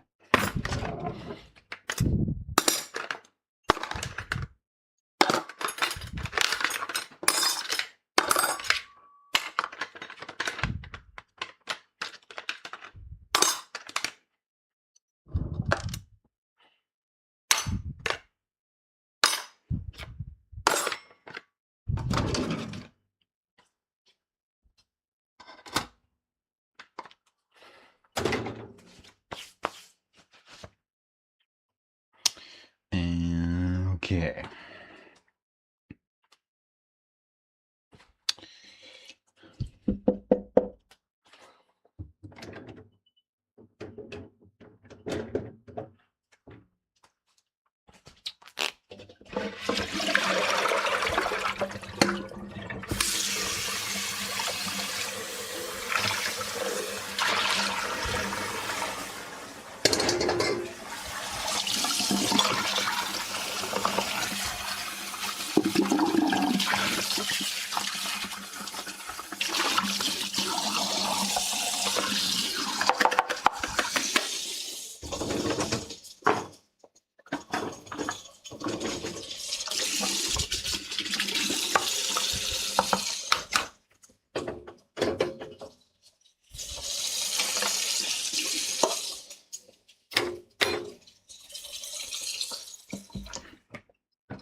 Might still want that.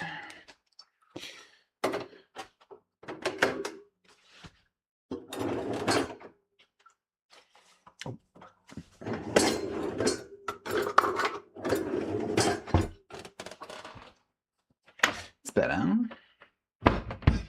Do you...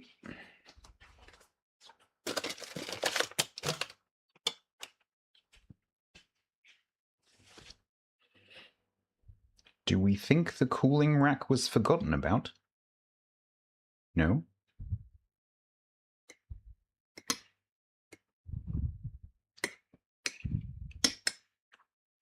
It's sitting on a giant slab of rock. It'll be fine.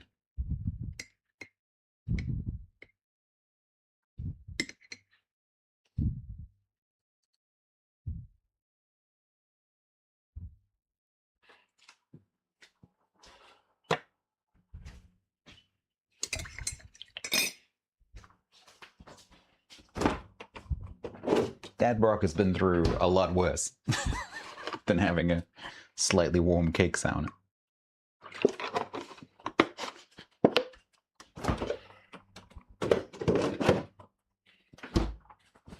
The rock was formed by molten lava flowing over a beach.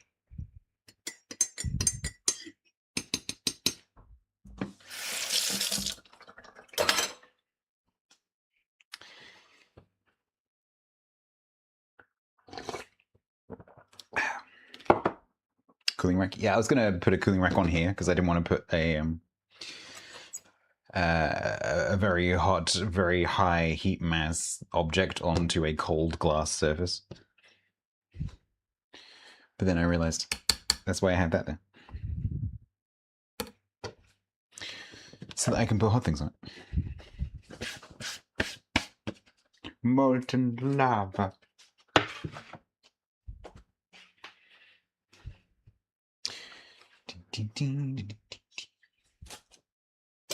Which is a bit of a redundant statement because all lava is molten, of course.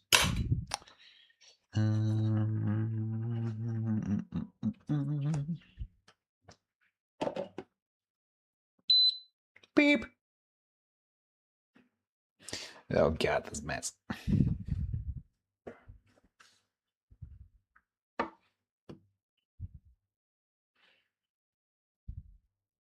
Iceland? No, I think this was from Patagonia.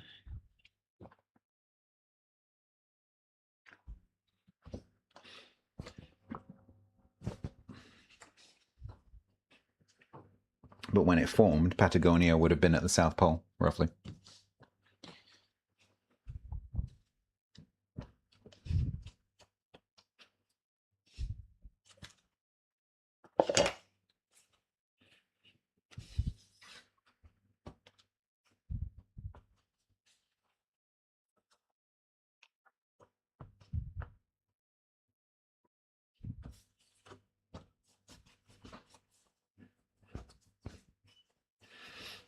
Yeah, molten lava flying over a beach in 22? I think he did,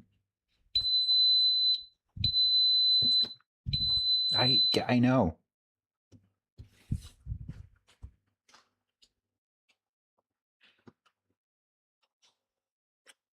No, I think it did reach the beach. I remember seeing a video of lava pouring into the sea. Maybe not a beach exactly, but definitely the coast. All right. What are we doing for time? 20 to 1. I guess we could achieve a full glory and go for the triple. Although I'm not exactly sure what I'm going to make. Oh, you think it was Puerto Ventura? Yeah, it might have been. I thought it was the Peninsula.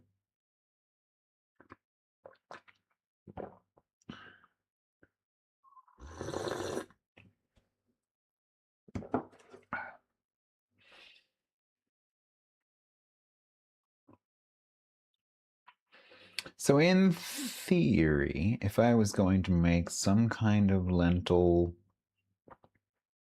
something, I would need tomatoes, lentils, maybe some beef. I will use spring onions.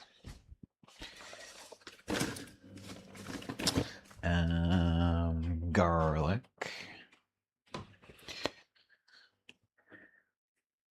No, they are very real lentils, I promise you.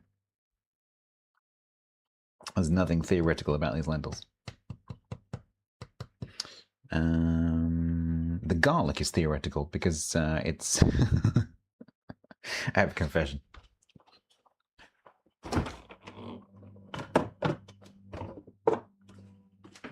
Chat, forgive me. Please forgive me.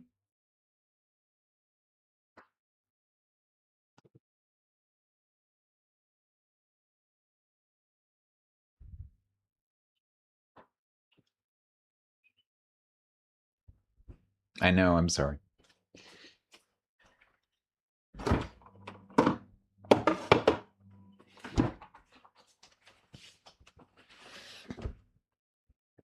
It's just really handy. I don't normally I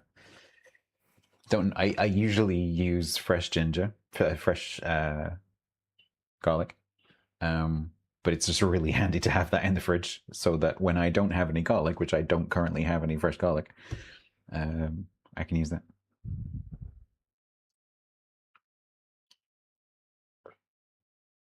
Because it's just as good, pretty much.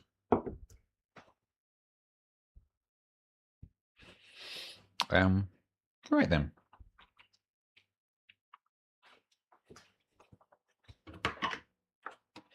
To the pan cupboard.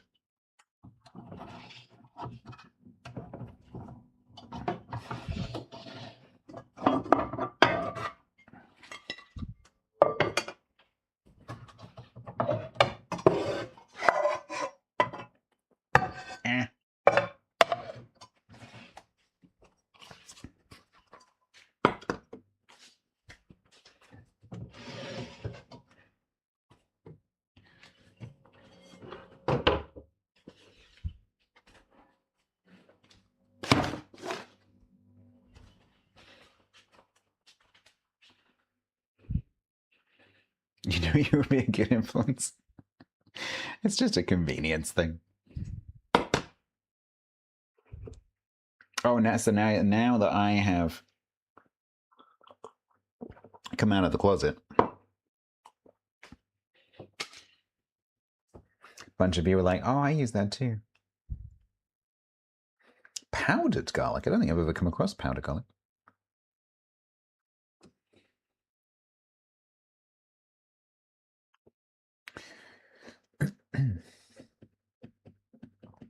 I'm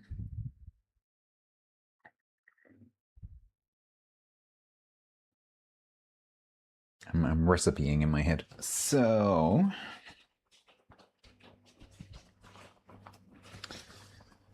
no, wrong one.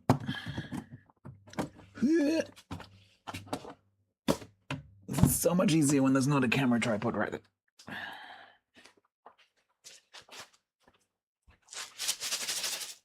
Non-theoretical lentils.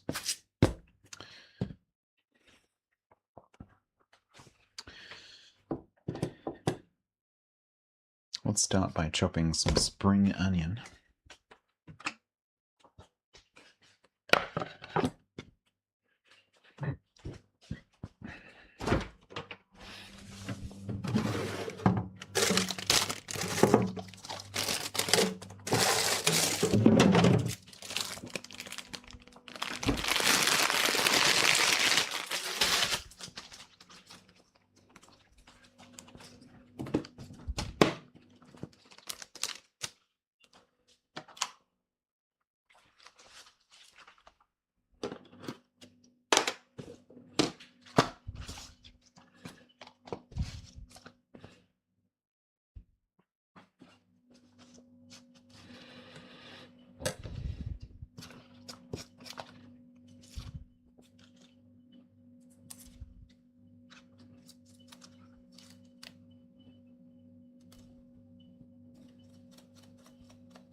All right. I am completely making this up as we go along, by the way. So we're gonna do that. I'm not making this up as I go along. I'm making the recipe up as I go along.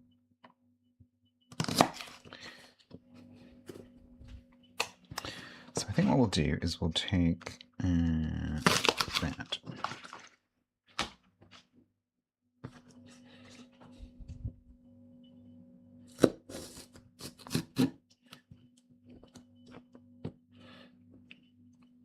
These are the same thing, Grant.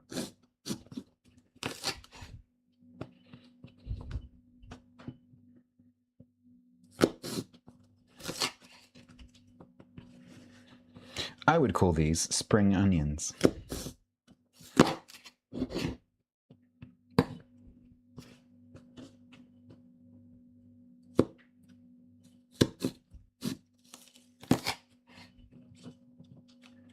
But others might call them scallions or green onions.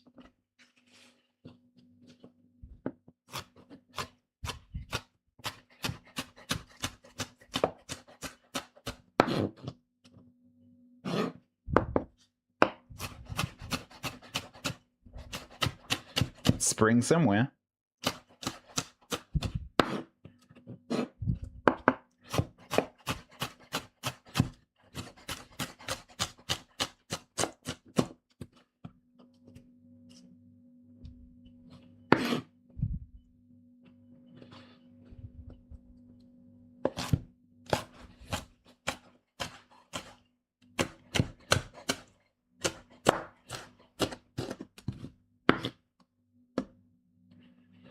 Young onions, interesting.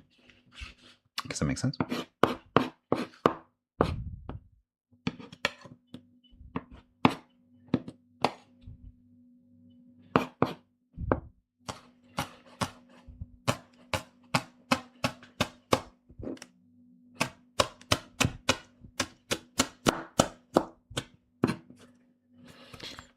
Right. Okay, so my vague plan is fry the onions in some oil, add beef, add lentils and stock, and wine, and herbs, and simmer. Add green onions towards simmering stage. Profit. Something like that. Something like that.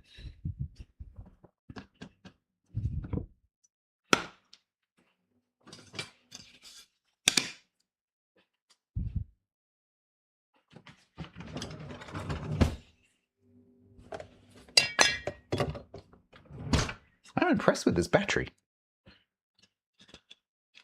Yes, it's good going. You know?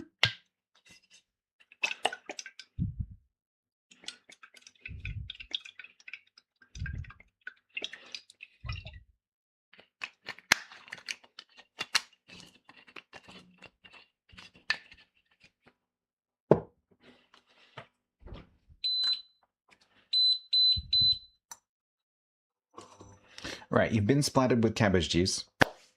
You're now going to get splattered with Mediterranean-style frying.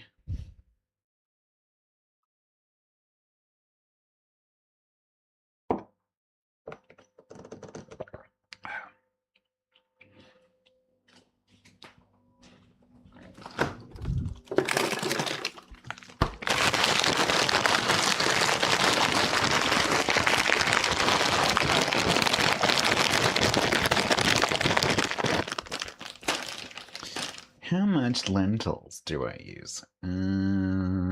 Some. Somewhere between some and lots.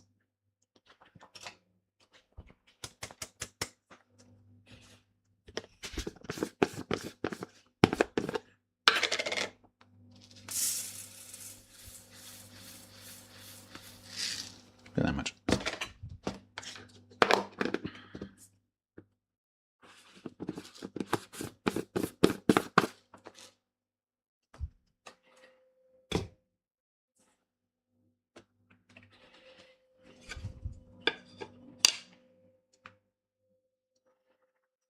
You're a lot Abigail. You have to watch ceramic induction hobs because the pans heat up super quickly. I'm not used to it. So you're like, if you're used to like gas or something, so you put the pan onto heat and you turn around and start doing something, you turn around and it's like melting.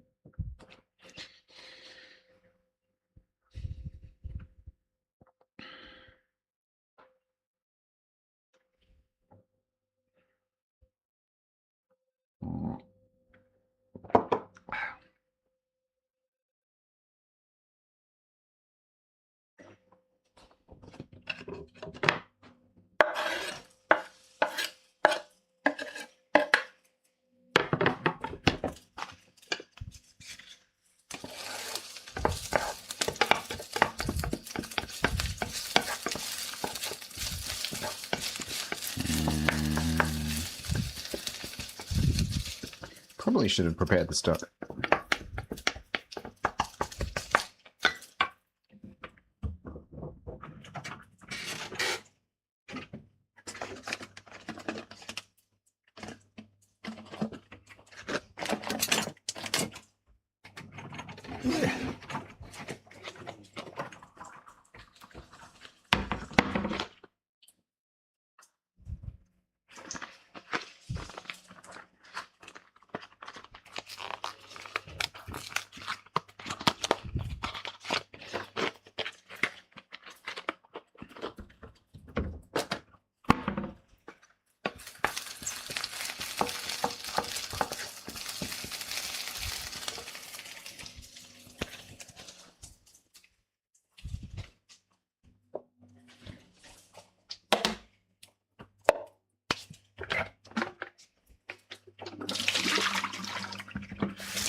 What is that? It's garlic that I chopped earlier.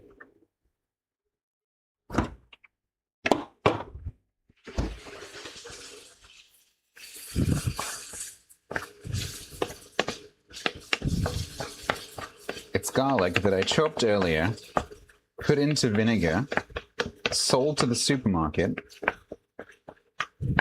and then went back and bought it from them again. The red stuff is beef.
Rinse.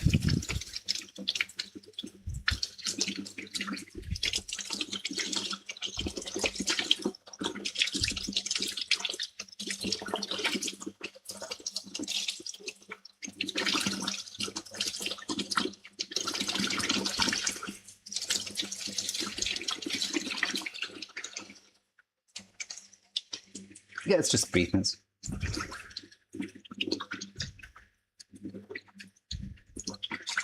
Might have looked a bit weird because it's frozen.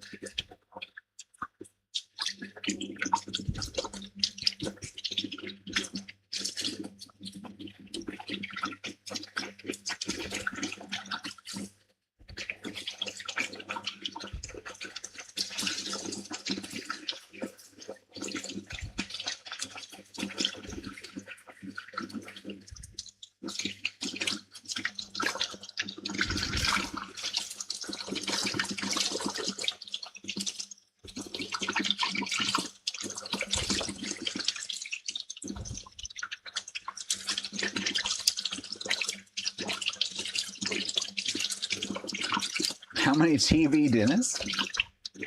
I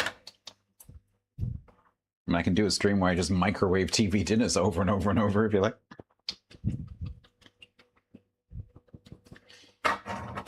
If that would be entertaining.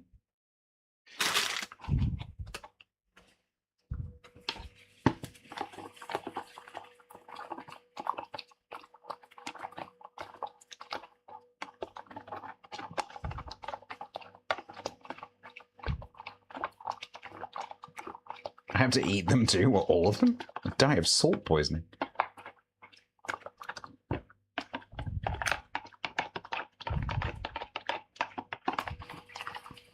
Alright, that is stock. Put a few fresh tomatoes in because I like fresh tomatoes in my stuff.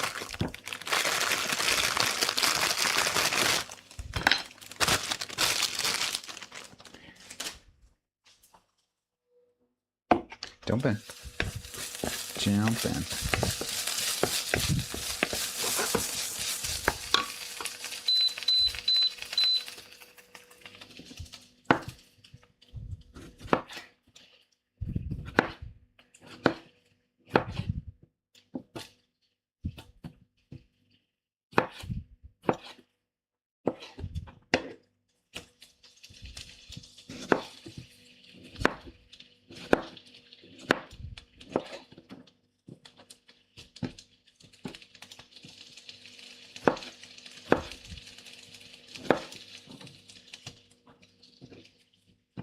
They make books for that?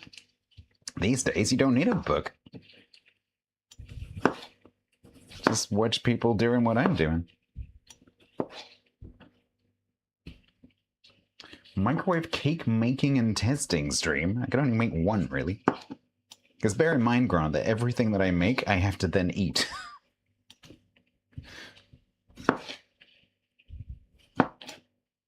And I also have to buy the ingredients. Quite happy to test, you know, one recipe. Maybe I could do a thing where I like put recipes, or like chat suggests recipes, or Discord suggests recipes, and then we vote. Like I select 5 and then put it to a vote, and then I make the one that wins. Could do that.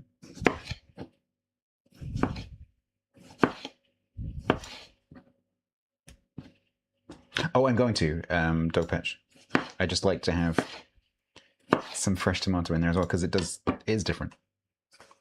But there will be a can of tomato going in this as well. I could actually, I do have some tomato puree that I made from my tomatoes that I had last summer, where I had like buckets and buckets of tomatoes at my old house. But it's very precious to me. And I only have 2 trays left. You're not in love with this beef to tomato ratio? You wait until I put the lentils in. I can't afford beef. This is a luxury. Do you know how much that bag of beef was? It was ludicrous. This is my meat ration for the year. Hydrate.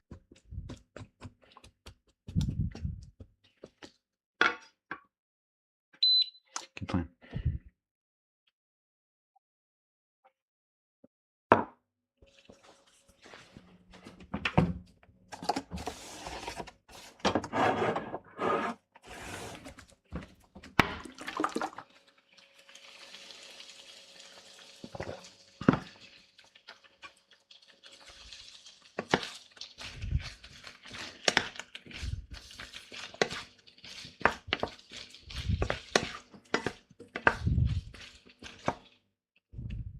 Why save my grass clippings? I'm trying to grow a cow.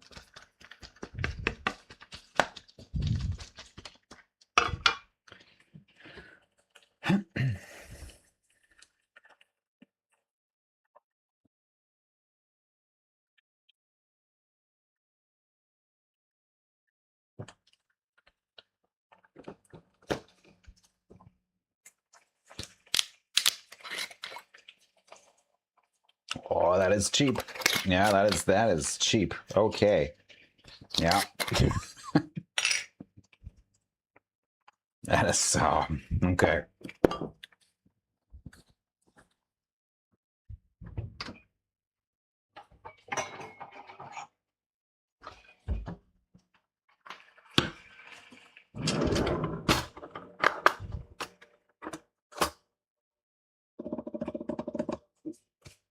Where is my vinegar?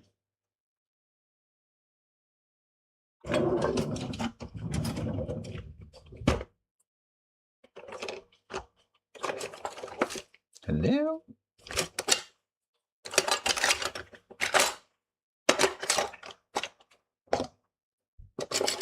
Hello? I'm drinking a very cheap wine. I would like to not have it taste terrible.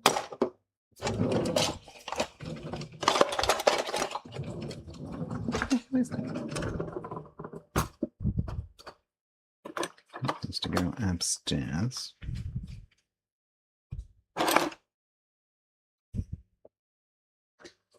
The heck is that gone? Hello?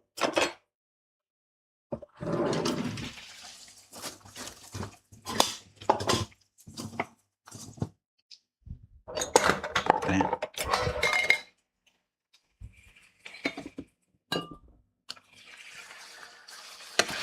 If it's for cooking, does the quality matter? Yes. As every chef will tell you, and probably 99% of chat because they're all qualified chefs, you should never cook with a wine that you wouldn't drink.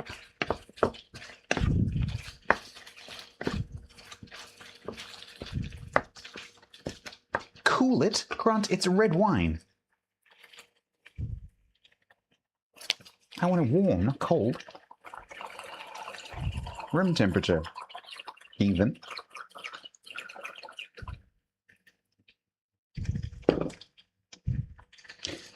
Cheers. Jak je to?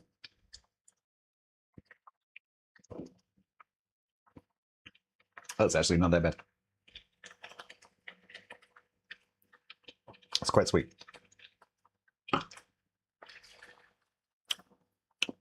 Yeah, that's okay.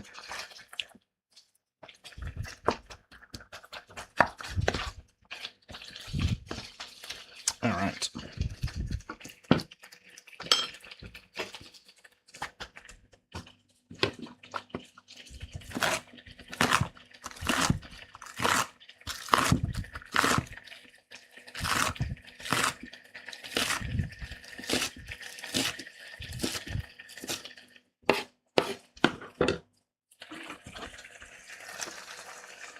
They really do, yeah.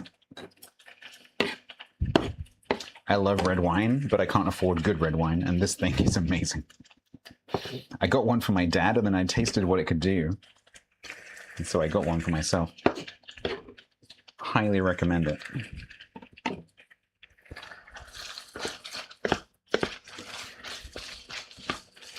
Okay. Good.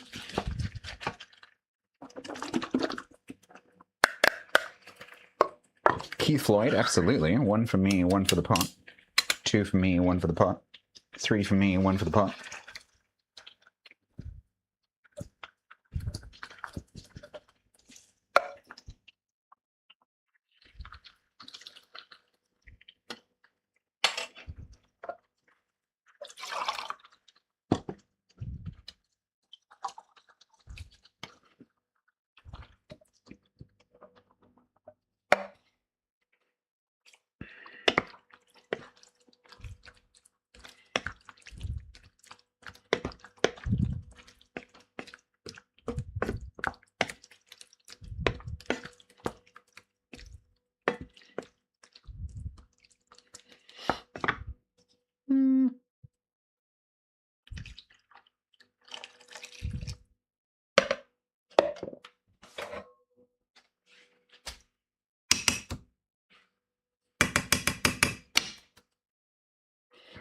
It's a 1-to-1 booze to cooking ratio.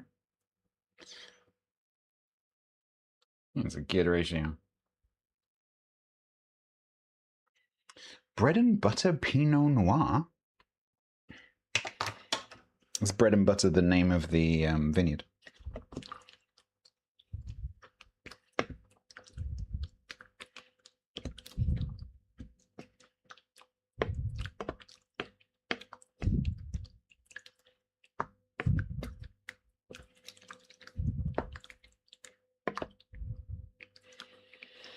All right. I might have made a bit too much stock because there's not going to be too much room for wine in there. Oh no. I'll have to drink it. That's a shame.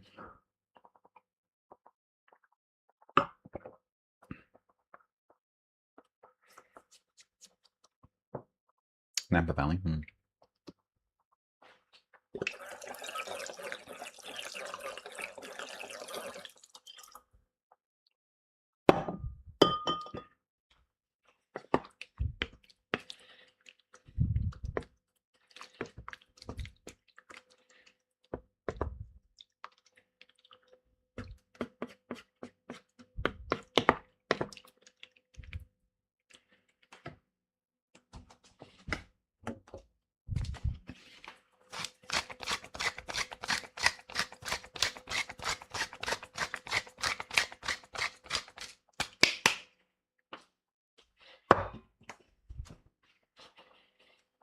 No, I don't mean in terms of the volume of the pan. I mean in terms of the amount of liquid. Because these lentils will soak up some of this liquid, but if I add too much wine, it'll end up being way too wet. I probably should have put the wine in first and then the stock. You did a mushroom risotto. Added port. Oh, I love using port in cooking. At Christmas, I sometimes make cranberry sauce. and end up with half a bottle of port left over. That makes great pasta sauces. Pasta sauces, stews. Any kind of like red meat stew. Port's amazing. Or you can just drink it, which is what I usually do.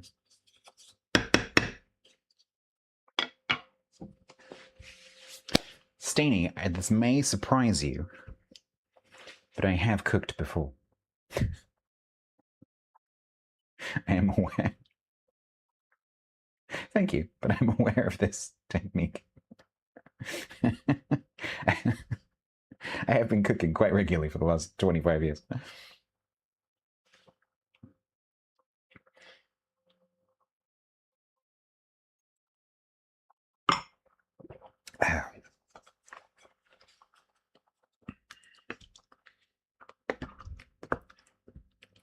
Amateur, I know, right? Wow, I don't know what I've created, but it's very colorful.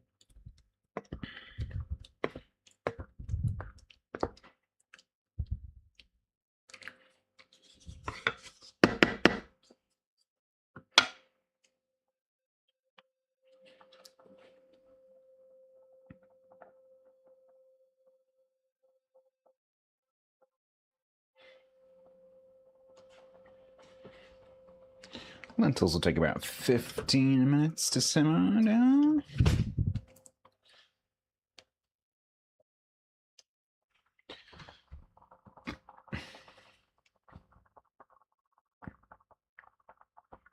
Yeah, possible, Stanley, actually.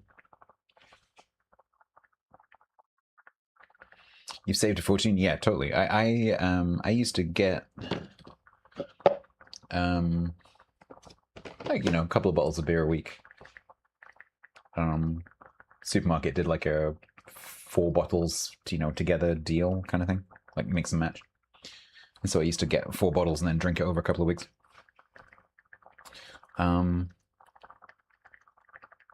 Pre-COVID, that was like £1 a bottle.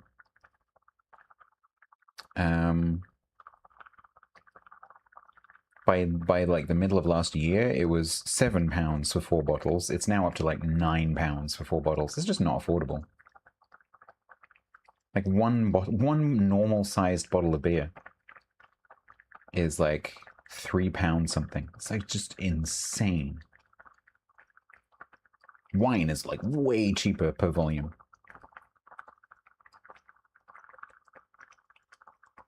Which is crazy. Get a ham blitzer and try and turn it into soup. I might actually blitz it slightly just so it's got a smoother texture. 330, no, these would be half liter.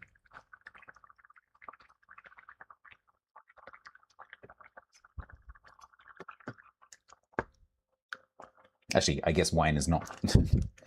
I guess wine is not. Not cheaper. It's about the same though. That was $6.50.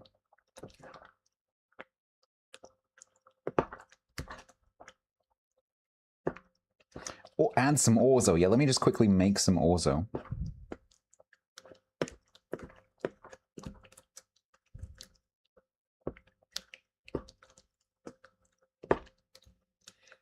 That's what the lentils are for. The lentils will soak up some of this liquid. I promise you. That is what they're for.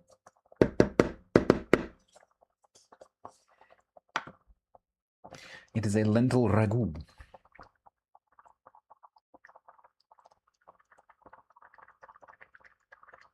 Takeaway. Yeah, takeaway is insane. I went in a few months ago. I was like, I'd fancied fish and chips for like 2 years. And I think like someone had like tipped me like some money, and I was like, okay, I'm gonna get fish and chips.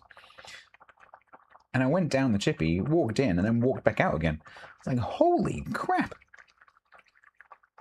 Like small cotton chips was like £14.50 or something. Like, I'm not paying that. You can keep that.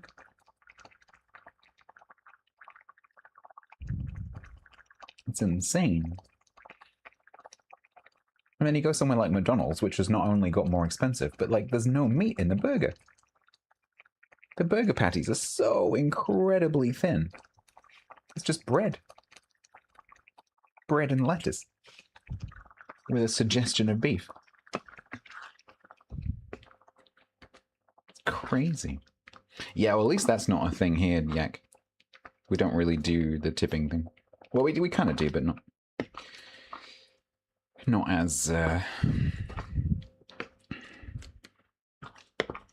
as forcefully.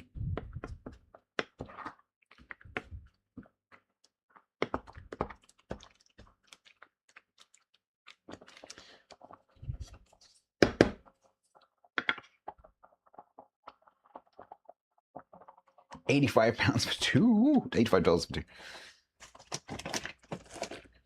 Oof.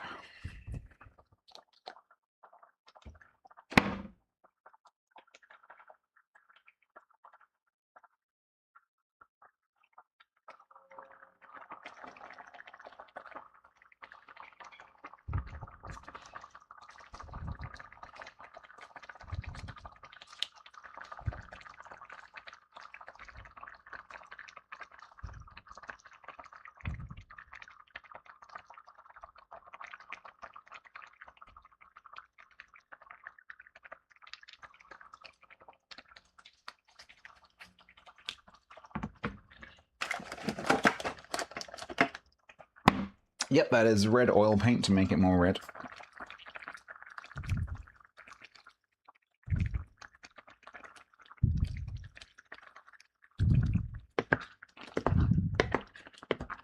Oh, it's looking pretty good.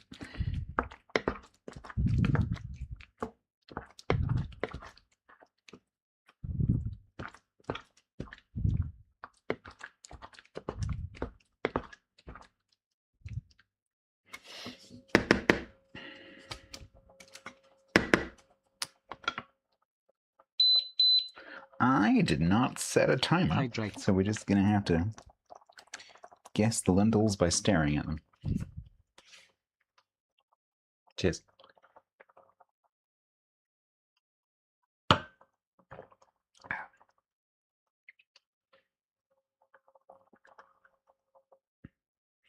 It's not ketchup. We're eyeballing it. This whole recipe is eyeballing it. This is eyeballing it sauce. It's not eyeball sauce. It's eyeballing it sauce.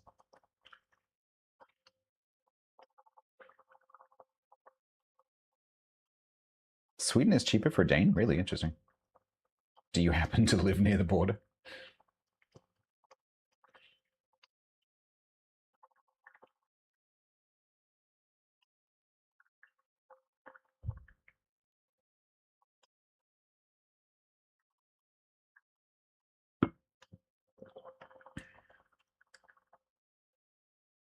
Oh, the bridge is expensive.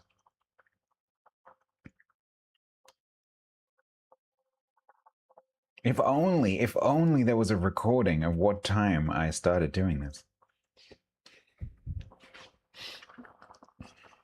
It's fine. I am fairly experienced with lentils. I'm sure I'll figure it out.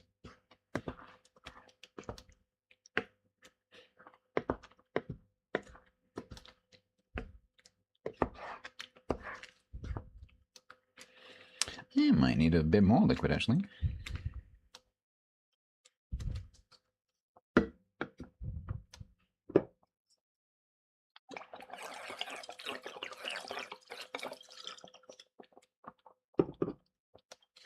These are red lentils.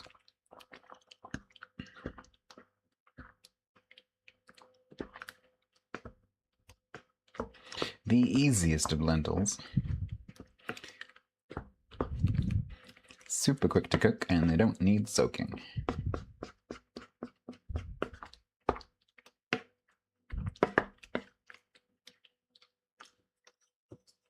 Red wine, red wine. Always have these in your kitchen.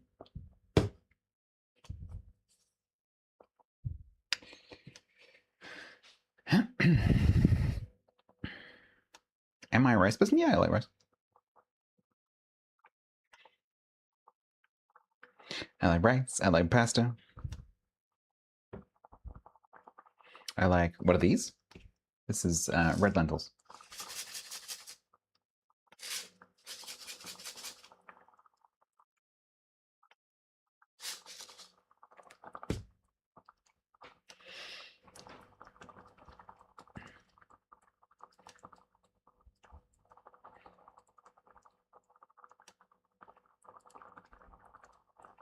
It's looking pretty good.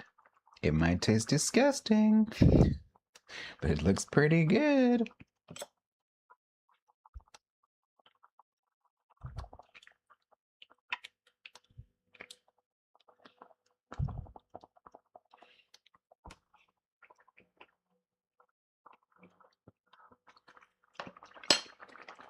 Looks pretty good.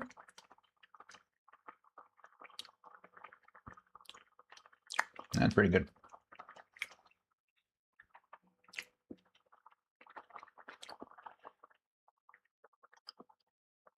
Exactly.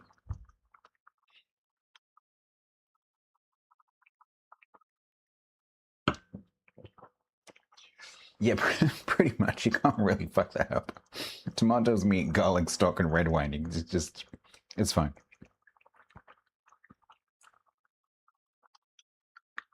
Don't overcomplicate it. It'll be good.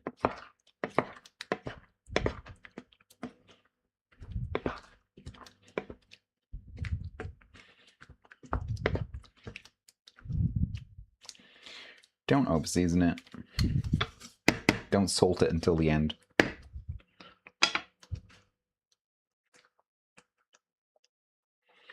And it will all be good. Right, I think we can make some pasta.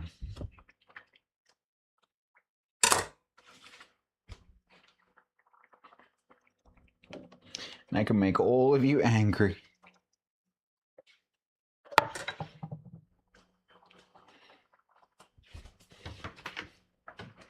There you go.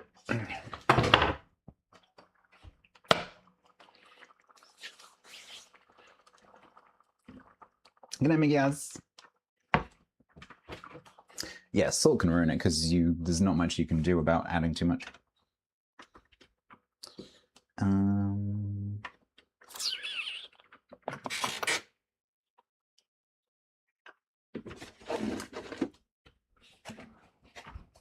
I am gonna make so many of you angry.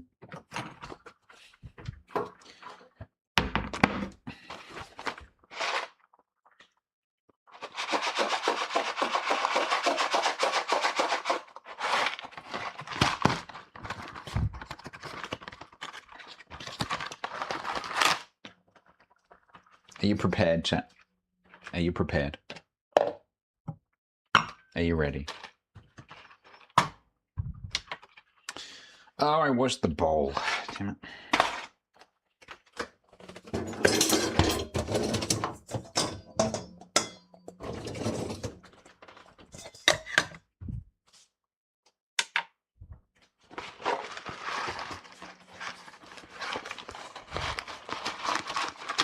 If I break it, I'm not gonna, I promise you I won't break it. I like it long.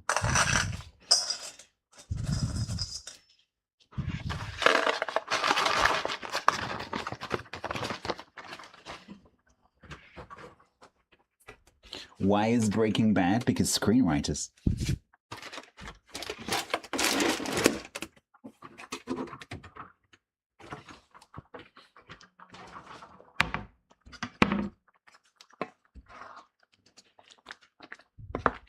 Currant jelly. Ooh.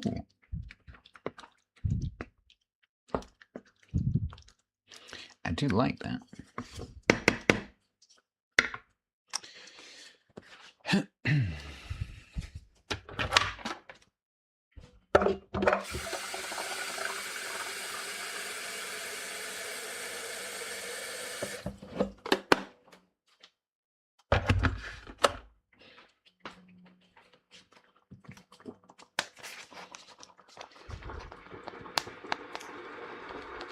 Exactly, Grant. Exactly. You will notice that I have not added any salt at all yet.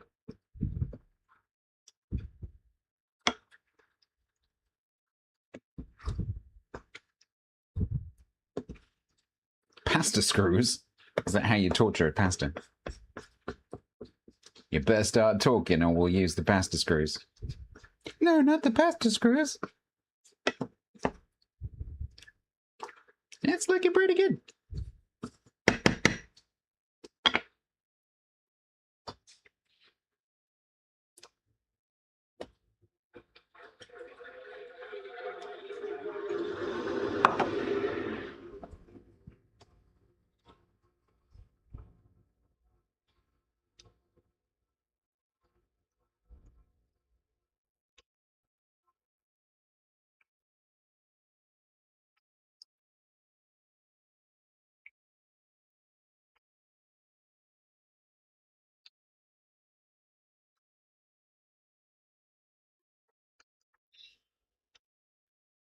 It's a culture thing, you food heathen.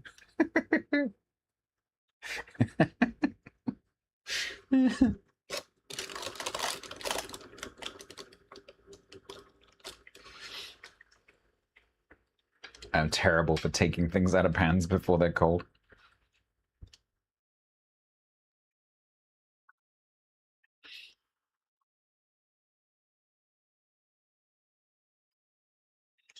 Probably can't get that out, actually, if I...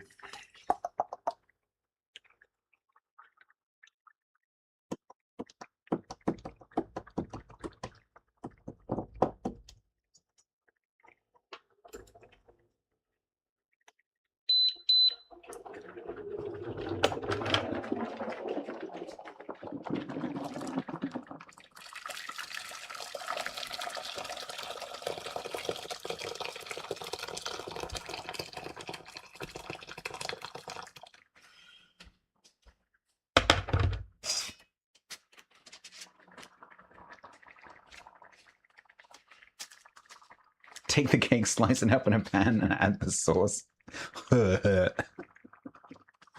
No, why would I do that?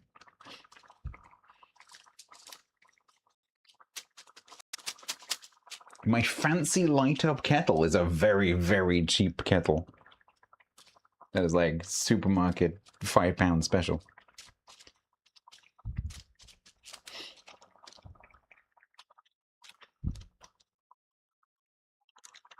It's just quicker. Actually, on this hob, it's actually about the same. On my old gas stove, it was significantly quicker to use the kettle. On this one, not so much. But that's just habit. I love the way that spaghetti sounds like drum brushes.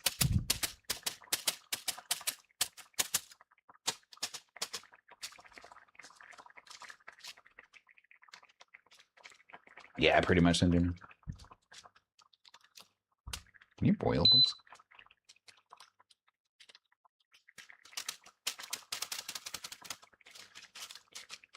Food music, yeah.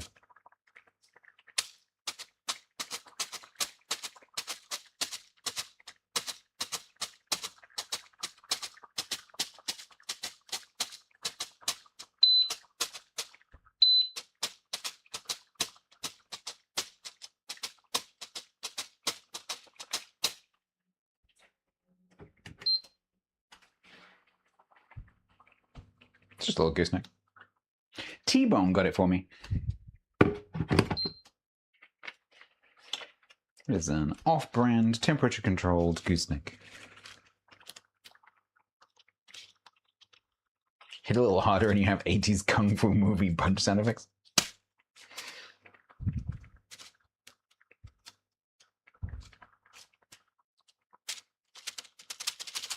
Why are there so many forms of pasta? Ask the Italians. Is it 3 ring? I'm not sure if you can call that a full ring. 2.5. But this middle one's perfect for my mocha pot. Alright. So I'm going to piss everyone off. Because I'm not going to use a big pan. And boil so much more water when I can use this pan.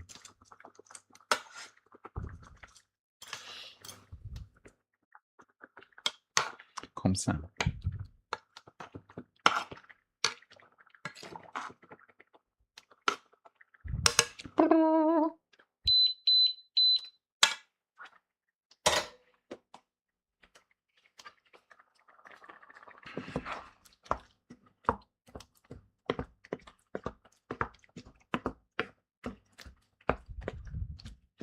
That's looking good.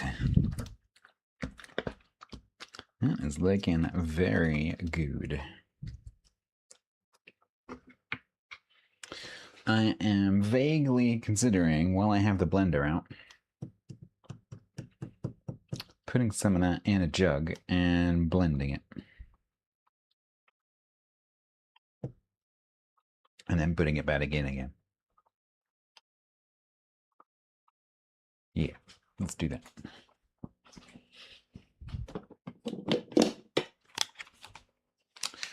Let's do it.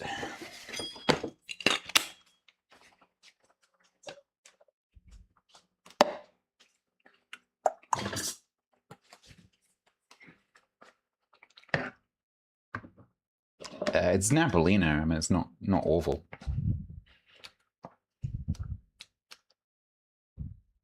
Mid-grade, I would suggest.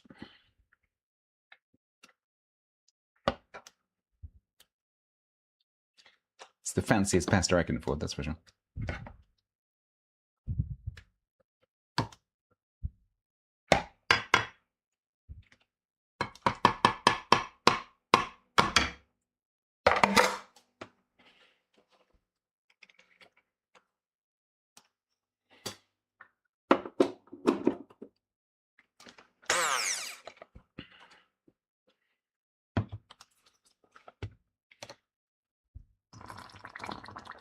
Oh, that's a nice sound. Oh. Oh, yeah.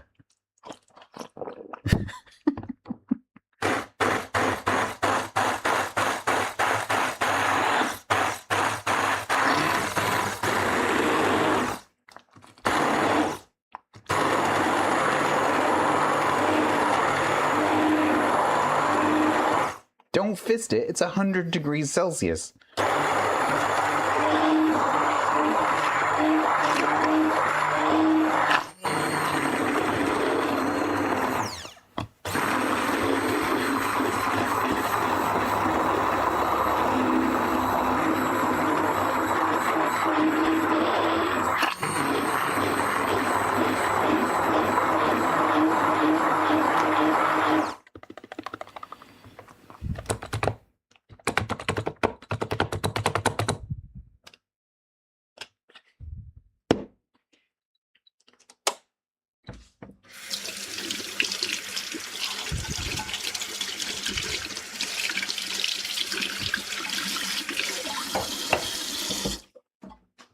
Probably a pretty good soup.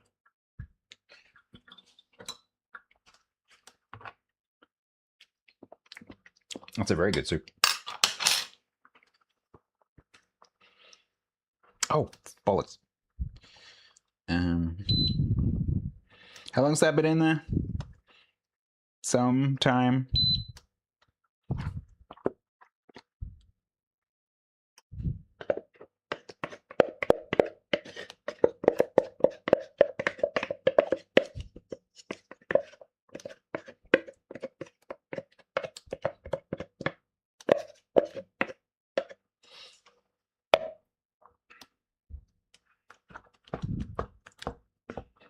There we go. Let's help it be a bit smoother.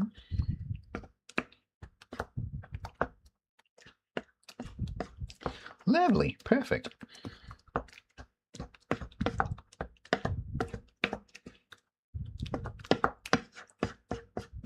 It looks like the picture in my head.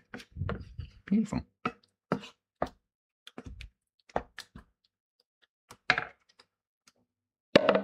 Now, we will just salt that very slightly.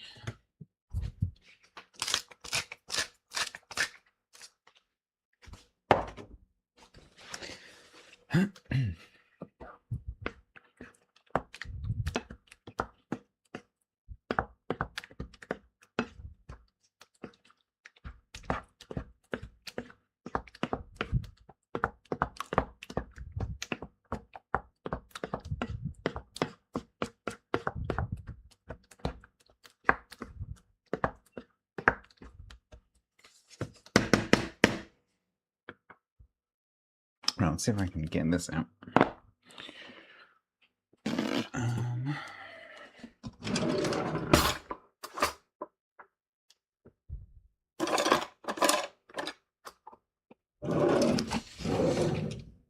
Palette knife.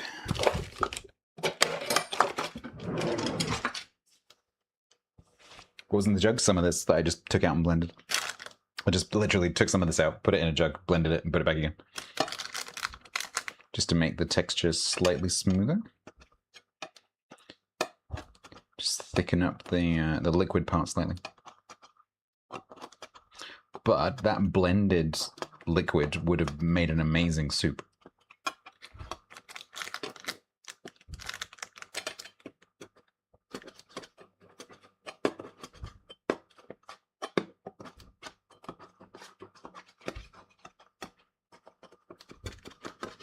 Now the cake goes in the pan.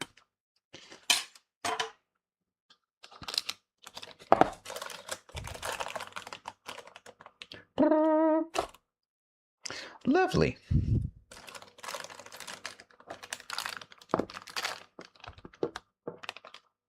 Ta-da! However, we won't leave that in there. Oh, that smells so good. Oh, that smells so good.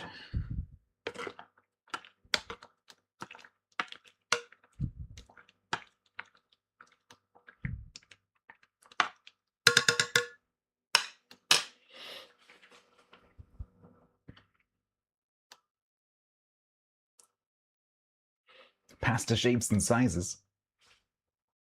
Banana bread. I've actually posted, the recipe is so good because I actually microwaved some earlier and it made like a steamed pudding, which I had immediately with some yogurt because it was so good. So I posted the recipe in my food and recipes channel. So if you go and look in Discord, you can actually see the recipe that I made this with. If you're interested and you happen to have a bunch of ripe bananas.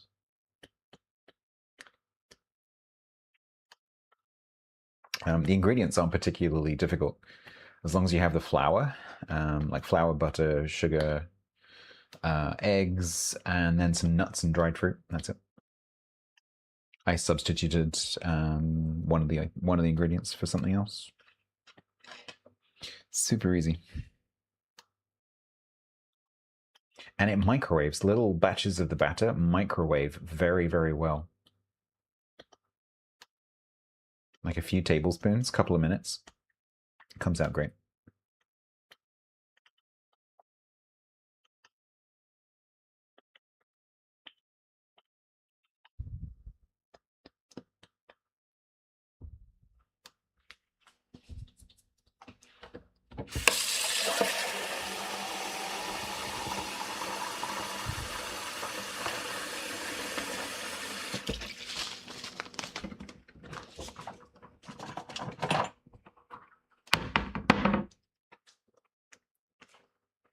Nuts and dried fruit. Yep. I'll let you decide who's who. All right, another quick taste of this. Oh, that is good. That is very good. That is exactly what I wanted. Tomatoey, garlicky, lentil, beefy ragu. I've got to stop licking my lips. I will make them sore. I am seriously impressed with this microphone. Like the battery has lasted for 6.5 hours because I had it like linked up for at least half an hour before the stream. So this battery has lasted for 6.5 hours. That is impressive.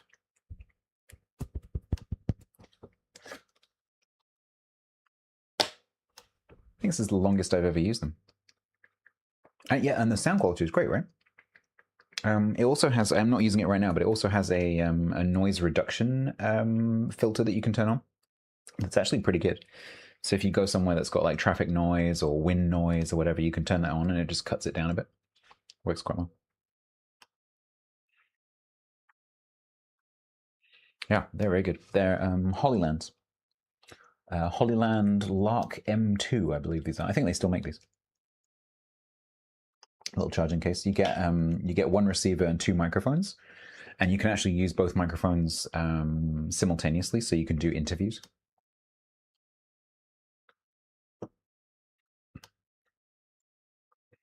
I actually have a plan that I want to try and do using both microphones, but I'm not going to tell you about that because it's going to be a surprise.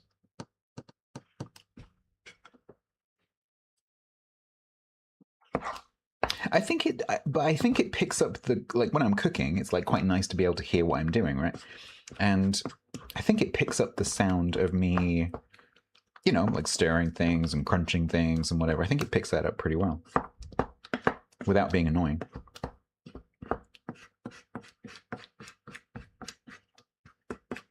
All right, I think you can go off.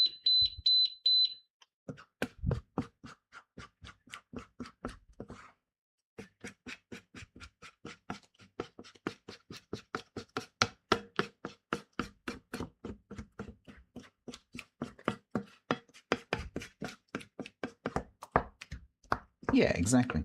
It's pretty well balanced. Right. I totally guessed with that timing, so let's check, because I cannot stand al dente pasta. It's not nice. Oh my god. I just need one of you. Just one.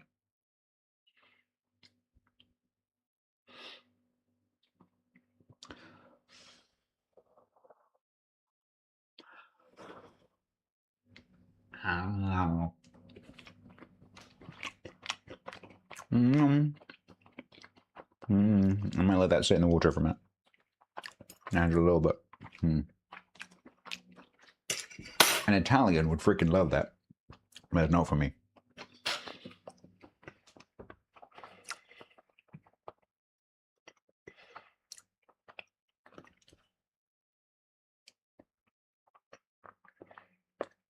Is this the bit where we tell you, yeah, I'm waiting for the stats you muted.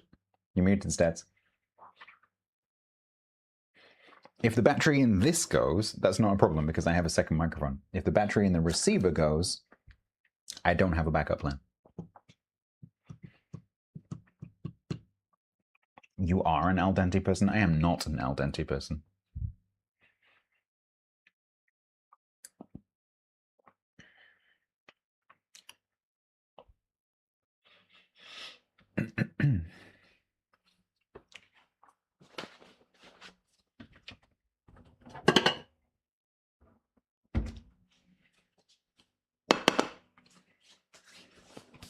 Crunchy? It's not crunchy. I just don't like it when it sticks to your teeth. And no al dente. Just 60 seconds more than that.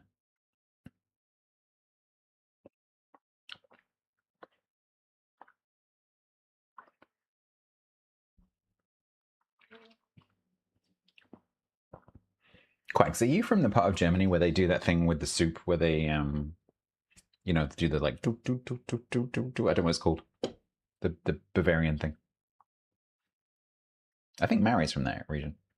I think. No, I never have Ramis. No. Haven't done that. But if I did, the thing that I'm talking about would probably be the first thing that I would try.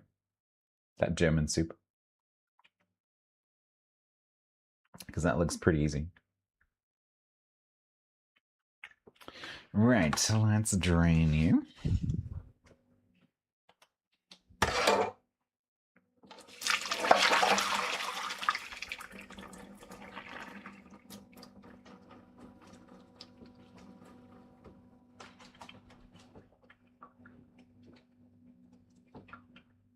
No, there's a part of Germany.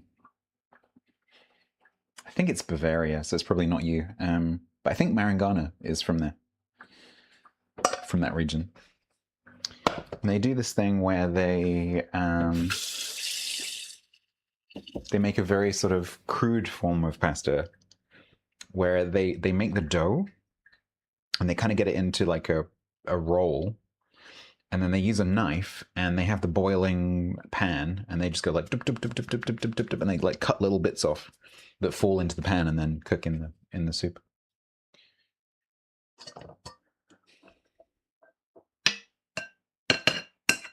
But I forget what it's called.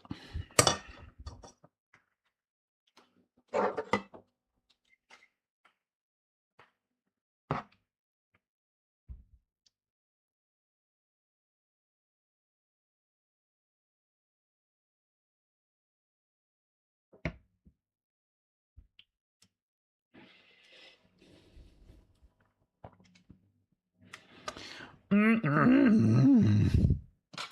I have. Nope, that's not basil. That's basil. Basil?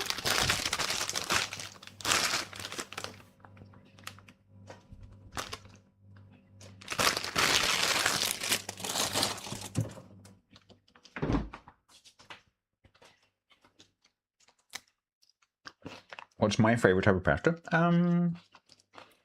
It's a good question.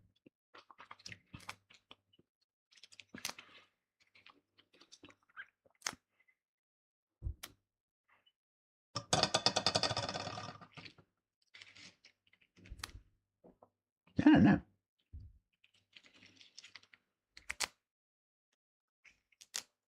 Probably. Oh man, what's it called? Linguine. I love like seafood pasta. So like linguine with clams or something like that. Really good.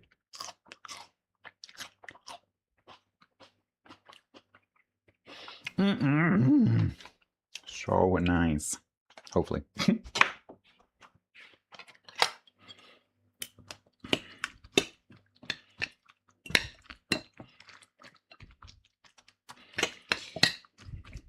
Let's pretend that we did the thing with the pan. Don't forget, Chad, to put your pasta in the pan with the sauce and like make it covered, you know. So you don't want uncovered pan. Look, see, look, I did that thing. The thing that you do, I did that. Yeah, totally did that. I definitely didn't just put the sauce on the pasta. No, didn't do that. Anyone who says I did that is lying.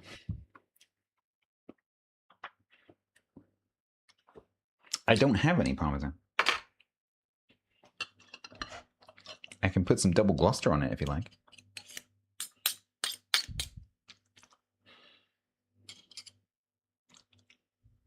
I would love some hard cheese, but I don't have any. I personally would go for Parmigiano. Reggiano.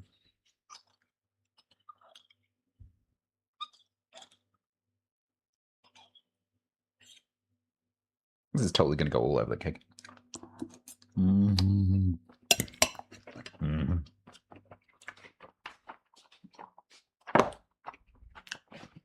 That is very nice. HP.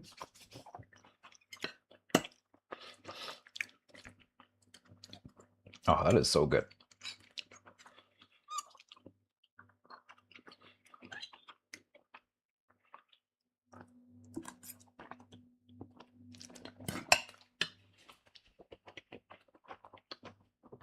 Spätzle, that's it. Yes, Grant, thank you. That is it. Spätzle, yeah. Bavaria and Svavia, yeah.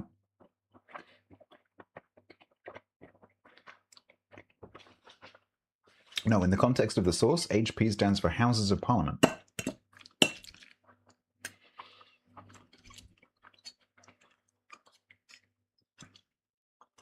It is a brand sauce.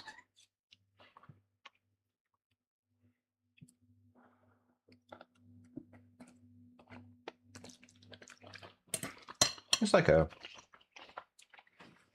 like a fruity version of ketchup.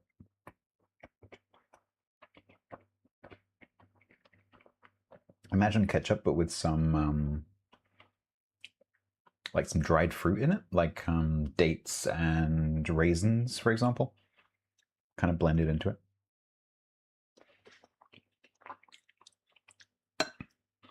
I'll probably get you pretty close.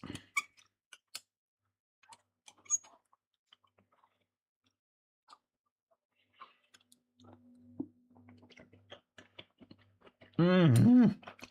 Oh, I'm so happy I made this. This is so good.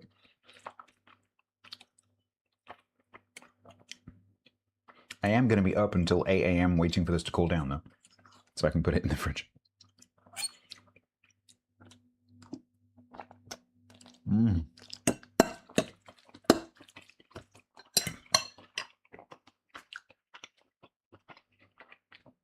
Does that not look good? It looks great. I'm very, very impressed with that. It looks great.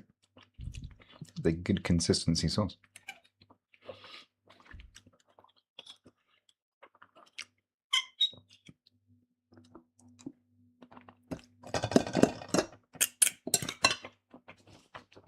I have to remind myself occasionally I can actually cook. I keep forgetting. No, you can cook.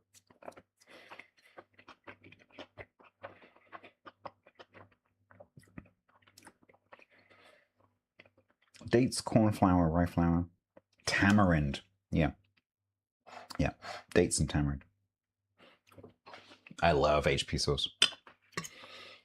HP sauce and bacon. Or HP sauce and barbecue sausages. Gonna have brown sauce in a bacon sandwich.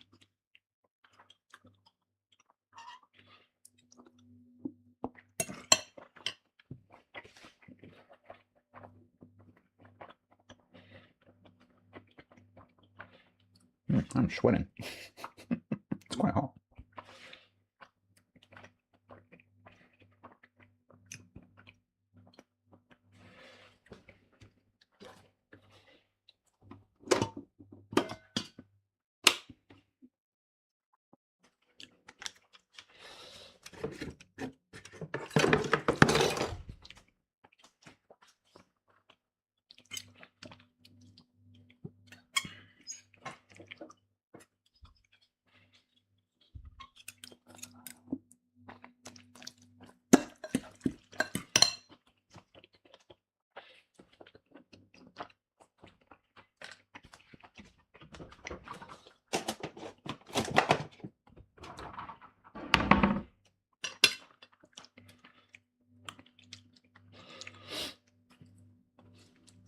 Annoyingly,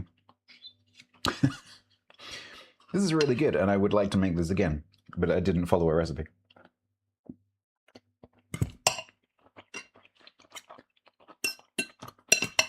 So I can't. Although I guess I can just come and watch the VOD. What exactly did I do?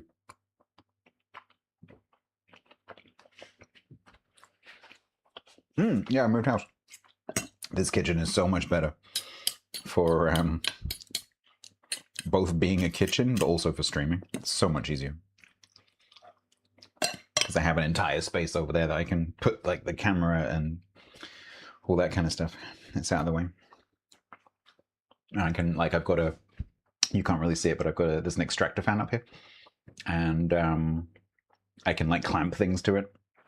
So I've got a, this camera up here is clamped to the extractor fan, which I could not do at the previous place. Well, it's good. It's great. Yeah, it's really nice. Lentils. I really love lentils as a base for a pasta sauce.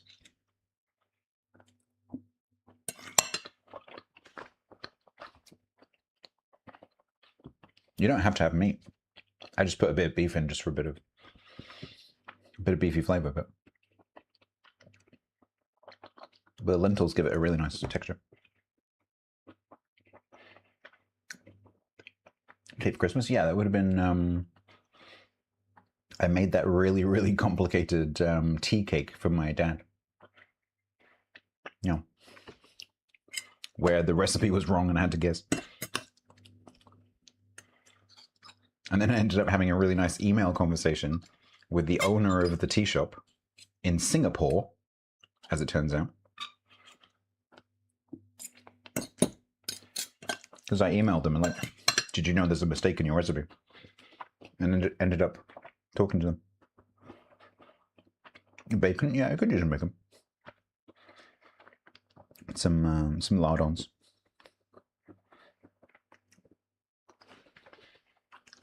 For sure. Or maybe some anchovies. That'd be nice.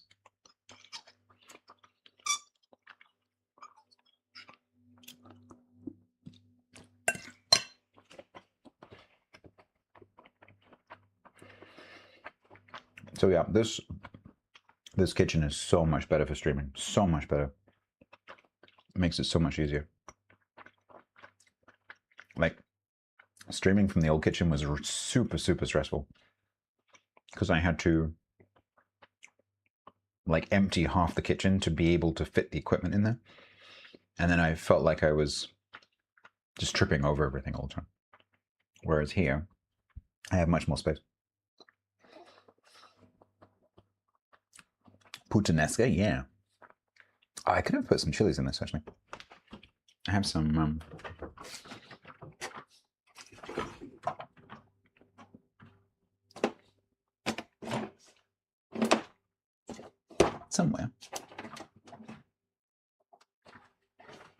somewhere there. I have some of my chilies, which I grew.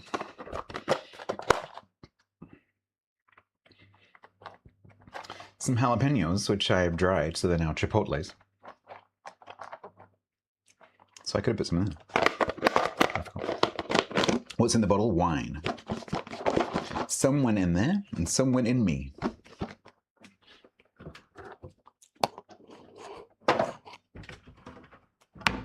Cheapish. Yeah, it's definitely cheapish. Where's my glass?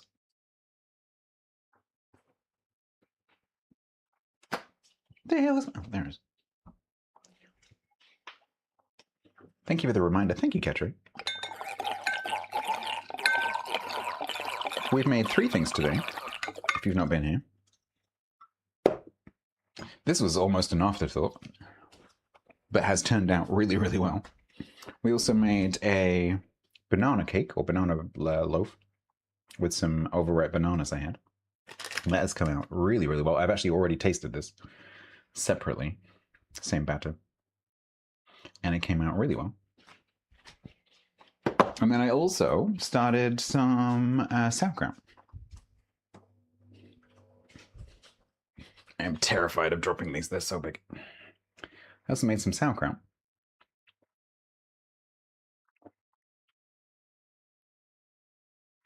That is white cabbage, or green cabbage, I guess. Green cabbage, red cabbage, ginger, caraway seeds, and black pepper.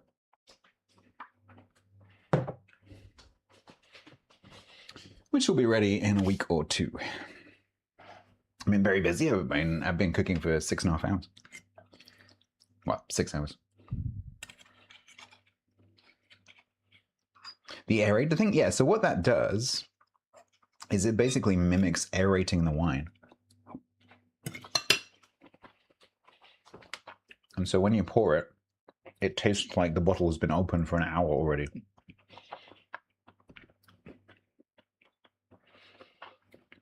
If you drink a lot of red wine, I highly, highly recommend getting one of these.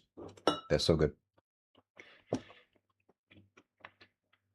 Because then you don't have that, oh no, I didn't open the red wine. The other thing I recommend is getting one of these, so that when you've finished the wine, but you have some left, you put the little stopper in the top. You take this thing,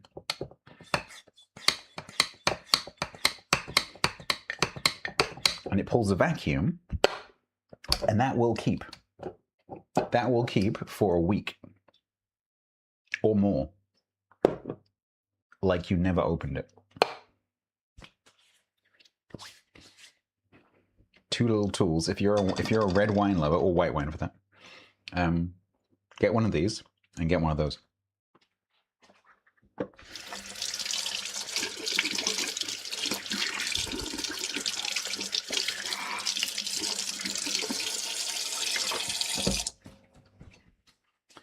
Very handy. Spaghetti, yeah.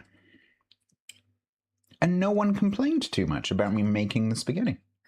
I was kind of expecting a barrage of abuse, but chat was okay with it.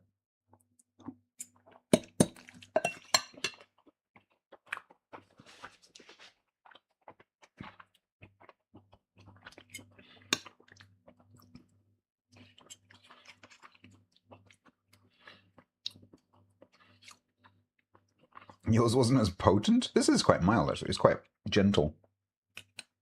It's a very mild flavored sauce.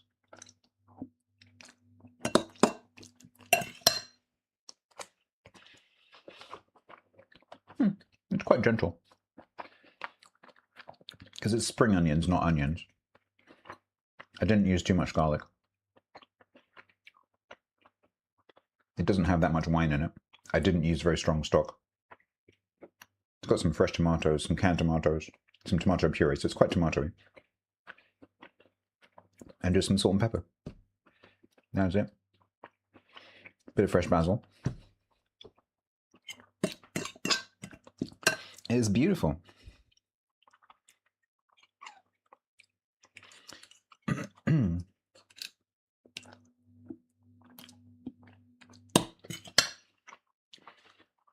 I didn't snap it.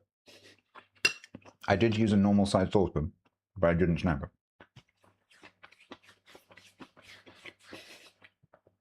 I've already done the basil joke. Basil? I also use some canned tomato. I just really, when I make things with tomato, even if I'm going to use canned tomato, I still like to have a few fresh tomatoes in there. Because I really like seeing that, you know? It's just better. Cumin in this? It's not what I'm going for. If I was making dal, absolutely. But in a pasta sauce, nah.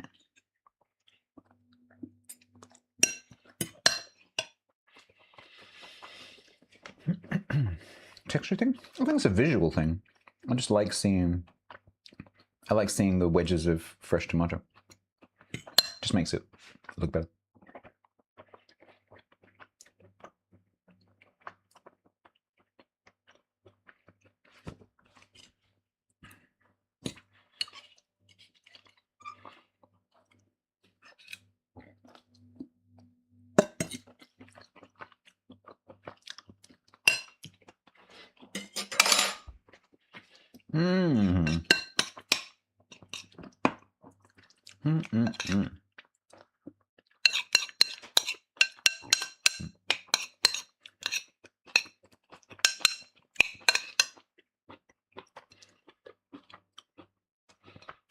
Goulash, yeah. I like goulash as long as it's not too spicy.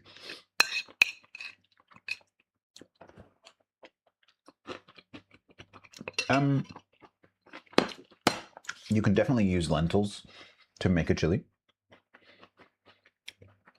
Basically, anything where you would use meat mince, whatever you call that where you come from, ground beef or whatever, you can use lentils instead. Because it gives you a very similar texture to meat.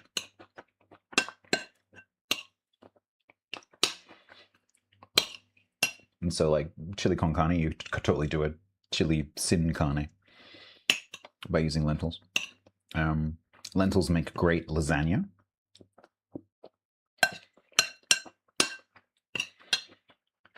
Really good in moussaka.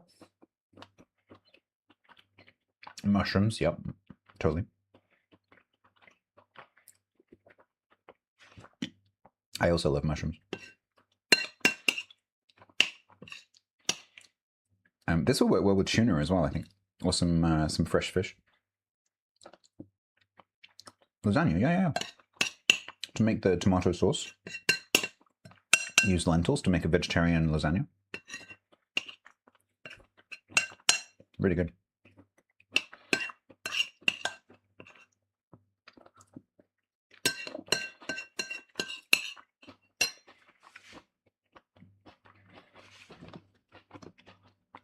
And the beautiful thing about red lentils, or any lentils, is they're really cheap. They're really cheap and they're very, very, very good for you.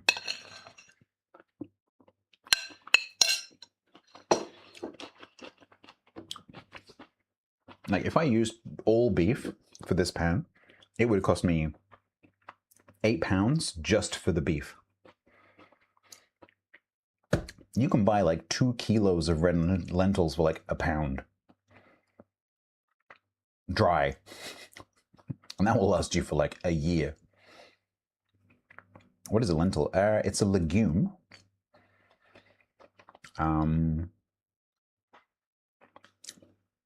It's a legume. It's a type of legume. Same sort of thing as like chickpeas, but smaller. Similar texture to chickpeas.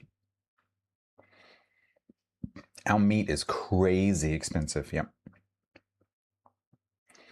Our supermarket lamb, which is not particularly good quality at the moment, starts at 17 pounds a kilo. I was going to do something with lamb a few weeks ago. I had to like change my entire recipe plan while I was in the supermarket because I walked up to the lamb section. I was like, holy shit. Like a kind of pea? No, it's a different different family. I guess it looks a bit like a pea, but a bit different.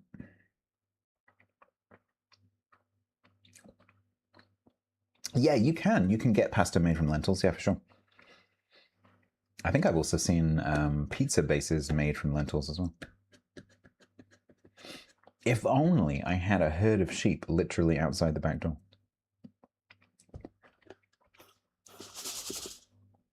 There are pheasants that keep coming in my garden, and if they're in my garden, they're mine. One day, if you hear me talking about having pheasant for dinner, you know what's happened. Yeah, there are lots of different types of lentils. The reason I use red mostly, not all the time, is because these ones don't require any pre-treatment. You can use these just straight into the pan. It's a good idea to rinse them first, because the drying process can make them a bit dusty, so that's a good idea to rinse the dust out. And also, the surface of the lentils are covered in some starch that can give you gas, so it's a good idea to rinse them quickly until the water runs clear. But you don't need to soak them. Whereas some other lentils, like poi lentils and like the darker colored lentils, you have to soak those first overnight.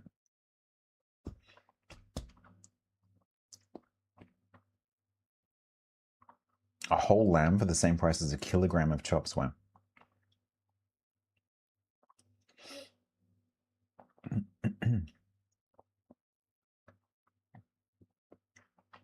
Yeah, meat here has just gone crazy. Well, everything's gone crazy expensive, but some things have stayed quite cheap. So naturally, I try to buy as much of that kind of stuff as possible. Which is why one of the reasons, not the only reason, but it's one of the reasons why I make a lot of lentil-based things, is because lentils are super cheap and they're really good for you.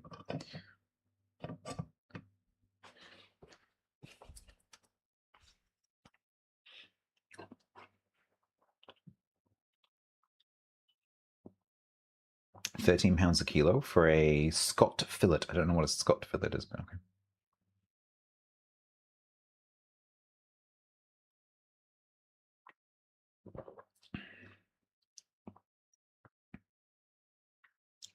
Well, that's exactly what I did here. So I use lentils, but I also put a bit of beef in. So it's a bit of a mixture. So it's got that nice kind of meaty flavor, but most of the body is lentils.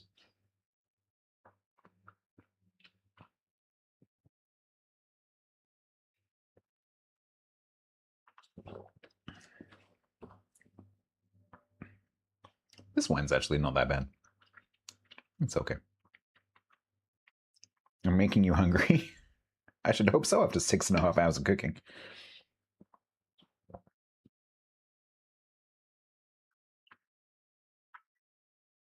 Exactly, Gab. Yeah, exactly. Scotch fillet. Yeah, the problem with the butchery, even within the English-speaking world, is that the cuts, I was fascinated when I found out about this. Just between Britain, Australia, and the USA, the cuts of beef are completely different. Some of the names are the same, but just because they have the same name doesn't mean that it's the same cut. There's a fascinating Wikipedia page that has maps of the different cuts, and they are completely different. So if you hear if you hear an American butcher talking about belly, that's gonna on a pig, say, that's gonna be different to a British butcher talking about belly. If you hear them talking about ribeye steak, it's gonna be potentially a different place on the animal and a different cut than the British butcher, which is crazy. Is there a local wine industry? No, wine's not super popular as a crop in the UK yet. There are some vineyards in the southeast, particularly, where it's obviously sunnier and drier. However, with our climate very rapidly becoming hotter and drier, I suspect that there will be a lot more vineyards in the very near future. Because, frankly, the conditions are getting towards being pretty good for it. So,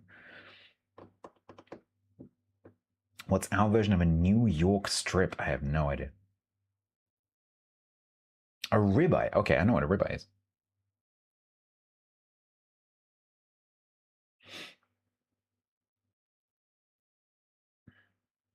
But again, like if that's the American version of a ribeye, it might not be the same thing.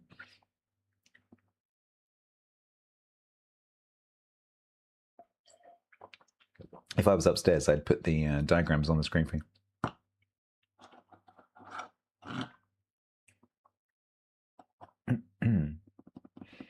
I have gone through today's stream without taking a single break.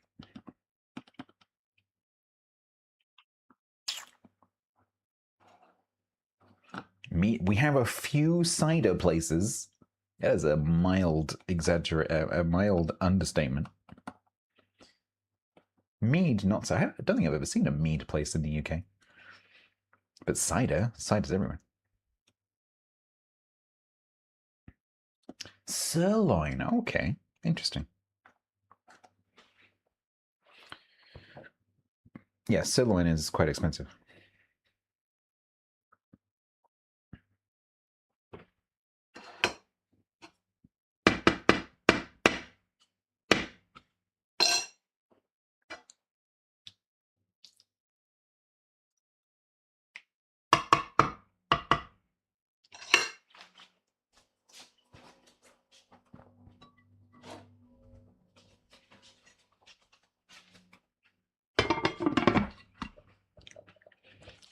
Oh, Tremin, you're only 6.5 hours late. The cabbage has been done. The bananas have been done. That's the bananas.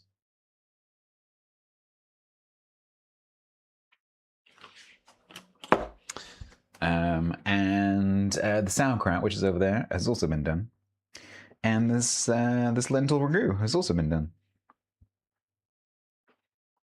We have achieved many things. I do still have 5 bananas left over, but they're not quite as ripe, so they'll be okay. I'll probably just mash those tomorrow and freeze them, or make another banana bread. I don't know. We'll see.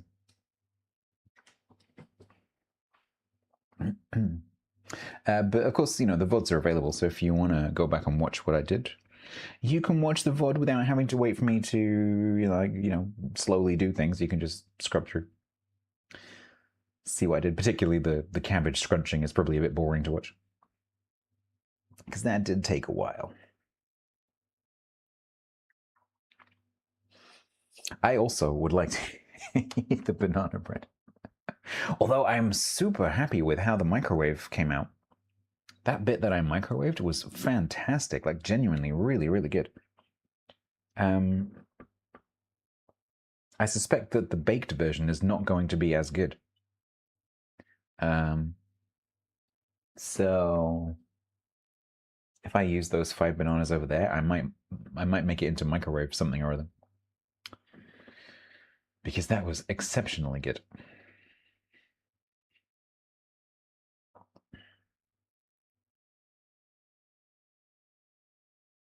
Right, chat.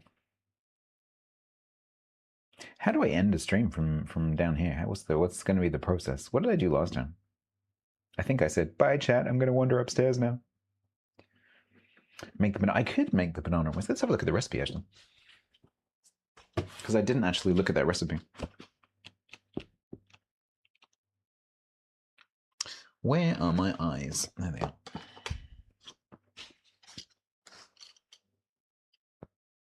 Oh, really, Gab? Oh, so I posted, if you're in my Discord, I posted a recipe in the food channel, which is that banana bread, and I highly recommend it. It's very, very good. At least when I microwaved a bit of the batter earlier, it came out really well. So I'm assuming that that will also be good. Super easy. Banana and whiskey cake, 70.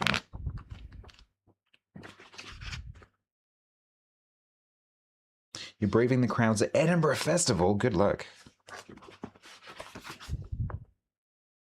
Do not hold your phone in a insecure manner, and make sure that you don't keep your valuables in your pockets, because there will definitely be pickpockets. The Edinburgh Festival is known for pickpockets, so be very careful.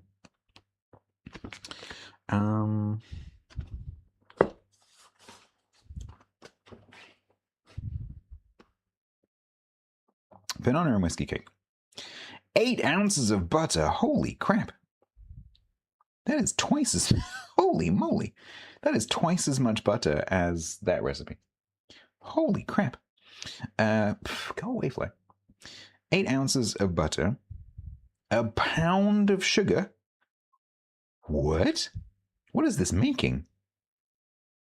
This is making 1 cake. A pound of sugar. 3 ripe bananas, 4 eggs. I can't afford this cake. Even without buying the whiskey, which I already have. 8 ounces of sugar, 8 ounces of butter. That's expensive on its own. A pound of sugar, 3 ripe bananas, 4 eggs. That's a mortgage right there. 6 ounces of pecan nuts. 8 ounces of sultanas, 12 ounces of plain flour. This is a big cake.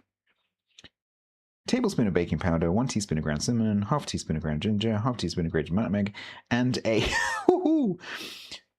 Guess how much whiskey is in this cake? In milliliters, pints, or cups. Holy shit. This is apparently a 25 centimeter, 10-inch cake. Really? How deep is the pan? October, I just said milliliters, pints, or cups, and you give me ounces. I don't know what to do with ounces. Ounces is a weight measure, not a liquid measure. What's wrong with you? 150 mils, or a quarter of a pint. It's actually not that much, I guess. 100 compared to the butter. 150 milliliters, a quarter of a pint, British pint, or 2/3 of a Freedom cup of whiskey. 2/3 of a cup. 2/3 of a cup of whiskey to go with your 225 grams of butter. Holy shit. Yeah, I don't think we'll be making that one.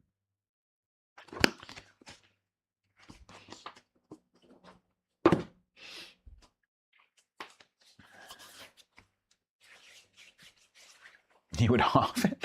I mean, it's like that's a wide pan, but it would also need to be very deep. I don't think I have a deep enough pan, unless it doesn't rise. But that's going to be a solid cake. You think I should? I can't afford to. How much whiskey do I have left?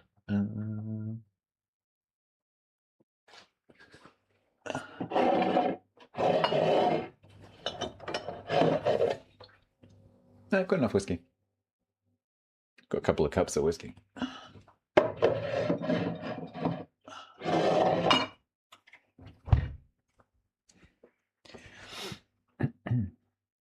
I don't have the butter. All right, Danny, have a good night.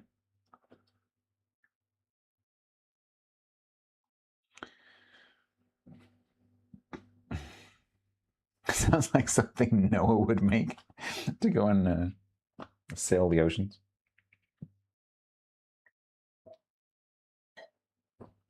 Two giraffes and a pound of butter.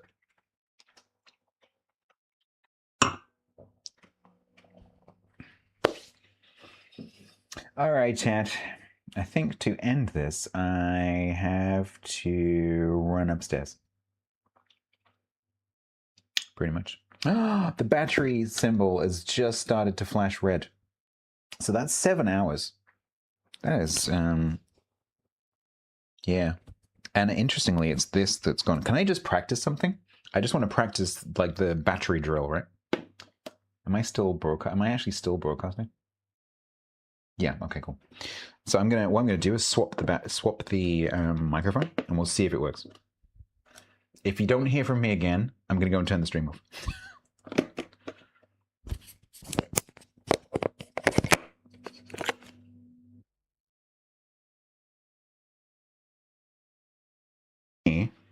Hello, this is me talking from the new microphone. How you doing? We're good for another 7 hours. Let's go. What should we make now? Yeah, that's good to know. What I don't know is how much more battery is in the receiver. But it is a bigger unit, so I would imagine it's got a bigger battery. But knowing that I can swap over is quite cool.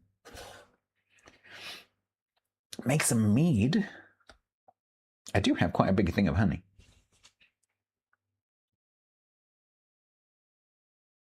Tomorrow I'm going to make a ginger bug. Because I have that ginger that I put back in the fridge. And we'll try making some homemade ginger bug based fizzy drinks. I'm going to make ginger bug based lemonade. I have wanted to make that for a while. So look forward to some humorous streams where I have to like pop the bottle and it ends up on the ceiling. Because every clip I've ever seen on YouTube of someone making that ends up with it on the ceiling. So ginger snaps? Oh man, I love ginger snaps. Yep. Right, okay, I'm gonna disappear upstairs and you'll probably hear me walking and then the stream will end. Thank you very much for hanging out. It's been fun. We'll be back on Tuesday.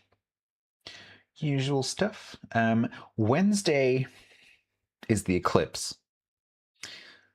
I'm gonna try to see if I can figure out a way of doing something for a stream. But I can't promise anything because it's technically very difficult and I can't do it at the house because there is no view of the sun from the house at that time of day. And so I'm going to have to go off site. So there's a lot of things to try and figure out. Not just the streaming from, up the road, but also trying to figure out how to actually show you the sun somehow. I don't know whether I'll be able to achieve that. So Wednesday may well be a late start so that I can go and watch it because I would like to go and just have a look. But I may not be able to bring you a stream of it, at least not a very good one. Yeah, pinhole, yeah, exactly. I've got a cardboard box that I've saved specifically for that purpose to make some kind of projector. What I'd like to do is stick a camera inside it somehow. But how I would stream that to you, I'm not entirely sure. So it's doable.